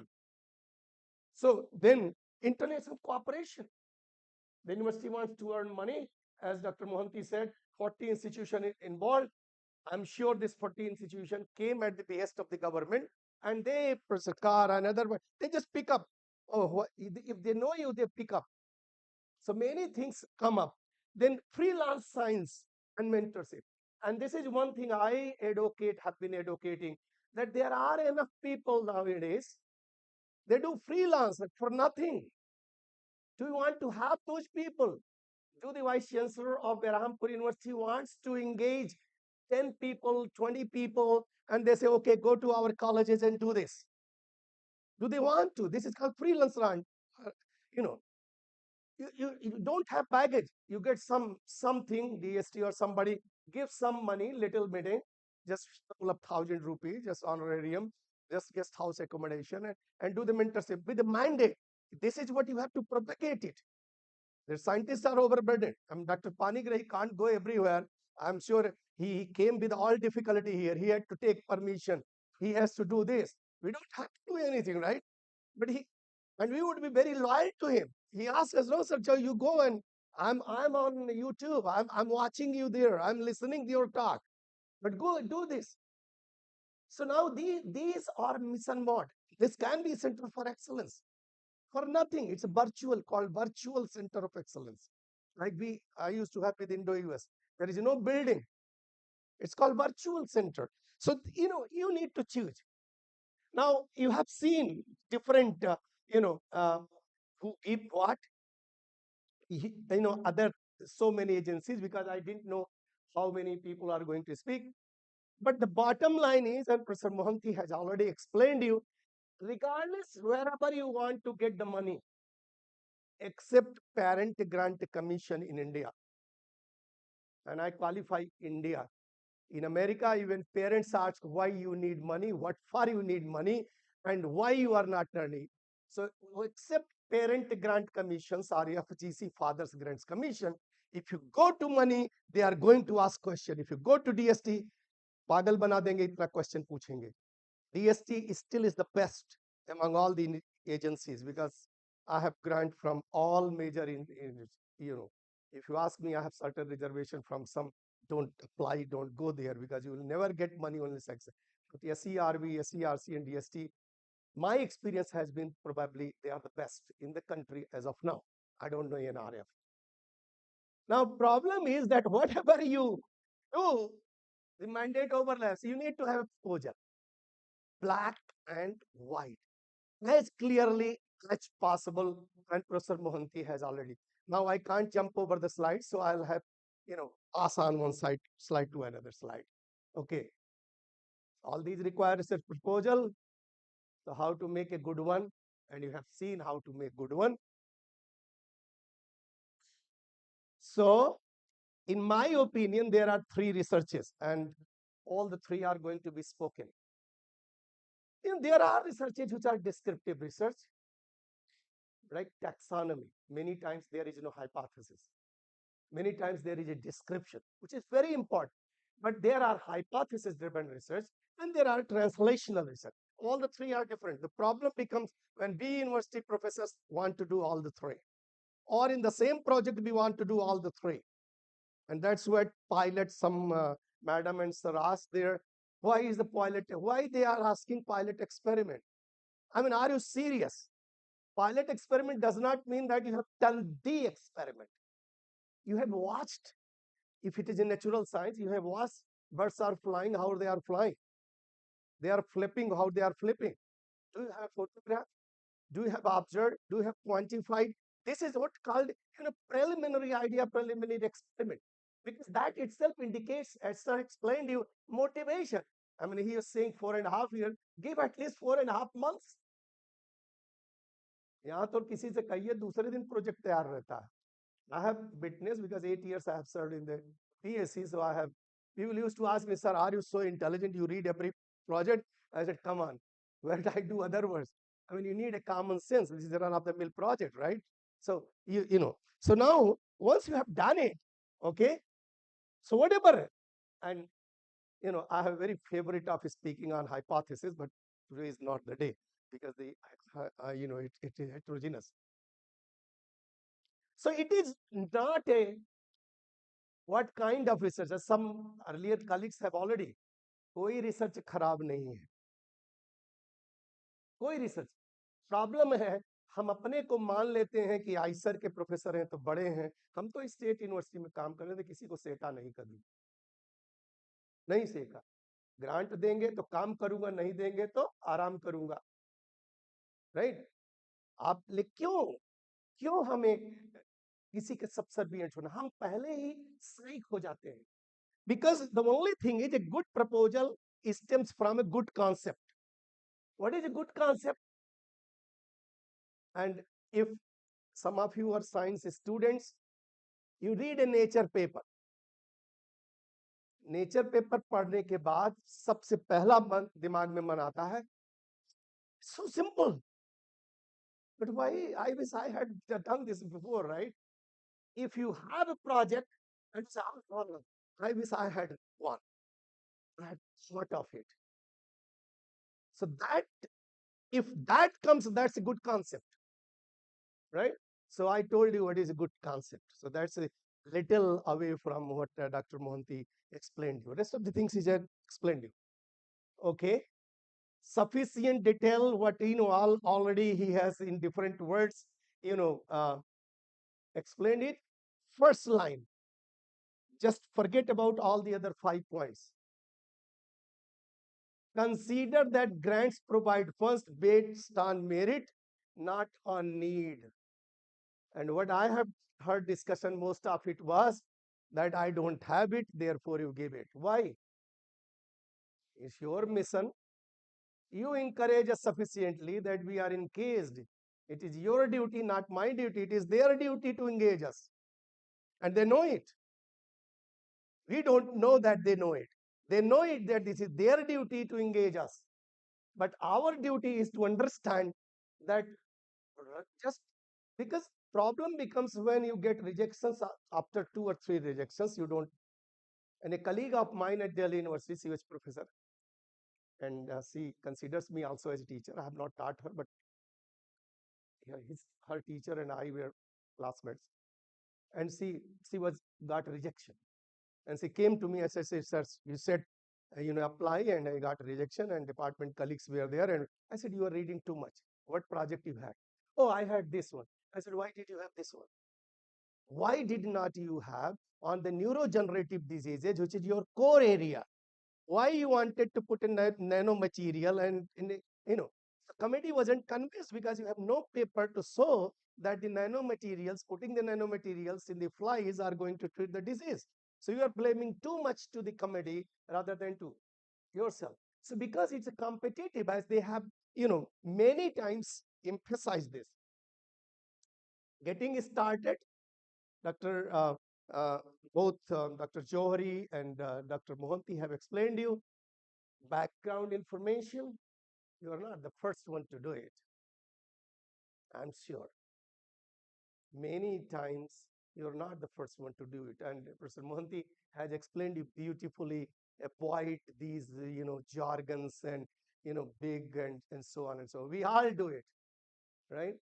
Even in research paper, when you say for the first time, then the referee gets very suspicious of you. And one time I wrote in the conclusion, this might mean, and then the referee says, "How confident you are?" I said, "What do you write in the paper?" I wrote him in the rejoinder.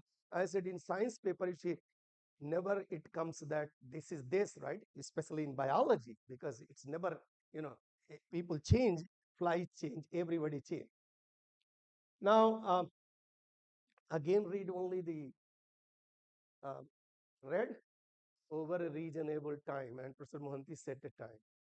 Many times it so happens we propose everything what we know without realizing that the other people on the committee, they also do some research and they know this is not feasible, this is not viable, right?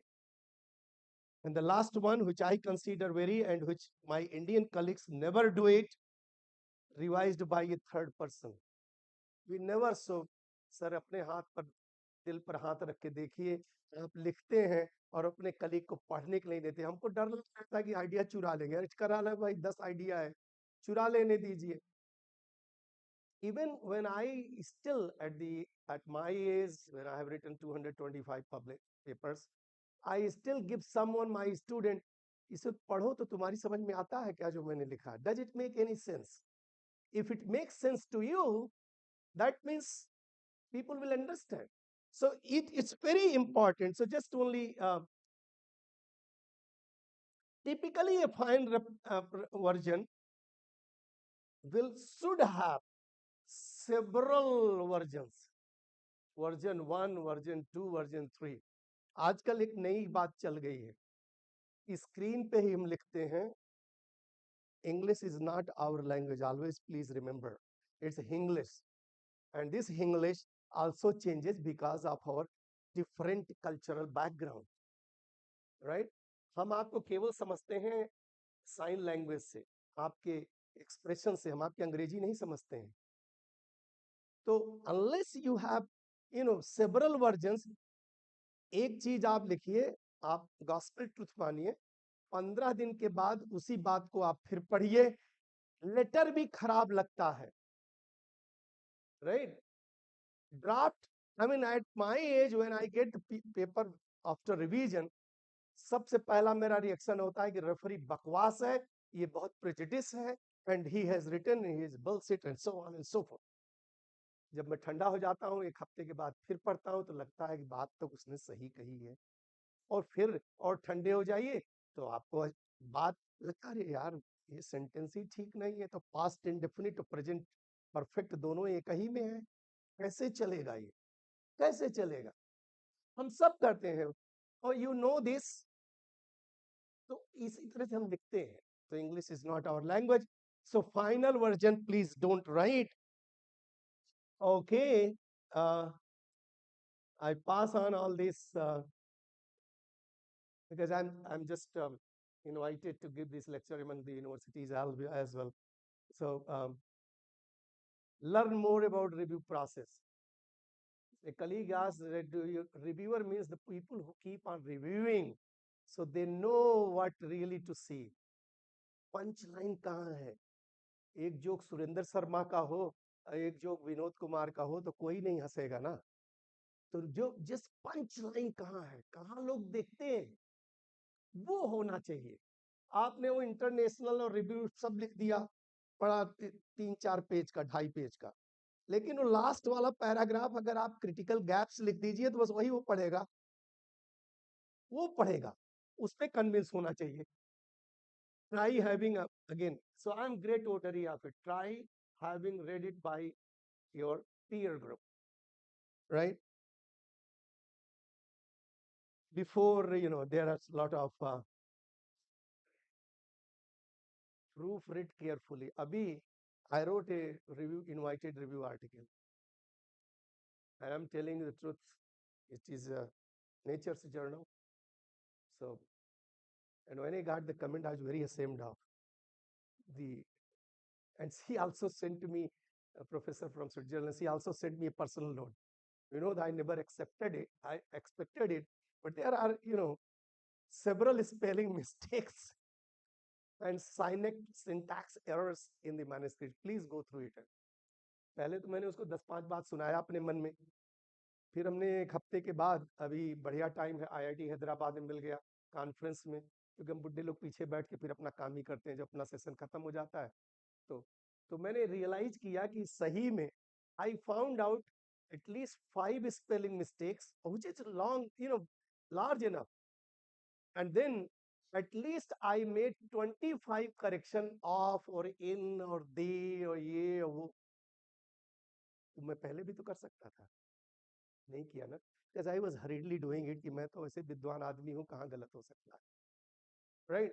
So this is, again, everybody from DST has emphasized guidelines of the agency. If the grant is awarded, if not funded, so that already covered. If you are acting as a reviewer, you have also responsibility, because several of us may be acting or will act as a reviewer, and you need to see, ये नहीं कि हमारे दोस्त का जानने वाला है तो मेरी तरह जैसे मैं पीएचडी की थीसिस का रिपोर्ट लिखता हूँ, तो मैं सर आजकल पीएचडी थीसिस में नहीं जाता, मैंने अपनी पूरी लाइफ में 20 थीसिस भी एग्जाम में नहीं किए, फिर बहुत क्रिटिकल हूँ मैं, तो फिर मैं लिखने लगता हूँ और फिर मैं इंसिस्ट करता हूँ, मेरी बैड हैबिट है. If I enter into argument, I take it to logical conclusion. I have been sufferer because of this. So I decided not to, क्योंकि बाकी रिव्यूअर ऐसे नहीं है ना, तो why the candidate, and I never act as examiner, क्योंकि panel में बाकी तो सब सिंपैथेटिक हैं, तो वो बच्चा हमारे बोर्ड में आएगा तो उसको क्यों डिफिकल्टी हो. तो ऐसे नहीं करिए, ये ग्रांट में आपको रिव्यूअर हुई एक्सेप्ट करिए, तो अपने जानने वालों को ना करिए. अगर आपको लग रहा है वो साइन करने की जरूरत नहीं, कॉन्फ्लिक्ट ऑफ इंटरेस्ट वो आप कर सकते हैं, क्योंकि डेफिनेशन है कि 3 साल में पेपर नहीं पब्लिश करिए, उसके पीएचडी सुपरवाइजर नहीं, उसमें तो आप निकल जाएंगे. और फ्रेंड तो सबके सब जानने वाले हैं ही, लेकिन एक रीजनेबल अगर आपको नहीं है तो आप डिक्लाइन कर दीजिए. लेकिन आप ये देखिए कि आप ये क्वालिफाई कर रहे हैं कि नहीं. बहुत सारी चीजें हैं, छह पॉइंट्स हैं, ये बता दिया है डॉक्टर साहब ने. तो keep the reviewer in mind, ये भी बता दिया. Don't fit for bird line, go by the instruction, brevity and clarity, logical presentation, understand. So he didn't cover this, passed on, but I think this is very important, क्योंकि हमारे यहाँ ये है, पुरानी हमारी है कि जब मांगने जाओगे, वो जब हाथ बढ़ाता है ना, तो कोई 10 रुपया रख देता है, कोई 5 रुपया देता है. और मेरी आदत नहीं रही. कल हम डॉक्टर पाणिग्रही को अपना एक इंस्टेंस बता रहे थे. I got the first DST grant as a young scientist, so they gave me 65,000 rupees, which used to be good amount of money, but I wanted to have a money for AC, which they had declined. Professor को ही AC नहीं देते थे तो हमको क्या देंगे, हम तो लेक्चरर थे. मैं चला गया और प्रोग्राम ऑफिसर के पास, उसको हमने कहा इसको रखिए डीएसटी, वो SSO2 थे, कल हमने डॉक्टर साहब को बताया. उन्होंने कहा बैठ जाइए आप, ये आप पहले आदमी हैं, तो ISC का प्रोफेसर भी आता है तो ग्रांट रिफ्यूज नहीं करता. हमारी प्रांत मतलब स्टेट के थे, यूपी के. हमने कहा कि वो आते होंगे, बड़े लोग हैं, हमारी चिड़ियों को एसी चाहिए, एसी नहीं होगा तो हम कैसे, लाइट और दो फैक्टर हो जाएगा ना, लाइट और टेम्परेचर. हम बैठने के लिए नहीं मांग रहे हैं. तो आप सोचो कि एक नया लड़का 65,000, उस वक्त 65,000, यूजीसी 15,000 देती थी, 5,000 10,000 का माइनर प्रोजेक्ट मिलता था, तो CSIR की ग्रांट 1 लाख से ज्यादा नहीं होती थी, इतनी यही ग्रांट होती थी. ऐसा नहीं कि कोई हमें ही को मिला था. और मैंने रिफ्यूज किया, बाद में हमको लेटर आया कि आपकी ग्रांट अब 1,05,000 हो गई. प्रॉब्लम यह है कि आप में गट्स है, क्योंकि आप काम करने वाले हैं, तो आपको अंडरस्टैंड करने की जरूरत है ग्रांट कैसे बनाए, कि उसमें डिली डलिंग नहीं हो. 98 में मैंने प्रोजेक्ट जमा किया वर्ड पर, पीएससी के सामने प्रेजेंट किया. मैं अभी, मेरी रीडर की कमेटी नहीं हुई थी, हालांकि ड्यू हो गया था, और पीएससी के चेयरमैन ने कहा, और भरी थी वो एफएनए से कमेटी, 5-5-6 एफएनए थे उस कमेटी में, 10 में. मेरे से कहा चेयरमैन ने कि अगर यही प्रोजेक्ट आप मैमल पे करें तो 28 लाख रुपए हमने आपने मांगा है, 20 ही लाख हम लोगों का मैंडेट है, तो हम आपको डबल कर सकते हैं मनी. हमने कहा सर हाफ कर दीजिए, काम तो चिड़िया पे ही करूंगा मैं. चिड़िया पे ही किया, मिला ग्रांट 28 लाख. They also test you, what is your, कोई आप रिलेवेंस है, कुछ है, क्या आप में दृढ़ता है, वो है कि नहीं है, या ऐसे चले आए हैं कि हमको एक प्रोजेक्ट चाहिए, उसमें लिखने की जरूरत है, चूंकि नैक में जरूरत है, तो इंस्टीट्यूशन कह रहा है कि वाइस चांसलर कह रहा है. चलिए, budget proposal is to serve proof that your organization has considered the true cost running your project. कोई नहीं देखता ना, सब दस्तखती कर देते हैं. लेकिन हम लोग वहां जब उधर रहते हैं तो पूछते हैं, it is also necessary to help funders see your organization as worthy of funding. और क्यों मैं कह रहा हूं सर, ये आप पढ़ लीजिए, ये मैंने इंटरनेट से लिया है, ये रियल स्टोरी हमको पता है, because I had a collaboration with Salk Institute for Biological Studies, the best institute for biology, University of California, San Diego, and they told me इतनी ग्रांट उनको टाटा ट्रस्ट ने दिया। तो उन लोगों ने टाटा ट्रस्ट से पूछा कि why are you not giving this grant to Indians? They said they have no ability to absorb. और यही बात सुबह से उठ रही है, यही बात हमारे डायरेक्टर साहब भी कह रहे थे कि ग्रांट को एब्जॉर्ब करने की आप में क्षमता है कि नहीं है। सबको, जितने एनवायरमेंट वाले हैं सबको चीप चाहिए, तेल कहां से आएगा कोई पता नहीं, फिक्स्ड पैसा दे देंगे और उसका एएमसी कहां से आएगा सर, लोग नहीं देते हैं, राइट? अब देने लगे हो सर तो हो सकता है, लेकिन नहीं देते। वो 3 साल के बाद खराब हो जाएगा, इनसे कोई मतलब नहीं है। 7 करोड़ रुपया दे दिया इन्होंने, आप परचेज किए, थर्मोसाइंटिफिक को सब अर्न करके आपसे पैसा चले गए, आपने बढ़िया सा खूब बढ़िया बना लिया, एक आदमी इंचार्ज हो गया, कुछ दिन लड़ाई हुई प्रोफेसर के बीच में, who is going to be incharge of this. उन्होंने कहा मैं लाया हूं, मेरे स्टूडेंट करेंगे, तब तक इंस्ट्रूमेंट खराब हो गया, 12 महीने के बाद ही खराब होता है, 12 महीने वारंटी होती है, 13वें महीने में खराब हो जाता है।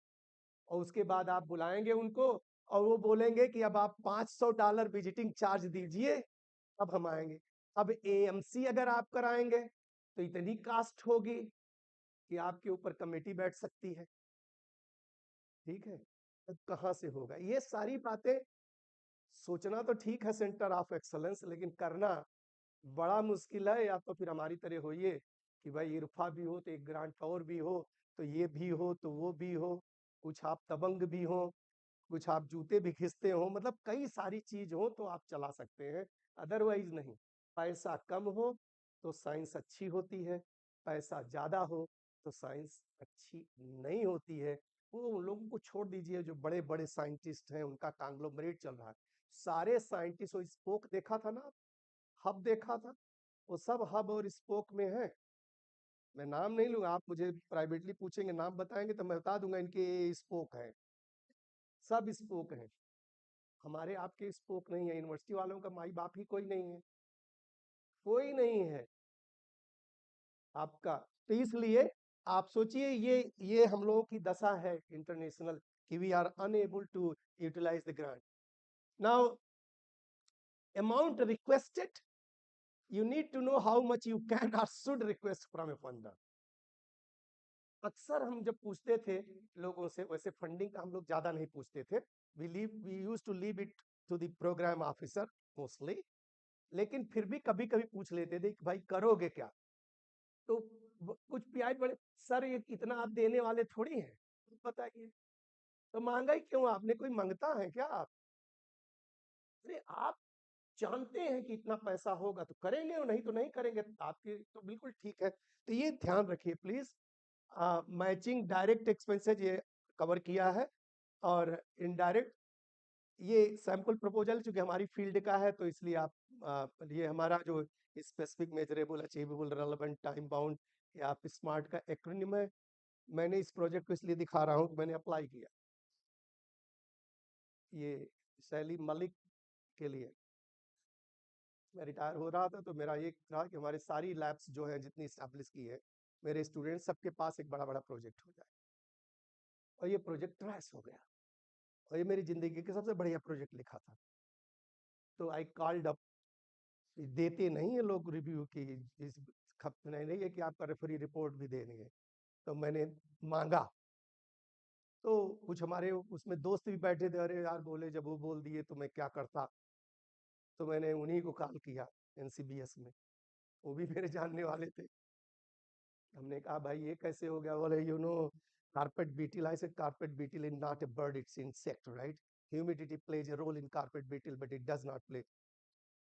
तुमने कुछ पढ़ा भी है कि तुम प्रोजेक्ट ही हमारा ट्रेस कर दिए? तो बोले यार अब तो हो गया। तो I didn't ashamed of. Then I wrote a reply. You have to restrict whatever the questions are. Provided some preliminary data again and applied, and this got funded. आपको persistent होना है, आपको persistent होना है, and I have nothing to do with this project because now my students are running, so I don't work now. So this is you know ये जो what you know ये जो होता है ये section, I find it very important. When you write aims, so remember there can be only one aim of a small project, I mean, unless it runs into 90 crores, there could be couple of objectives. Otherwise, it's not methodology. When you write, it's all methodology. We will measure mRNA, we will look behavior, these are not objectives. So there is a single aim for a project, unless it is translational. And then there are couple of objectives, 1, 2, 3, maybe. Then when you describe work plan, you should go with each objective. This is objective, and this is the experiment to fulfill that objective. But in each objective, you really detail how are you going to do it. How are you going to do it, right? And when I evaluate a project from New Zealand, Australia, or Europe, or it's very embarrassing when I look my own project or my colleagues' project. It's so much detail, even the number of animals they give, right? तो आपको competition, ये जो हमारा जो programme का जो proforma बना है, ये सब NIH, ऑस्ट्रेलिया, यूरोप की एजेंसी और सब वहां से ले करके बाद में अपना इंडियानिज में दे करके उसमें करके इलाबोरेट किया. They are pretty bright people. हमारे ही लोग हैं जो यूनिवर्सिटी में लेक्चरशिप या असिस्टेंट प्रोफेसर ना होकर के वहाँ साइंटिस्ट है. इन सबको साइंस आती है, सब PhDs हैं, बड़े बड़े साइंटिस्ट से करते हैं, राइट? तो इनको सब साइंस भी आती है, घूमते भी रहते हैं, लोगों की लैब जानते रहते हैं, इनको स्टोरी पता है कौन क्या करता है. तो आपको एक देखिए एक्सपेक्टेड आउटकम, लेकिन always you should know that it may not be coming what you are expecting, right? क्या pitfall है? What if it doesn't work? What is your alternative hypothesis? तो एक में दो में से तो एक आएगा ना, वो आप लिखते ही नहीं. आप तो ऐसा लिखते हैं कि जैसे सब कुछ पॉजिटिव जैसे आपने सोचा है वैसे ही होता चला जाएगा. ऐसे तो लाइफ में नहीं होता यार, ऐसे कहाँ होता है. हम सोचते हैं कि पहली तारीख आएगी तो कुछ खरीदेंगे, और भगवान न करे कोई ऐसी सिचुएशन आ जाती है कि हम नहीं खरीद पाते, right? So it's all very important, to run this budget summary. And thank you, and I can happily take questions, clarification, criticism, whatever you want to ask, right? I think I finished it quickly. Yeah, I didn't want to repeat all those kind of things, right? If you are tired, wait for another. There are 2 more lectures now. तो हमारे doctor Thakkar बड़े worried हैं कि last तक उनका बहुत ही थक जाएंगे सब. अच्छा, आप लास्ट, चलिए तो ठीक है. तो हाँ ठीक. Anyway, so thank you so very much, and thank you Anjan for inviting and coming. Yeah, please go ahead.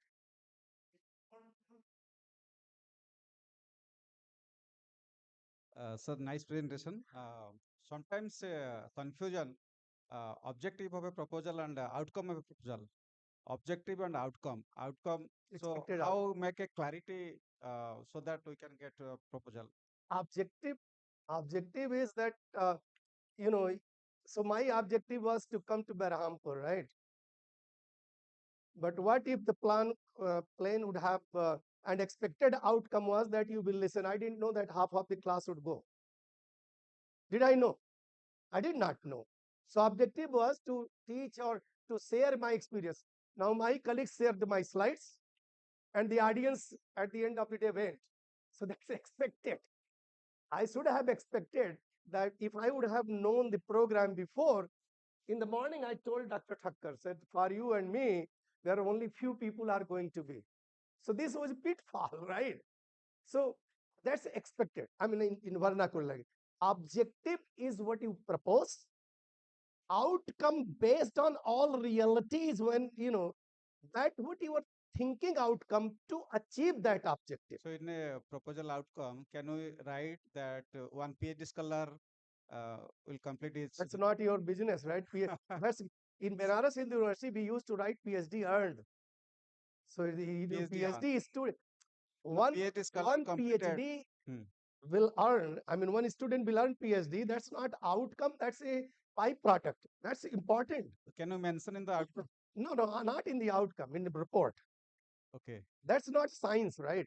So in the outcome, his or her work you can mention that you expect this, but supposedly you get this, right?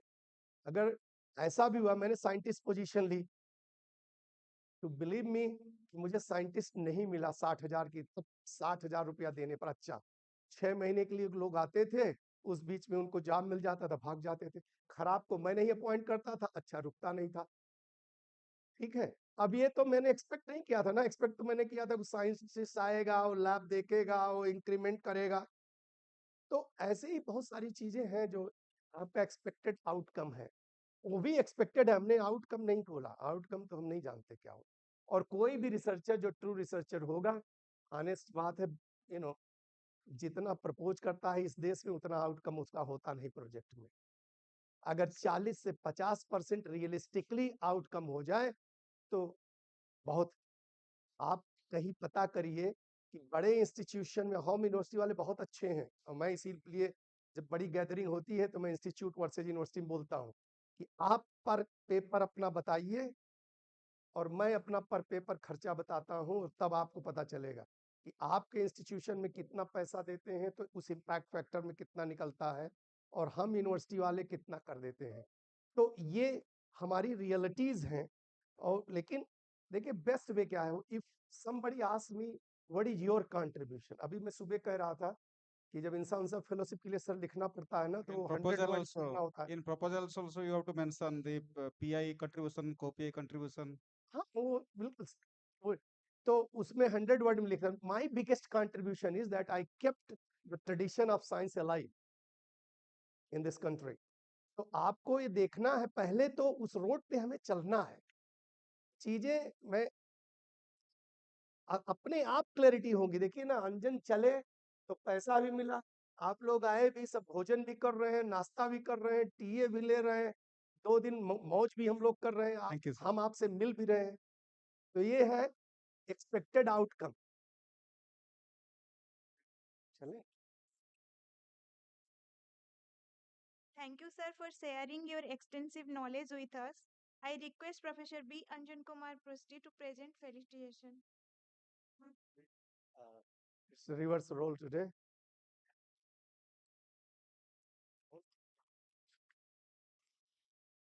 Sir, I would like to respond to your comment of outcome of having 50% of hall capacity.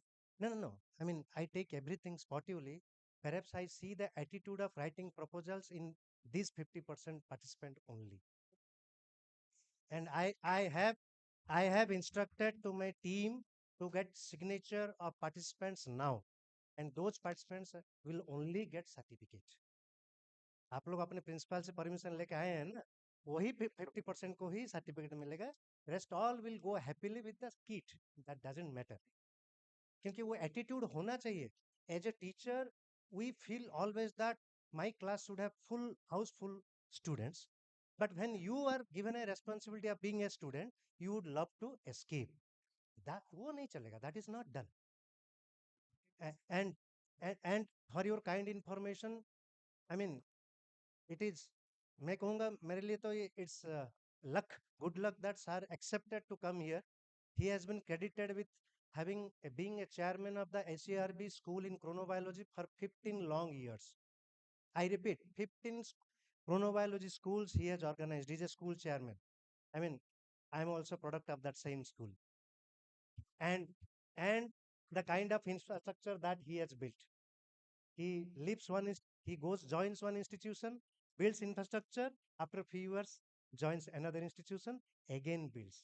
Yes, there will be many people who will take the credit of using that structure, but he builds that infrastructure. So I thought, sir, आप time नहीं होने से एक ही talk दीजिए, although 2 talk के लिए राजी हुए थे सर, but those 2 talk या 1 talk will be really motivating for our faculty colleagues. That is the all our agenda bringing him here. Thank you, sir. Thank you for making it happen.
It's my honor to introduce Dr. M.G. Thakkar, Birbal Sahani Institute of Paleosciences, Lucknow.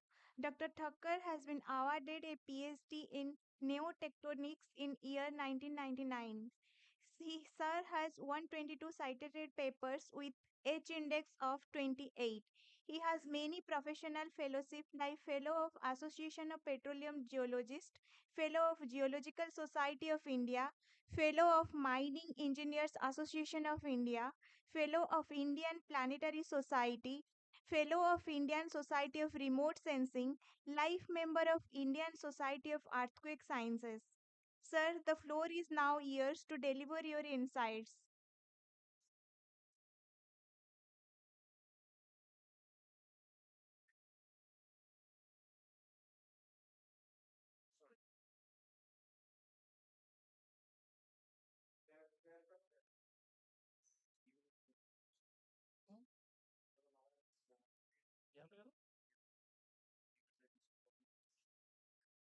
प्रथम graph है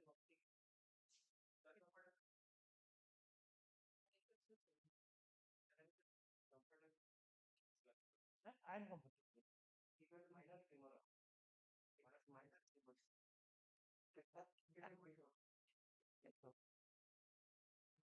I am not a seismologist, I am a paleoseismologist.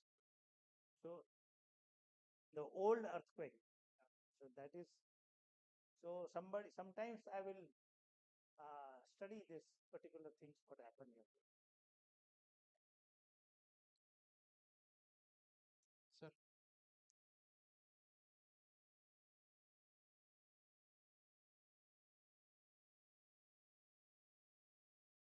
So good evening. Now it is very difficult. The terminal speakers, and I think Professor Kerr is there, the most terminal. And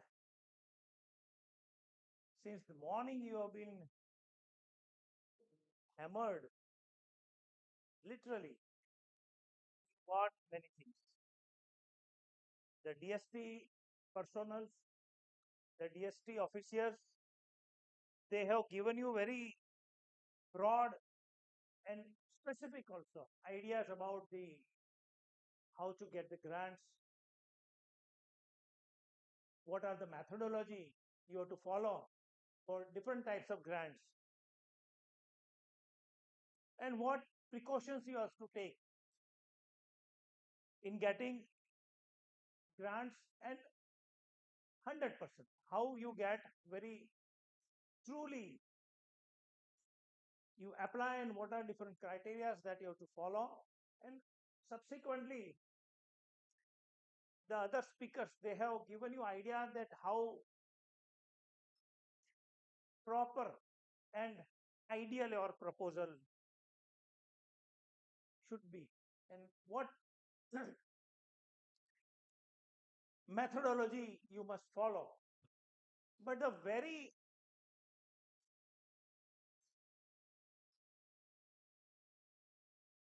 important system among all is the concept.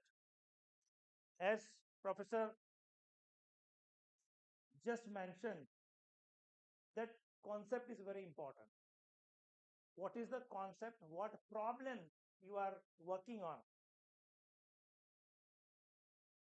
So problem identification ये सबसे पहली अहम चीज है कि जो हम you construct anything, but if you don't have the problem identification, the same thing which I see or you see, and somebody else, even very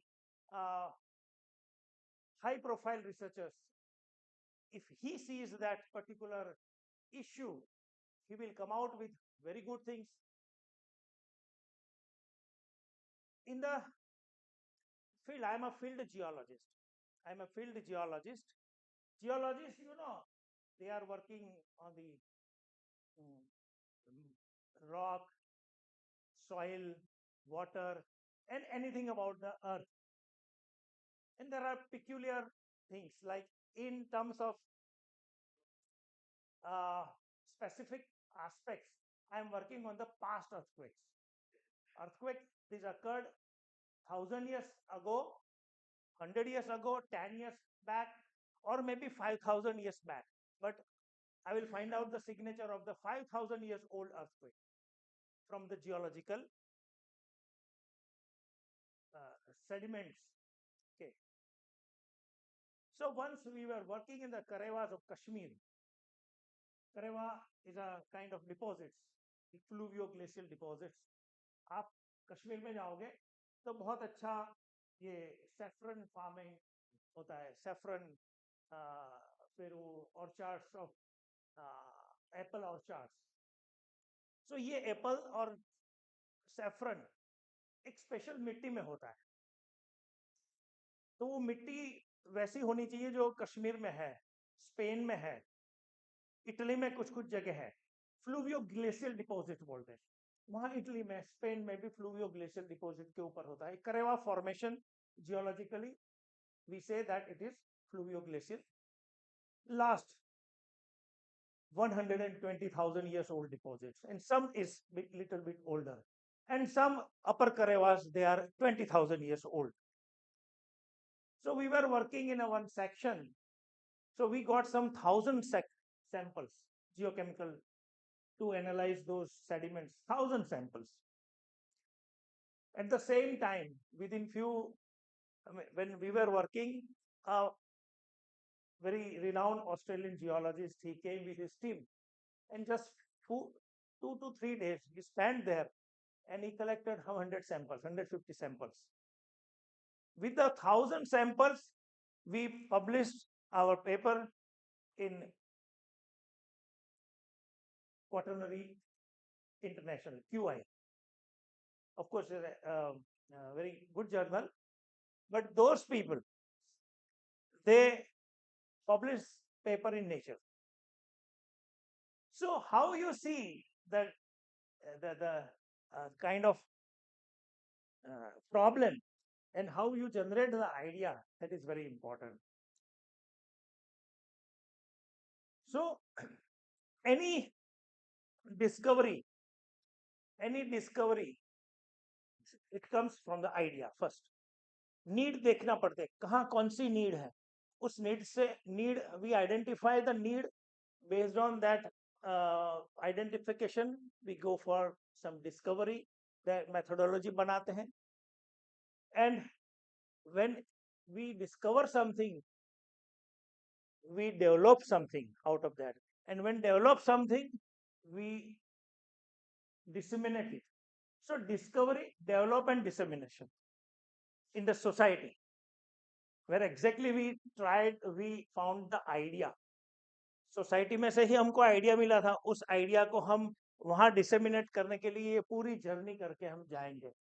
तो ये पूरे पहलू हम जो पूरा करेंगे उसको बोलते हैं ट्रांसलेशन, उसको बोलते हैं translational research. So our basic research, what we do basic research on earthquakes, on pedology, soil science, on petrology, earthquake science, the rock science, optics, salinology,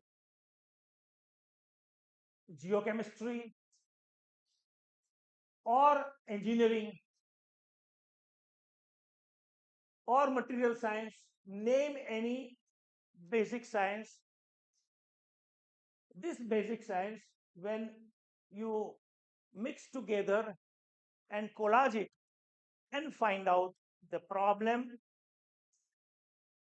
which is related to the human health, which is related to human upliftment,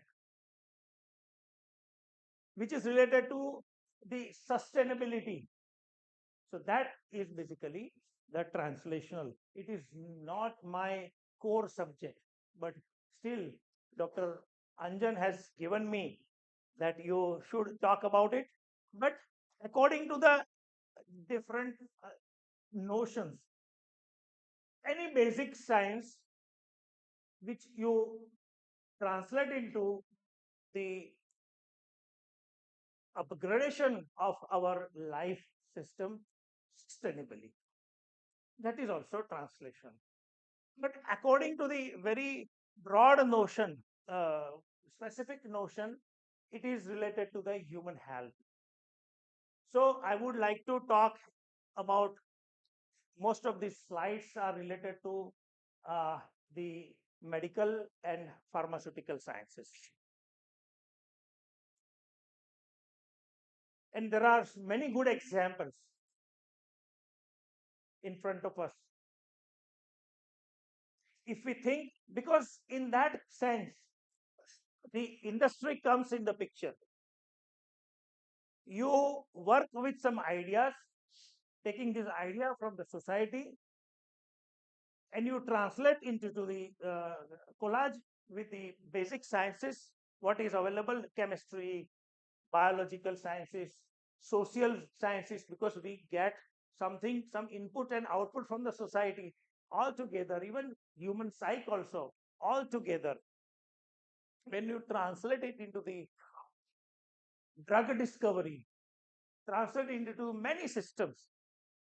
Say for example, MRI, CT scan, ये जो हम use कर रहे हैं बहुत बड़े बड़े instruments हमारे अंदर की सिस्टम को जानने के लिए, सोनोग्राफी, बहुत कुछ हम यूज कर रहे हैं. अगर मेडिकल साइंस इतना मजबूत नहीं बनता, अगर फिजिक्स, ऑप्टिक्स एंड इंजीनियरिंग इतना मजबूत नहीं होता. मैं एक जगह, I cannot say that earthquake will come within a few 10 years, 20 years from this side. I cannot say, because this science is not developed. But in the developed countries, like in US,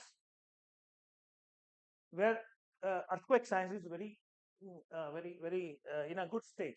Japan, it is in a good stage. But they also say that earthquake can strike here, 15% possibility with this time frame, 15% possibility. Why? Because there are many ancillary developments of this science. For example, dating. You know what is dating? Carbon dating, uranium thorium dating, uranium PV dating, argon argon dating. So these dating techniques last 40,000 years, 40 years, the dating technique came. So हमारा science थोड़ा अच्छा बना.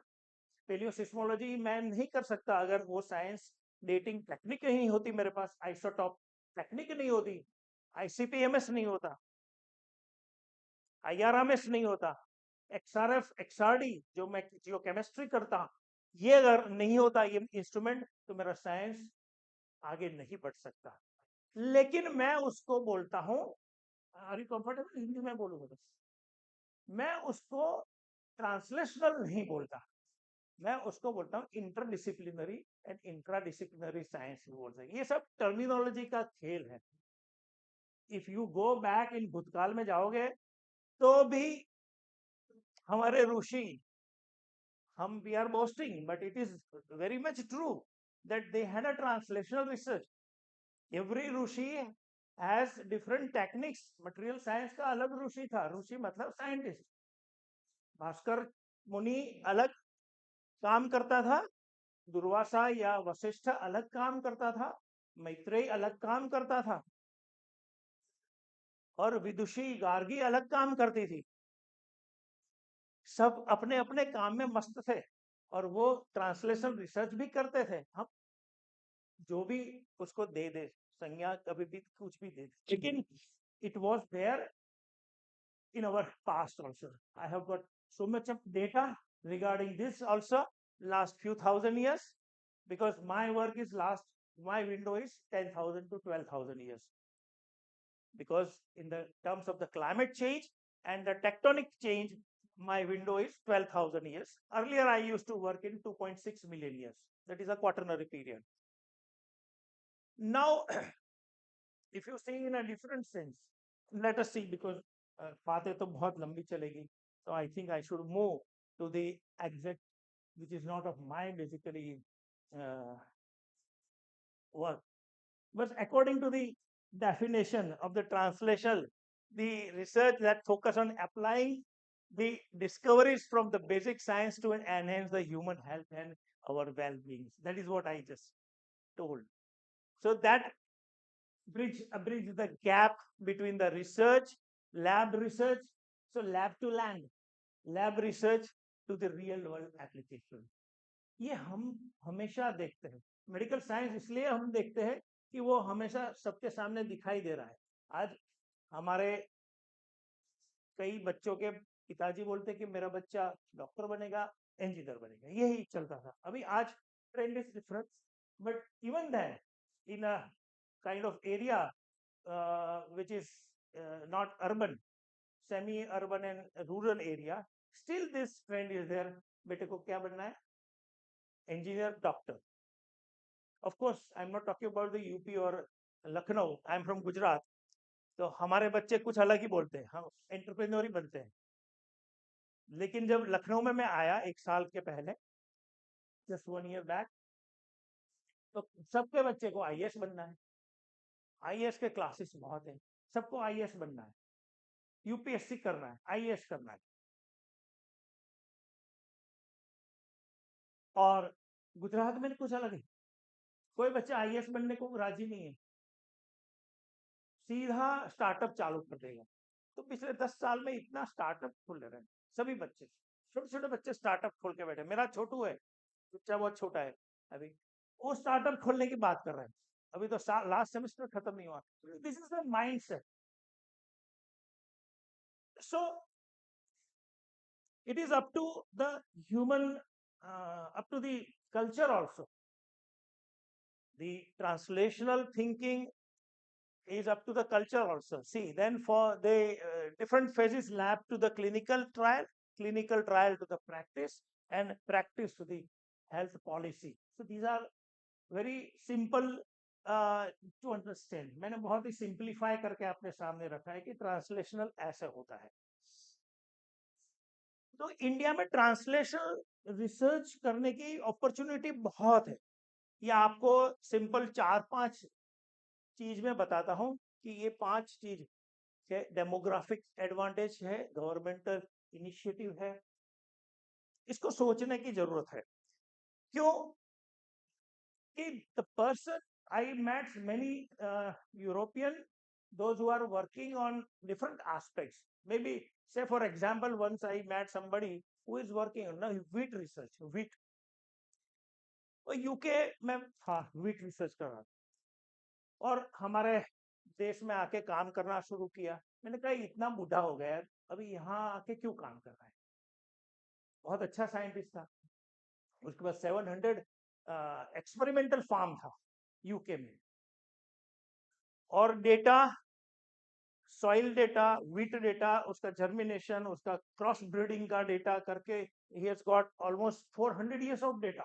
ये उस university की पीढ़ी का चलता हुआ डेटा है. When he was holding 7, मैंने कहा यहाँ क्यों आए? कि India is full of data. He said India is full of data. हमने सब कुछ खत्म कर दिया, हमारे पास अभी डेटा ही नहीं. Whatever we new invention comes, immediately we apply. हमारे पास 100 लोग बैठे, जो नई टेक्निक आई हमने सीधा सभी सॉइल, रॉक, पेड़ पौधे, प्राणी, सबके अप्लाई हो जाता है विद इन फ्यू डेज. हमारे पास कुछ नहीं होता. तो Africa, India, they have ample of data and possibilities. We have so diversity, so demographic advantage है हमारे पास कि large and diverse patient population. So if you want to go for the clinical studies, we have ample of. Dharavi की झोपड़पट्टी में जाइए, वहाँ इतने सारे disease हैं.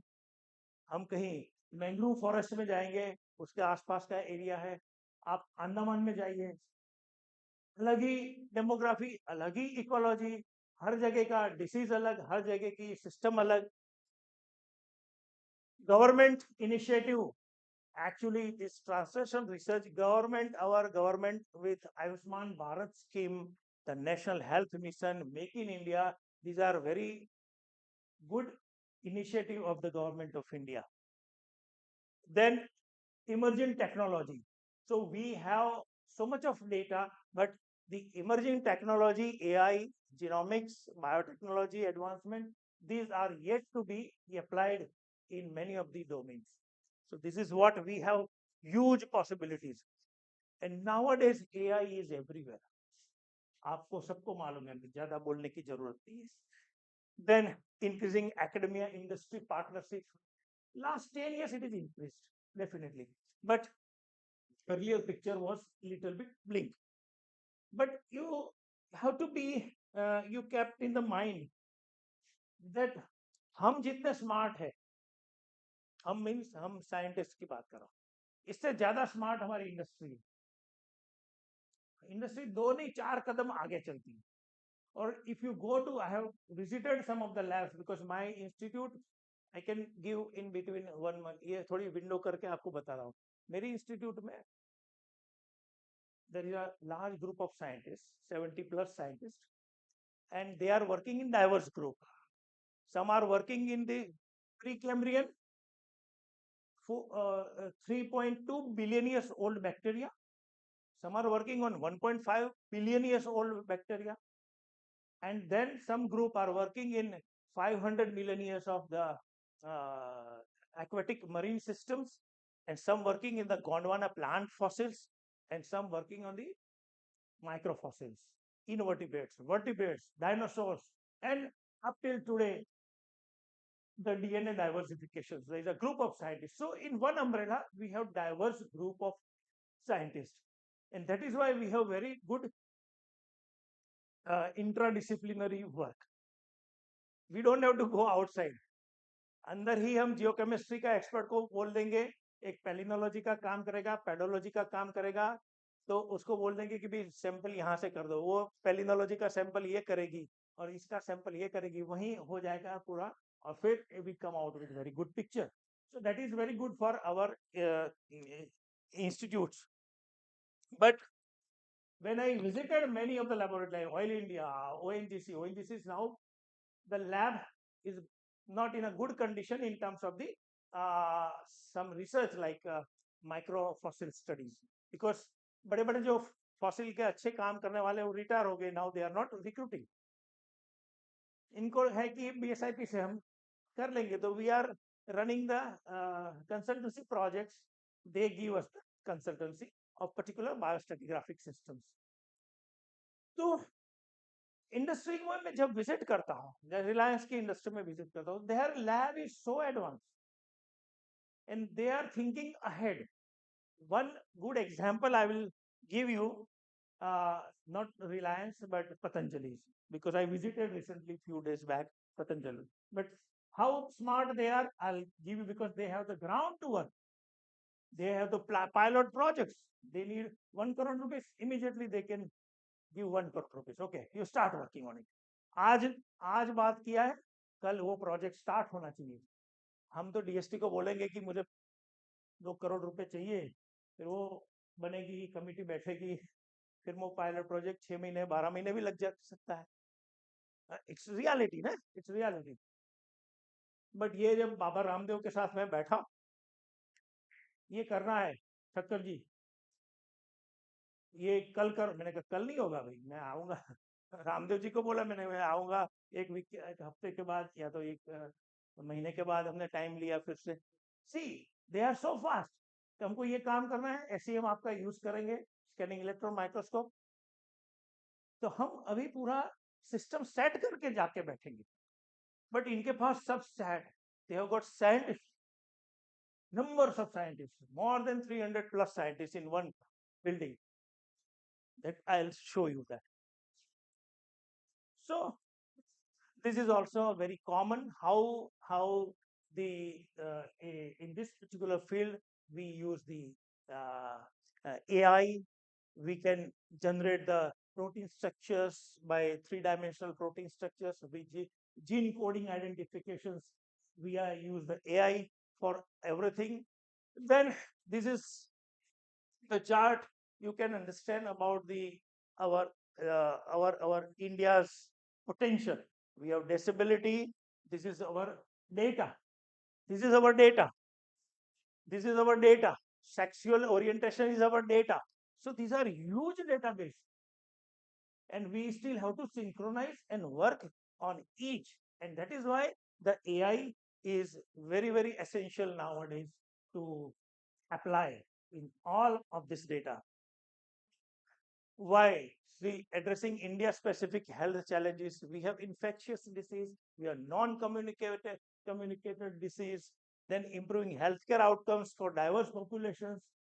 इतना सारा डेटा है, हमको ये करना है काम. हम आइडेंटिफाई कर चुके, आइडेंटिफाई करके अभी ट्रांसलेशनल काम करना है. तो मैं ये कहना चाहता हूँ कि हमारे लैब्स, हमारे देश की जितनी CSIR, DST लैब, MOES की लैब है, जिसमें काम बहुत अच्छा हो रहा है, कुछ है वो ट्रांसलेशन करके अच्छा काम, जैसे सीमैप है. सीमैप इन लखनऊ में 4 CSIR लैब है. सीमैप, NBRI, CDRI, IITR, 4 CSIR की लैब. सीमैप के they have got several patents and they are going into the directly to the society. But still CDRI, even Drugs Research Institute, they are struggling because of our administrative and bureaucratic jargons. Reduce, okay, I'm going. So this is how the AI is used in different drug discovery, gene editing, research, everywhere now. हमको समझ में नहीं आता, इतना ये लोग काम कर चुके हैं. तो ये सब टूल लेके यहाँ आते हैं इंडिया में और ये काम करते हैं. हमको पता भी नहीं चलता, काम करके चले जाते हैं. DST को पता चलता है कि DST के साथ पहले मीटिंग होती है. And there are many scientists involved. Our scientists are involved. So, academic and research institutes to the industry. So, we have education and it gives the talent. So, our education, whether it gives the talent to work in the industry, is this big question. तो मेरा ये बड़ा लंबा lecture है जिसमें मैंने how in the higher educational institute you make the curricula of different packets. आप हर packet का एक छोटा सा 2 क्रेडिट 5 क्रेडिट का कोर्स बना दीजिए और फिर आप सबको डिस्ट्रीब्यूट कर दीजिए and then you make a translation. So this kind of package is very common in most of the American universities, European universities. If you go to MIT, if you go to Stanford, Greenwich, they have very common. So my student, अगर काम करके मेरा MSc करके मैं बाहर ONGC में भेजता हूँ तो वहां जाके तो नहीं बात कर पहले सीखेगा. तो 2 साल तो उसको ट्रेनिंग में लगाएंगे, तब तक उसको 25,000, 25,000, 30,000, 40,000 देंगे, ट्रेनिंग बनेगा. But why I involved ONGC in my institute? Why can't I involve Oil India or Coal India Limited in my institute or my university? I am from university background basically. I am from Kutch University. अंजन साहब की जो guide institute में where he was working earlier, so इनके बिल्कुल सामने हमारी university थी. But I used to, as a professor in geology, I used to send my students to all industries through dissertation work. Very, very interesting work is dissertation work. हम उसको discard करते हैं हमारे प्रोफेसर आजकल. ठीक है यार, चले तू यहाँ चला जा, कोई भी यार तू मेरे सिर से चला जा करके डिसर्टेशन दे देते हैं. नहीं, I used to take their interview, students interview, and that interview actually for 5 days में इंटरव्यू चला था. इनका पूरा स्कैनिंग होता है और वो उसकी पोटेंशियलिटी, उसकी inclination that I use to scan and then I send कि भाई आपको इस लैब में जाना है. ONGC की 21 लैब्स है पूरे देश में.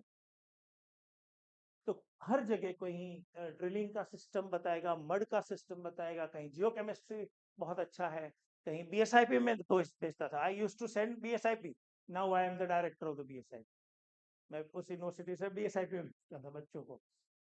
तो ये बहुत जरूरी कि you have to identify the science in the student and then you send it to correct position. तो आज वो बच्चे जितने हैं मेरे, आज पूरे दुनिया में मेरे स्टूडेंट हैं. आप कनाडा में बोलो तो 10 स्टूडेंट कनाडा में, जर्मनी में 5 स्टूडेंट बैठे, गल्फ कंट्रीज में they have started even new entrepreneur. एक स्टूडेंट ने geophysics and Jio technical education लेके मैंने उसको एक अच्छी इंस्टीट्यूट में भेजा था, अच्छा डिसर्टेशन किया, प्रोजेक्ट बनाया, then he stick to that institute and now he has got his own company in Australia. So this is how we can grow the student, and this is how we can grow the science. So it is very long one. I'll give personalized medicine system, public health solutions, digital health and AI, agricultural biotechnology. इतना सारा हम काम कर सकते हैं. These are all opportunities in India. I am skipping because time is very short. But this is now very important. Key integrating translational research pursuits into the contemporary and conventional education system aligns well with the objectives of the new education policy. Now you are dealing with the NEP, which emphasize multidisciplinary learning, skill development, and research-oriented educations. So according to this, we can fold it into multidisciplinary research systems, and that is there in NEP criteria. So that I now you can understand if I say this science of drugs and medicine, it involves engineering skill, it involves medicine skill, it involves biology, it involves data science and management. If you get everything, अगर मुझे कोई एक nebuliser बनाना है, तो corona period में क्या हुआ, एकदम से किसी ने स्पेशल वैक्सीन के अलावा भी, जैसे कि आईसीयू की जरूरत थी और बहुत सारे छोटे छोटे नेबुलाइजर ऐसी बहुत सिस्टम की जरूरत, तो फटाक से किसी ने इनोवेशन कर दिया. इवन मास्क का इनोवेशन फटाक से किया, उन्होंने एक वो कर दिया, क्या बोलते हैं, मशीन भी बनाया, इंजीनियर ने मशीन भी बनाया. ऐसा है किसी ने चाइना से लेके आया. But in healthcare system we have so much of things which are involved, like chemistry, everything. So you can have small curriculums. Then that includes the research based modules in progress across the domains, encouraging students for varied field to work in real world problems. For example, engineering students could collaborate with the medical research to design affordable diagnostic tools. आजकल bio engineering, ये हाथ बनाने के लिए engineers की जरूरत पड़ती है. आपको सबको मालूम है, अभी हम हाथ बनाते हैं. अभी one of my institutes, my DST institute, they have purchased a 3D printer. Okay, you know 3D printer is now very common, but they are working on the human organs. See, you have to give some 95 different elements, and these 95 elements the machine will distribute and make the kidney cell और kidney का एक छोटा सा part या तो liver का part बनाना शुरू हो गया है. ह्यूमन ऑर्गन बनाना शुरू कर दिया है हमने, भगवान की तरफ बढ़ रहे हैं. और वो एलोन मस्क तो बोल रहे कि भाई भागो.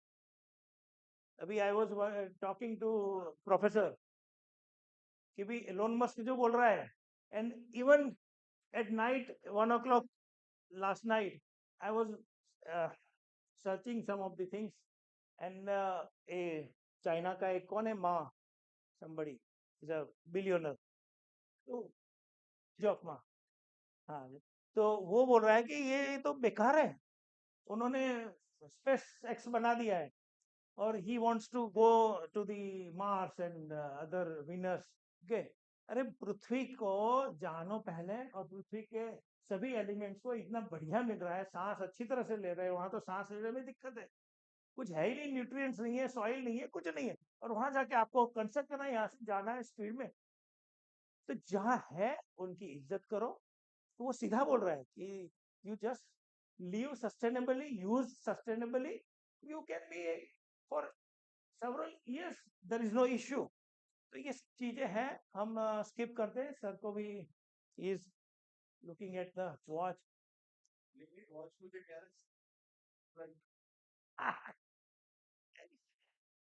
So this is what the laboratory to the natural world.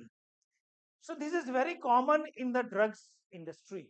Any drug industry, they have got this kind of captivity, working on the mice, working on the guinea pig, and then according to the and because they have very interesting system. The human have almost 95% what human have. They similar they have got. So now I can show you some of the ये बहुत लंबा है है चलेगा बहुत देर हो गई तो ये सब कुछ actually how we in undergraduate level how we can implement introduce the each and every criteria into the system. Okay, but I want to show you this thing ki when I visited here in Patanjali Research Foundation, okay, they have in one building they are doing all kind of research. हम बैठे बैठे बोल देते हैं आराम से कि ये बाबा रामदेव ये क्या ये लेके आ गए, ये ड्रग्स तो कहीं काम नहीं आता, कहीं किसी से लेके बैठ बिठा दिया. But just when I went there and I saw how difficult their research is, first they work on the Drosophila. Any drugs which comes, they have a big laboratory. Even it's a आधी laboratory तो सिर्फ Drosophila की. Drosophila is a छोटी मक्खी आती है, हाँ fly आती है, एंड दैट फ्लाई का जो पूरा सिस्टम है बिल्कुल ह्यूमन जैसा है, 90% ह्यूमन जैसा है, हमारी जैसी डाइजेस्टिव सिस्टम, हमारे जैसी सिस्टम है. और ड्रोसोफिला से छोटा सा एक एनिमल है, नाम मैं भूल गया, ये सब यहाँ बायोलॉजी वाले होंगे तो उनको पता होगा. वो एक छोटा सा 1 mm का छोटा सा एनिमल आता है. तो पहले इनकी कैप्टिविटी में काम करते हैं, they give the drugs to them, then drosophila. इसके बाद आएगा माउस, माउस के बाद गिनी पिग का पूरा कैप्टिविटी है. और ये हो जाने के बाद आफ्टर सेवरल इयर्स ये ड्रग बाहर निकलेगा इनके, तभी आपको हमको प्रोडक्शन लाइन है. प्रोडक्शन लाइन में इनके पास सीधा चला जाता है. They have got production line, huge production line. पूरे देश में 40 प्रोडक्शन लाइन है, 40, एंड पूरा उसका जो सिस्टम है उसका कंट्रोल यही पतंजलि से होता है हरिद्वार में. उसका पूरा कंट्रोल यूनिट रूम जितना है, ये जितना रूम है ना हमारा हॉल, इतना एक कंट्रोल यूनिट है, और पूरा स्क्रीन है, नासा के जैसा होता है, नासा में नहीं होता वैसा पूरा कंट्रोल यूनिट है. तो दे are very smart.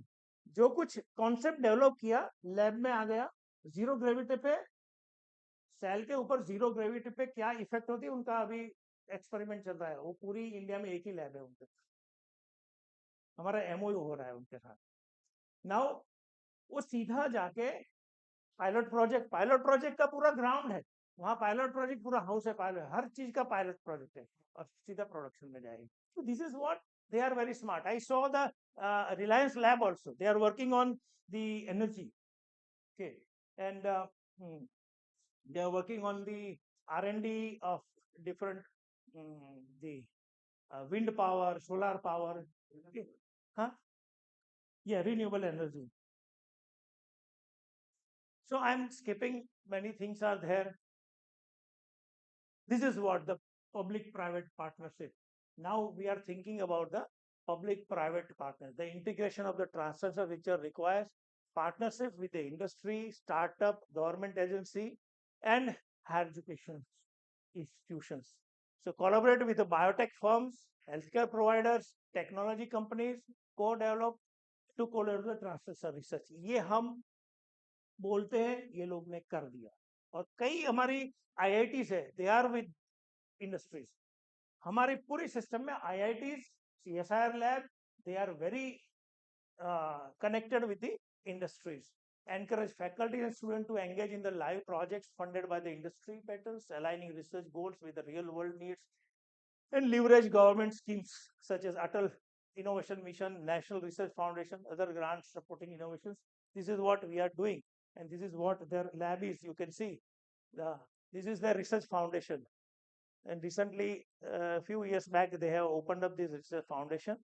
and it is, you name the instrument, they have got the instruments. So then the translation research का व्याप बहुत बड़ा है. हम इमेजिन नहीं कर सकते. वर्चुअल रियलिटी, ऑगमेंटेड रियलिटी, ये सब का यूज हो रहा है. हम, because you are from the university system, you are from the college system, ये थोड़ा डिफिकल्ट है सोचना, क्योंकि इसमें बहुत सारा मनी भी चाहिए. मनी देखने लेके बैठे हैं यहाँ. तो आप अगर ऐसा कॉन्सेप्ट बाहर निकालोगे तो ये मनी देने के लिए 10 करोड़ भी देंगे, 50 करोड़ भी दे सकते हैं. It all depends on your concept and how much you are translationally connected with the industry and what is the expected outcome. This outcome should be such that you can, the nation will proud of you of that particular discovery. इसलिए जो nation को shoot करता है ऊपर और बहुत जबरदस्त, तो इसलिए आज डिपार्टमेंट ऑफ स्पेस में बहुत पंपिंग हो रहा है मनी, क्योंकि वही हमारा ग्लिटरिंग है. चंद्रयान है, या तो अभी मार्स पे या आदित्य भेजा गया, तो ये हमारा बहुत बड़ा, क्योंकि it shows our capability in the world कि we are ahead than many other countries. तो ऐसा हमको हमारा बायो साइंस, जियो साइंस में करना जरूरी है. लिथियम निकालो, और या तो निकल लिथियम को कहीं ऐसी जगह से बाहर निकालो कि कभी किसी ने सोचा भी नहीं है. Energy, because energy is needed. 2047 में हमको पूरा सस्टेनेबिलिटी लेना है. 100% कन्वेंशनल फ्यूल से बाहर चले जाना है.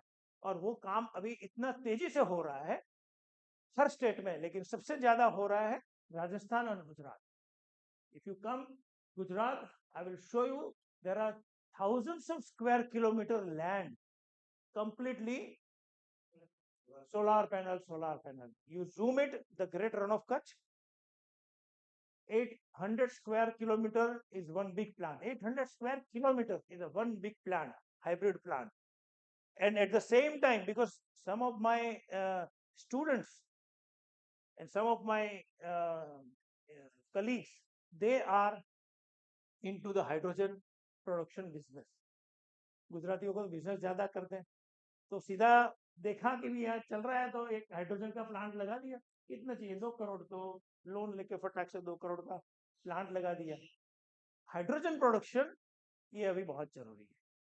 टेक्नोलॉजी बाकी है, अभी इतनी अच्छी टेक्नोलॉजी हमारे पास नहीं है, लेकिन वो आ रही है. टाटा ने पहली कार अभी रख रहे हैं हाइड्रो से चलने वाली, क्योंकि सबसे बड़ा उसकी समस्या है स्टोरेज, क्योंकि वो बॉम्ब बन जाता है. स्टोरेज की समस्या है, but it is now in a big boom, and that's why Modi ji is focusing on this particular aspects. क्योंकि आज गुजरात में सरप्लस पावर है.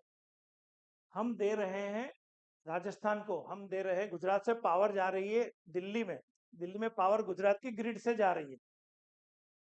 और अभी थोड़ा पाकिस्तान का रिलेशन अच्छा नहीं है, क्योंकि हमको वहां से पाकिस्तान में सीधा पावर चले जा सकता है, और पाकिस्तान को चलाने के लिए भी सक्षम पावर इतना प्रोडक्शन कर रहे हैं गुजरात में, वो भी कच्छ में से. This is very important. We so this is a background of Indian economy and Indian innovations. ये मद्दे नजर रख के हमको जो कुछ करना है वो करना है. इसलिए तो पीएम ऑफिस से इनके पास आता है, डीएसटी के पास, डीएसटी सीधा हमको लेटर देती है कि ये करना है भाई, तैयारी रख दीजिए. हाँ. So then effective integrations of translation, you need a training, conduct workshops, training session, faculty development program. So these are all the ancillary how we can go. So these are all things how we can go. Optimize seminar, hackathon, many things. So these are all translation research. Otherwise, अभी जो medical science है, मैं देखता हूँ कि मेरा अभी कोई ऑपरेशन, मेरी वाइफ का ऑपरेशन था, तो मैं यहाँ बैठे बैठे देखता था कि भाई आपके पतिदेव को, मैं नहीं था वहाँ, क्योंकि मेरा पति को देखना चाहिए, तो मुझे, मैं देखता था और सीधा प्रसारित मेरे पास आ गया. This is so simple now. वो डॉक्टर ऑपरेशन करता है और मैंने पूरा रिकॉर्ड यहाँ बैठे बैठे कर लिया है, लखनऊ में बैठे बैठे. And even now, AI is giving suggestions to the doctors, looking to everything here, and AI will say कि ये आपको क्या करना है, आपको आपका दिमाग नहीं लगाना है, यहाँ जाना है फटाक से. So this is very telemedicine. Many things are there. So it's a mind-boggling. So, but वो कौन है? एलन मस्क, वो तो इससे भी ऊपर सोचता है, सबसे ऊपर सोचता है कि उसने तो पहले यही सोच लिया कि पूरी पृथ्वी का विनाश हो गया, कि 100 साल में तो विनाश हो जाएगा, हमको ऑक्सीजन ऐसा नहीं मिलेगा, कार्बन डाइऑक्साइड बढ़ जाएगा, तो चले जाना. I have that actually. I have got some presentations regarding that also. Okay, how in the entire life of the Earth, how many times we have oxygen ups and downs without anthropological activity. Without anthropology, there was mass extinction period where carbon dioxide was so high with some climatic factors, some astronomical factors, some volcanic activities. Okay, incorporating translational research into HEI curricula not only enhances India's educational framework but also prepares a generations of thinkers, innovators, and entrepreneurs ready to tackle real world problems.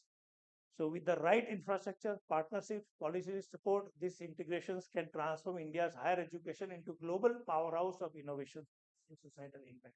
ये कर सकते हैं हम, दूर नहीं है. एक समस्या है, मैं आपको सबको बता देता हूँ, इतनी सारी बातें हो रही है, लेकिन जितनी स्टेट गवर्नमेंट रन यूनिवर्सिटीज है, there is no professor. We are running with no professor. Last 20 years, many universities have no recruitments. MS University, from where I studied, there is no recruitment last 20 years. Gujarat University, last 15 years, there is no recruitment. So this is a pathetic conditions we only created. By what reason, I don't know. But state government run universities and central government run universities are now not in a good conditions. Definitely, मैं इस मंच से बोल रहा हूँ और ये बहुत ही सही है. IITs are very well equipped, but at the same time अभी ये क्योंकि वो चला गया है, 20 साल का गैप है. सर जैसे लोग हैं जो किसी को तैयार करते हैं ना, नई जनरेशन को, नहीं हो रहा है, खत्म हो गया. वो जब थे तब नई जनरेशन अगर आ गई होती तो पिक्चर कुछ अलग होता. अभी जो नई जनरेशन उनकी पूरी सोच अलग है, सब चैट जीपीटी करते हैं. सही है, कुछ अच्छा निकालो, it is good. Thank you. I have got one lecture, but I am skipping that lecture, which is purely earthquake science के ऊपर है, और how the earthquake science knowledge we translate into the society उसके ऊपर है. लेकिन वो purely earthquake है तो मैं नहीं बोलना चाहता. आपको और हैमरिंग लगेगा. 6 तो बज गए. तो thank you very much.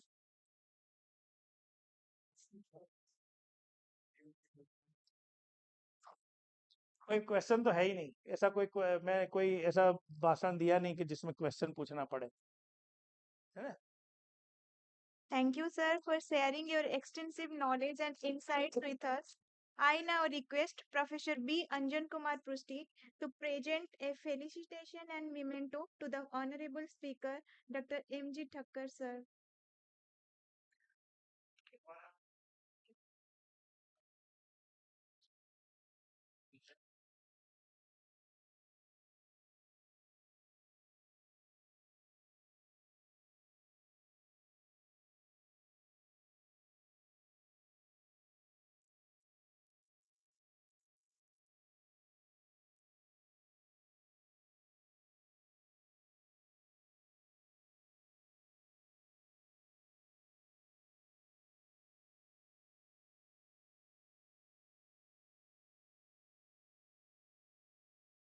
Sir, we'll take your session now. The last one. Yeah. That is, should we? I think they are all energized group of audience. So the resource person is suggesting to take your opinion as to should we have the last session or should we have his session tomorrow morning. I thought no, they are all. I mean, we have in chemistry there are two things, no, ground state electron and excited. So I'm sure all of you are in excited state electrons, right? So, sir, we will go ahead with the session. Eh? Thanks for your cooperation. Yeah, number might be less, but they only have the pairing bond. Huh? Yes, sir. Yes, sir. It's my privilege to introduce Dr. Subrat Kar, Indian Institute of Technology, Delhi. Dr. Kar and his PhD in Electrical Communication Engineering from Indian Institute of Science, Bangalore. With over 33 years of extensive experience, Dr. Kar has made a significant contribution to postdoctoral research and academic instruction, specializing in advanced methodologies and frontier developments in electrical communication engineering and its allied domains. Sir, the platform is now yours to address the audience.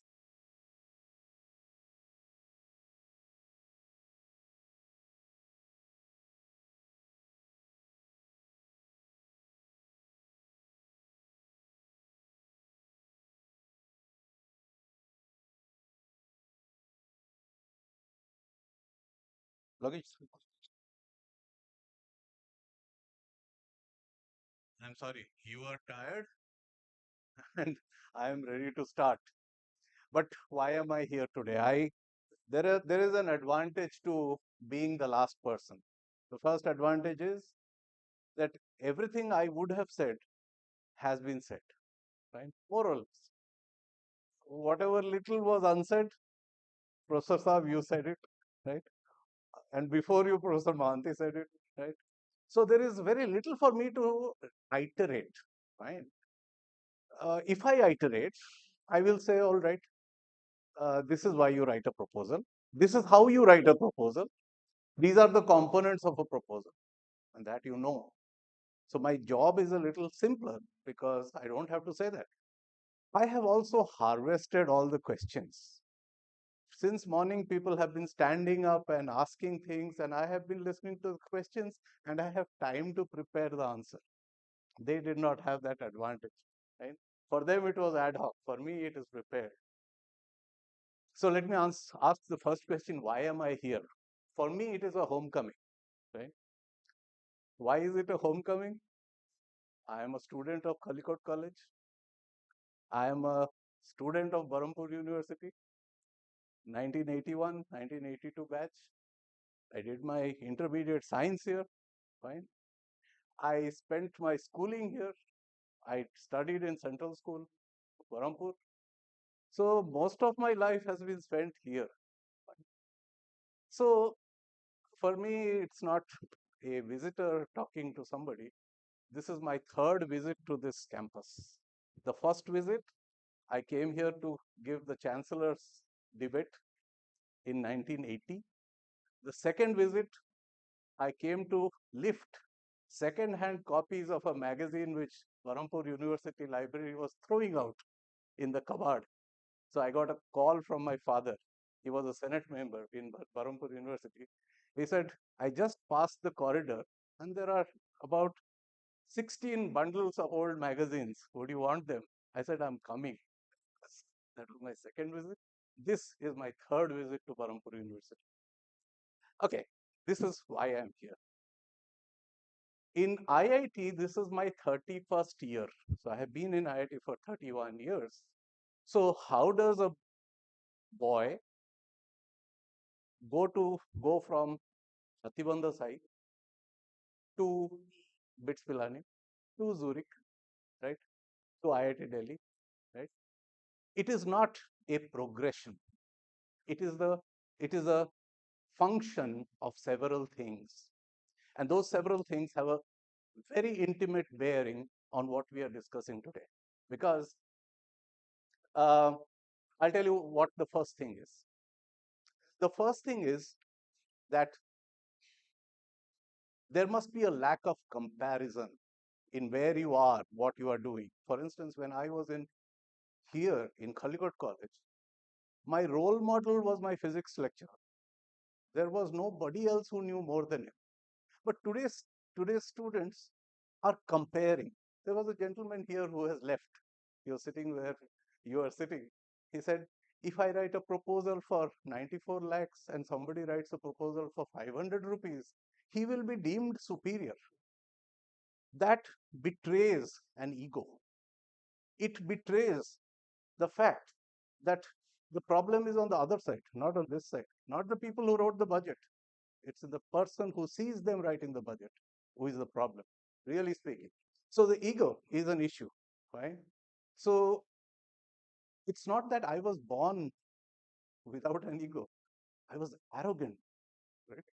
One thing which a being an academic Brahmin in this country gives you, and I have been an academic Brahmin because of this Chalikot College, Berhampur University, then BITS Pilani, IISc, Zurich, IIT Delhi, all the things to make me an academic Brahmin exist.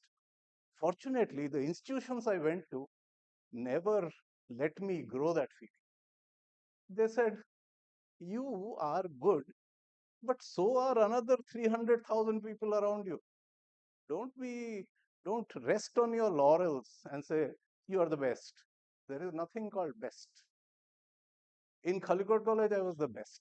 In BITS, I was the best. In Zurich also, I was the best. Right? Now in IIT Delhi, I am acknowledged as one of the good teachers. So I am the best. There is no ego in that. Right? So ego is a very big problem to project proposals. If you try to take away the ego, right, and if you have curiosity, a curiosity about everything and anything. Unfortunately, Anima Jori has left, but one of my examples involves Anima Jori, who is the last DST person I wrote to, who's the project I executed. 3 days back, I sent her my closure report. So one example involves Anima Jori. If you have a curiosity, then you cannot let the ego interfere with it. For instance, I have been a DST FIST member twice now. I have sat on PAC committees, but all that has given me just a feeling, and I have told Dr. Mahanti so many times, why is it that their proposals must come to us here and we must look at such inane things like 5 faculty minimum are required and this institute has 3, so reject it. Why can't somebody go to the college and tell them you must have 5 faculty and listed as full faculty before you send the FIST proposal? If you don't do that, if you do just that much, the gentleman who said everything is rejected and you don't give a reason, very often we have a very stupid reason to reject your FIST proposals. I understand how much effort it takes to write a FIT proposal. This much of paper. I can only say this much because it's measured in inches. And then you look at the third page and you say he doesn't meet this criteria. And that criteria cannot be broken. So it's back to you, sir. Apply next year. And you feel rejected. But Professor Saab has already said rejections are not without their own value. The value is ask. Not that it will be forthcoming. They will not say there is RTI, there are courts, there is litigation. They don't want to put too many things on the paper. We rejected because of this, because of that. They will not give you those reasons. They may give it over the phone. They will not give it in writing. But somebody may tell you, hey, you need 3 faculty members. So you need 5 faculty members. You had 3, so you got rejected. Then you don't feel so bad. Right? So, oh, that was the reason, not the inherent drawback in the process. Then you feel, okay, next year is another year. It'll come. I'll write it. So you see, that is more optimistic as an approach. Right? The other thing I said was about curiosity. There was that lady who said, how much should I prepare for a project? Now, I work in telecommunication. I teach networks. So most of my work is in electronics. But I have a side interest, a hidden interest, and that is wildlife. So I work with elephants. I work with olive ridley. Right? So there is an eternal curiosity about getting into those fields, and I'm deeply conscious that I'm not an animal man. I'm not a domain scientist in animal science. So if I have to get into what he knows, Uday Das is sitting in front of me. I met him at lunch today because while he was taking the third spoon of pulao, he said olive ridley, and that caught my ear. I said, what do you do in olive ridleys? So then he started describing what he does with olive ridleys. And every year in February, I come back to Bokharkuda, which is your village near Rusikalia, and I camp on the beach to see the olive ridleys. It has nothing to do with my IIT work. It is not something I publish in. I take permissions, go to forest departments, I do things, I spend nights, and I go back. It's just going around in my mind. What will I do? It's going to take another 2.5 years. I've been at it for 8 years. I've not written a project. So if you tell me what are the papers you have written on olive ridleys, I said, no, I only talked to Uday Das with olive ridley. But I have gone to WII in Dehradun and talked to people on olive ridleys. I have sat on the beach at night at 2 o'clock and experienced olive ridleys. That is the preparation. In all deep humility, I'm learning. I want to learn. I want to know enough to define the problem. Only then can I translate it as an engineer into something else, right? So that calls for humility. I cannot tell him, oh, you are from a state university, you don't know what you are talking about. I am from IIT Delhi, you better not talk to me. No, in this matter, he is my guru. He has to advise me. I have to listen to him. That humility, that systematic breaking of the ego is extremely important. Let me come to Anima Jori. Anima Jori and I, that will interest you. I started working in landslides, right? And landslide means Sikkim, Kalimpong, that area, that Sindhubong area. So when I started working in landslides, I was looking at it as an electrical engineer. Then somebody I knew in Kalimpong said, Subrat, if you want to really know what a landslide is, you must see this soil. And he used a geological term for that soil. I said, okay, I'm intelligent enough to understand, just describe it. He said, okay, take a tub of surf. You know surf? Sprinkle water on it, then stand on it. The soil is like that. So now imagine this. I have a Asian Paints bucket. I have filled it with 11 kilos of surf. I have sprinkled water on it and I'm climbing into it. And my wife is asking, what are you doing? 11 kilos of good surf. What are you doing? Yeah, 11 kilos. Then I'm trying to find out what this fellow means by surf and water, because I've never stepped into surf and water. Then I stepped into surf and water. I said, this is how a landslide looks like? No, I must experience it firsthand. Remember, this is without funding. There's no funding yet. Funding is still 5.5 years down the line. So I wrote to the man, can I come down to Kalimpong? Now, if I say my head is not giving me money, my university is not sanctioning money, there is no leave, right? Then I'm putting obstacles in my own path to knowing how standing on surf feels like. So you have to remove those obstacles. You say, okay, I'm taking a holiday to Kalimpong. Your head is happy, leave is given, you go to Kalimpong. So I went to Kalimpong.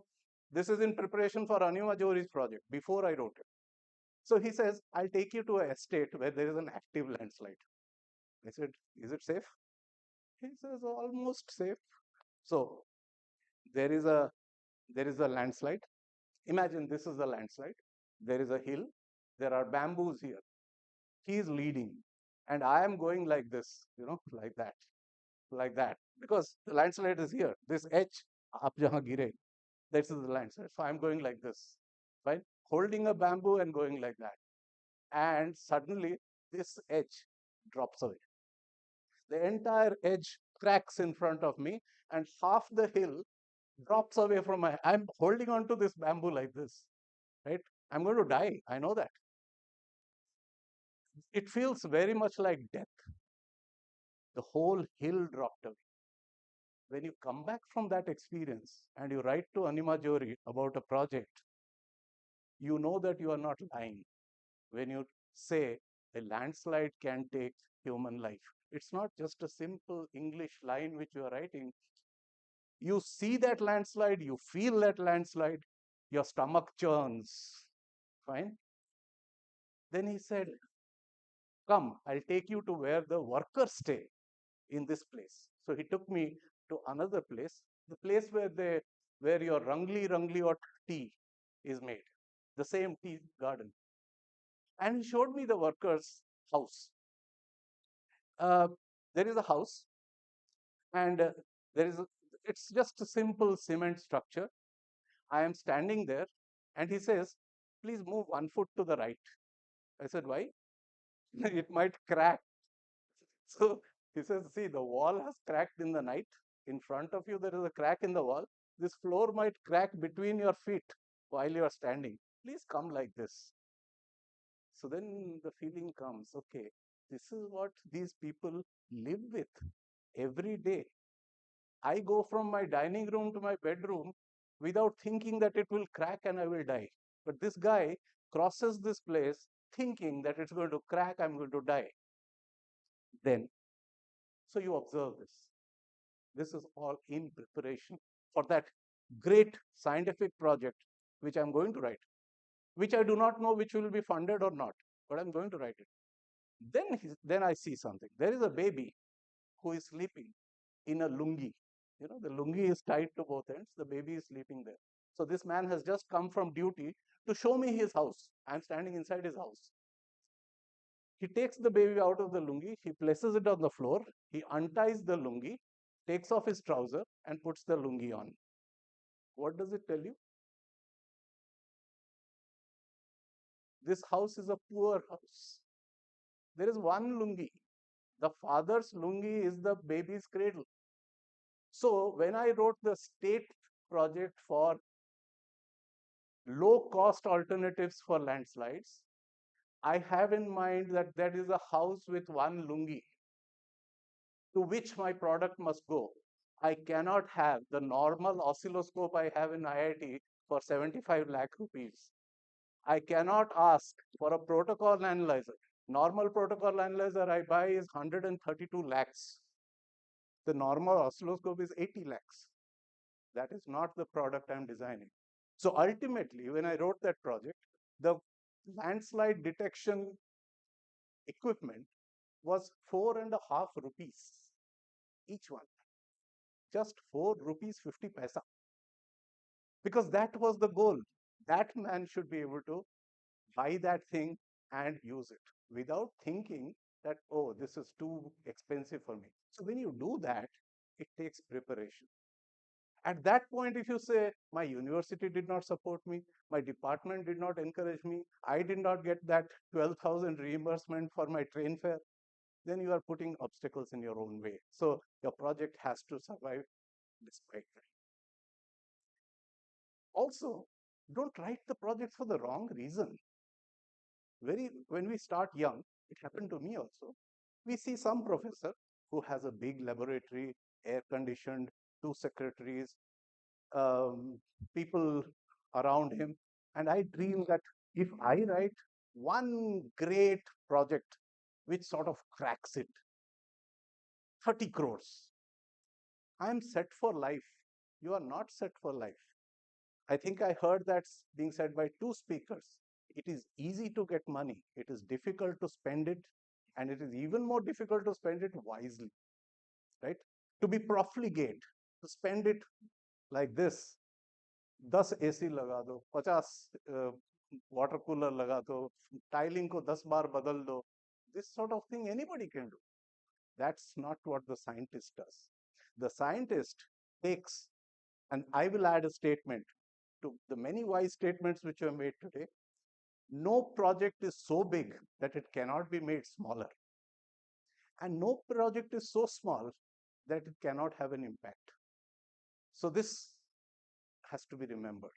For instance, when you are in a career of science, there will always be some nuggets which don't fit into your work. For instance, you are working in AI, right? Now, there will be something which doesn't fit into AI, but you observe it, you file it away. For instance, just one example, I think I'll stop after this example. So once in the lab, a student asked me, do photons have momentum? Everything has momentum. So photons also must have momentum. So he asked me, if I shine a torch beam at this wall, will the wall go back? The answer is yes, it will, but very small amount. So photons exert pressure. Now this is the fact. Photons exert pressure. More photons, more pressure. Now this is something I did as an experiment in 2001. In 2014, a query came that India is highly dependent as a country for having cows and reducing number of bulls. So if we have equal bulls and cows, like genetics and Mendel would do it, it's not a good thing. We need more cows to just have calves, and some very good bulls, because one bull can inseminate so many cows.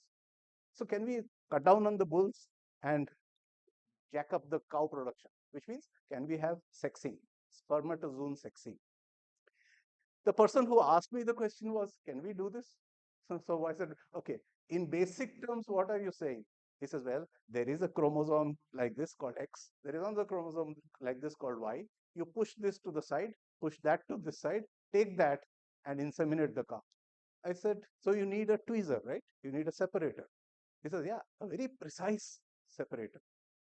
Now, if you remember Professor Kumar saying, state it simply.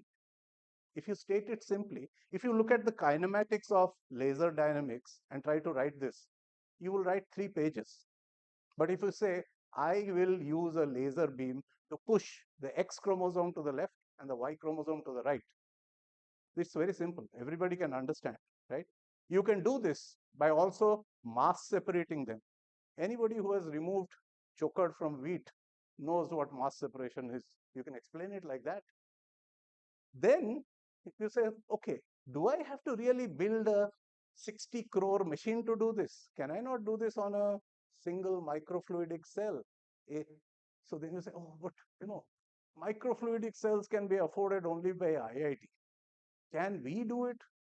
Of course you can. How did we make a microfluidic cell? We took a microscope slide, we scribed a line on it 10 times till we got one line which was good. That was our microfluidic cells. And how much did it cost us? Nothing. One afternoon of effort, right? Zero cost. So there is no project which cannot be made smaller. What did we do after that? We put the sperm from the bull in a matrix. We pushed it through that using a pressure element, and then we pushed it using a laser. We had our primitive sexing machine in place. We knew it would work. So that is what you have to take forward into a machine or a project or a translation research. Now, when Israel sells the sexing machine back to you at 80 crores, we need not be afraid or amazed or saying it can only happen in Israel, it can't happen in India. It can happen in India provided you have that curiosity and that mechanics of the pilot project. To prove to yourself that this is doable, feasible, not just you think that is feasible, you do and say that, yeah, it's more or less doable. I am 60, 70% there. The rest of the 30% needs funding. And that's when you go to him and say, give me the money. This is why you give me the money, which is the first speaker's slides. This is why you give me the money. I have already done this. And my absolute last example, the best of us can be wrong. Even if we are reviewers, we can be wrong. One of the reviewers of my first wildlife project was my guide in IISc. He was the reviewer, and he said, he didn't tell me before the committee. He let me come before the committee in DST, and he said, this won't work.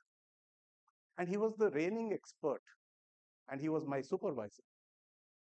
So my response to him was, sir, I wish you had told me earlier, because I did not know that it would not work.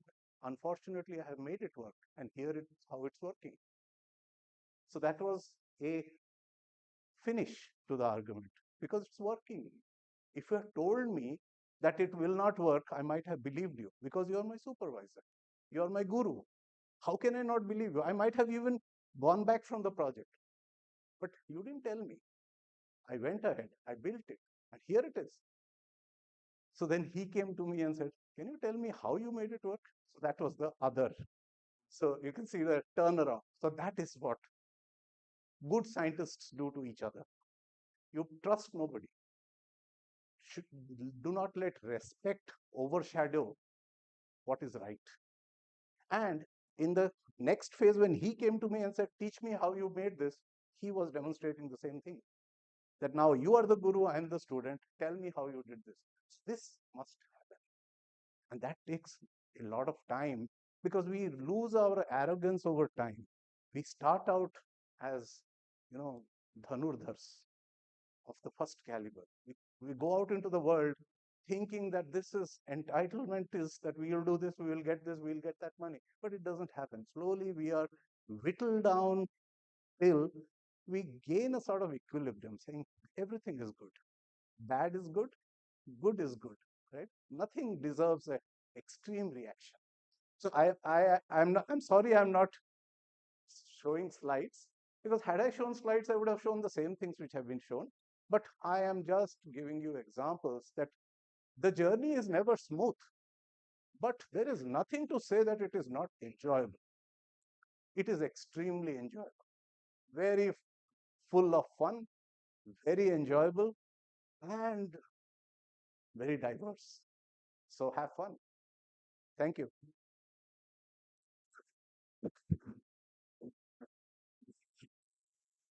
Do we have questions? Did I finish on time? Yes, I'm going by that clock. By the way. We have time till dinner. Yes. Any questions? Yes.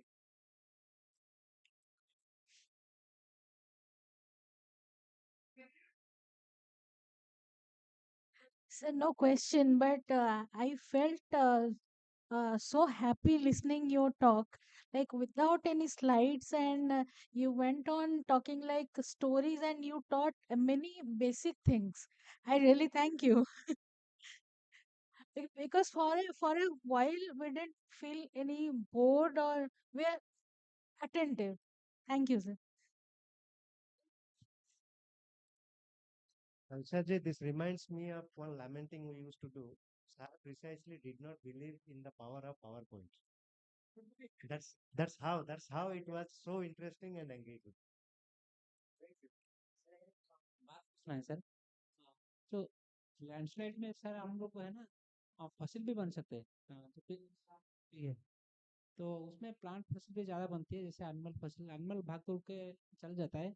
कोई भी चिड़िया है वो भी कहाँ छलांग लगा के बाहर भी जा सकते हैं, लेकिन उसमें जो प्लांट्स कम्युनिटी है उसमें फसल बनती है। तो और एक बात है सर, जो सॉइल प्रोफाइल है, सॉइल प्रोफाइल हम उससे आसानी से मिल सकता है जहाँ लैंडस्लाइड में। Absolutely, हाँ. तो True, वो true, true. कहाँ I है? agree. और उसका उससे हम मिल पाएंगे कैसे? रॉक डिकम्पोज हुआ, रॉक लेयर कहाँ पे है, सॉइल है, टॉप सॉइल है, फ्लीट है, सब उसमें मिल जाएगा। Absolutely. तो आप इसे बताएं। उसमें थैंक भी यू एक कहानी है. Sir. The snow avalanche establishment in Chandigarh has these ice cores. So they have bored into the ice and taken a core, and they've kept it in cold storage, right? Somebody told me in Chandigarh that they have these ice cores. So I said, can I come to Manali? She says, bring your family. We have guest house. मैं क्या, without family. Says, why do you want to come to Manali without family? I said, I just want to see something which is 500,000 years old. Never been close to anything which is 500,000 years old. I just want to be close to that to see what it looks like. I probably will never see something like this in my life. So I traveled to Manali, reached in the morning, saw the course, came back at 2 o'clock. My wife said, why did you go to Manali? I said, there was a meeting. It was a meeting between me and the ice course. Fine. So that is enough reason, right, to drive somebody to do something. Please.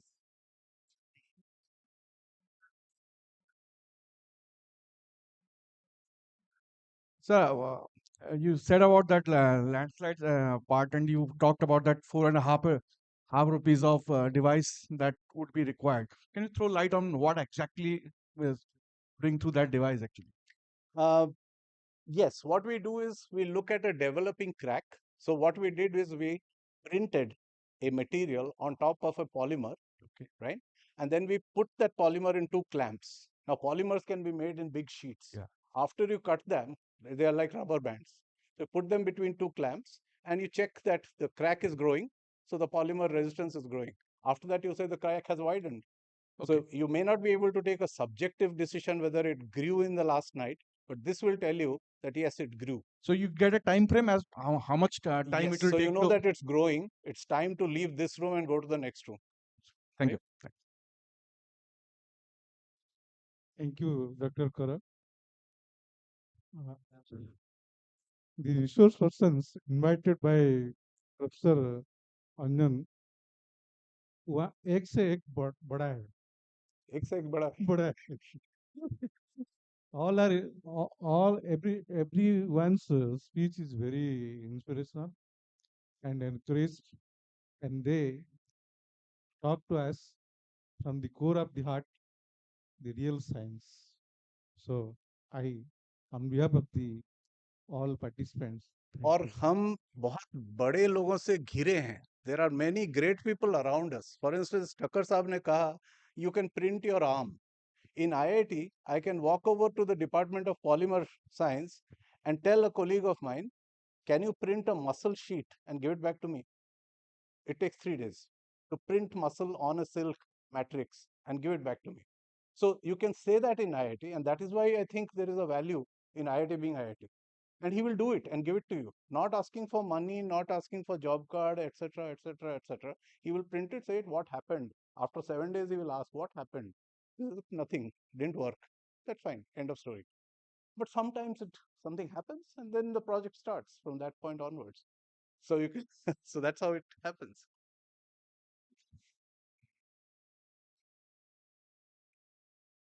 Thank you. I think we're done.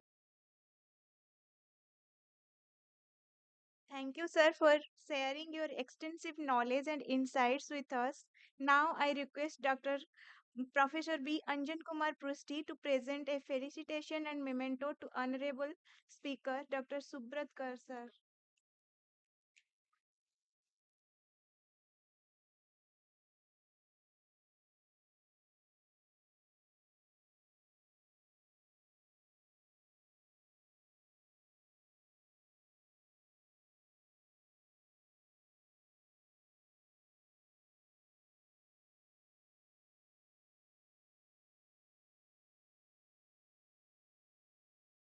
Dinner will be available from 7:30 to 9 p.m.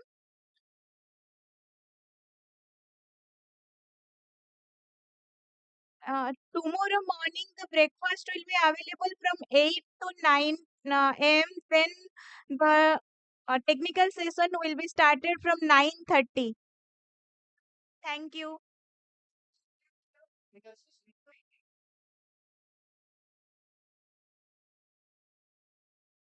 The technical session will be start tomorrow. The technical session will be start from 9 a.m.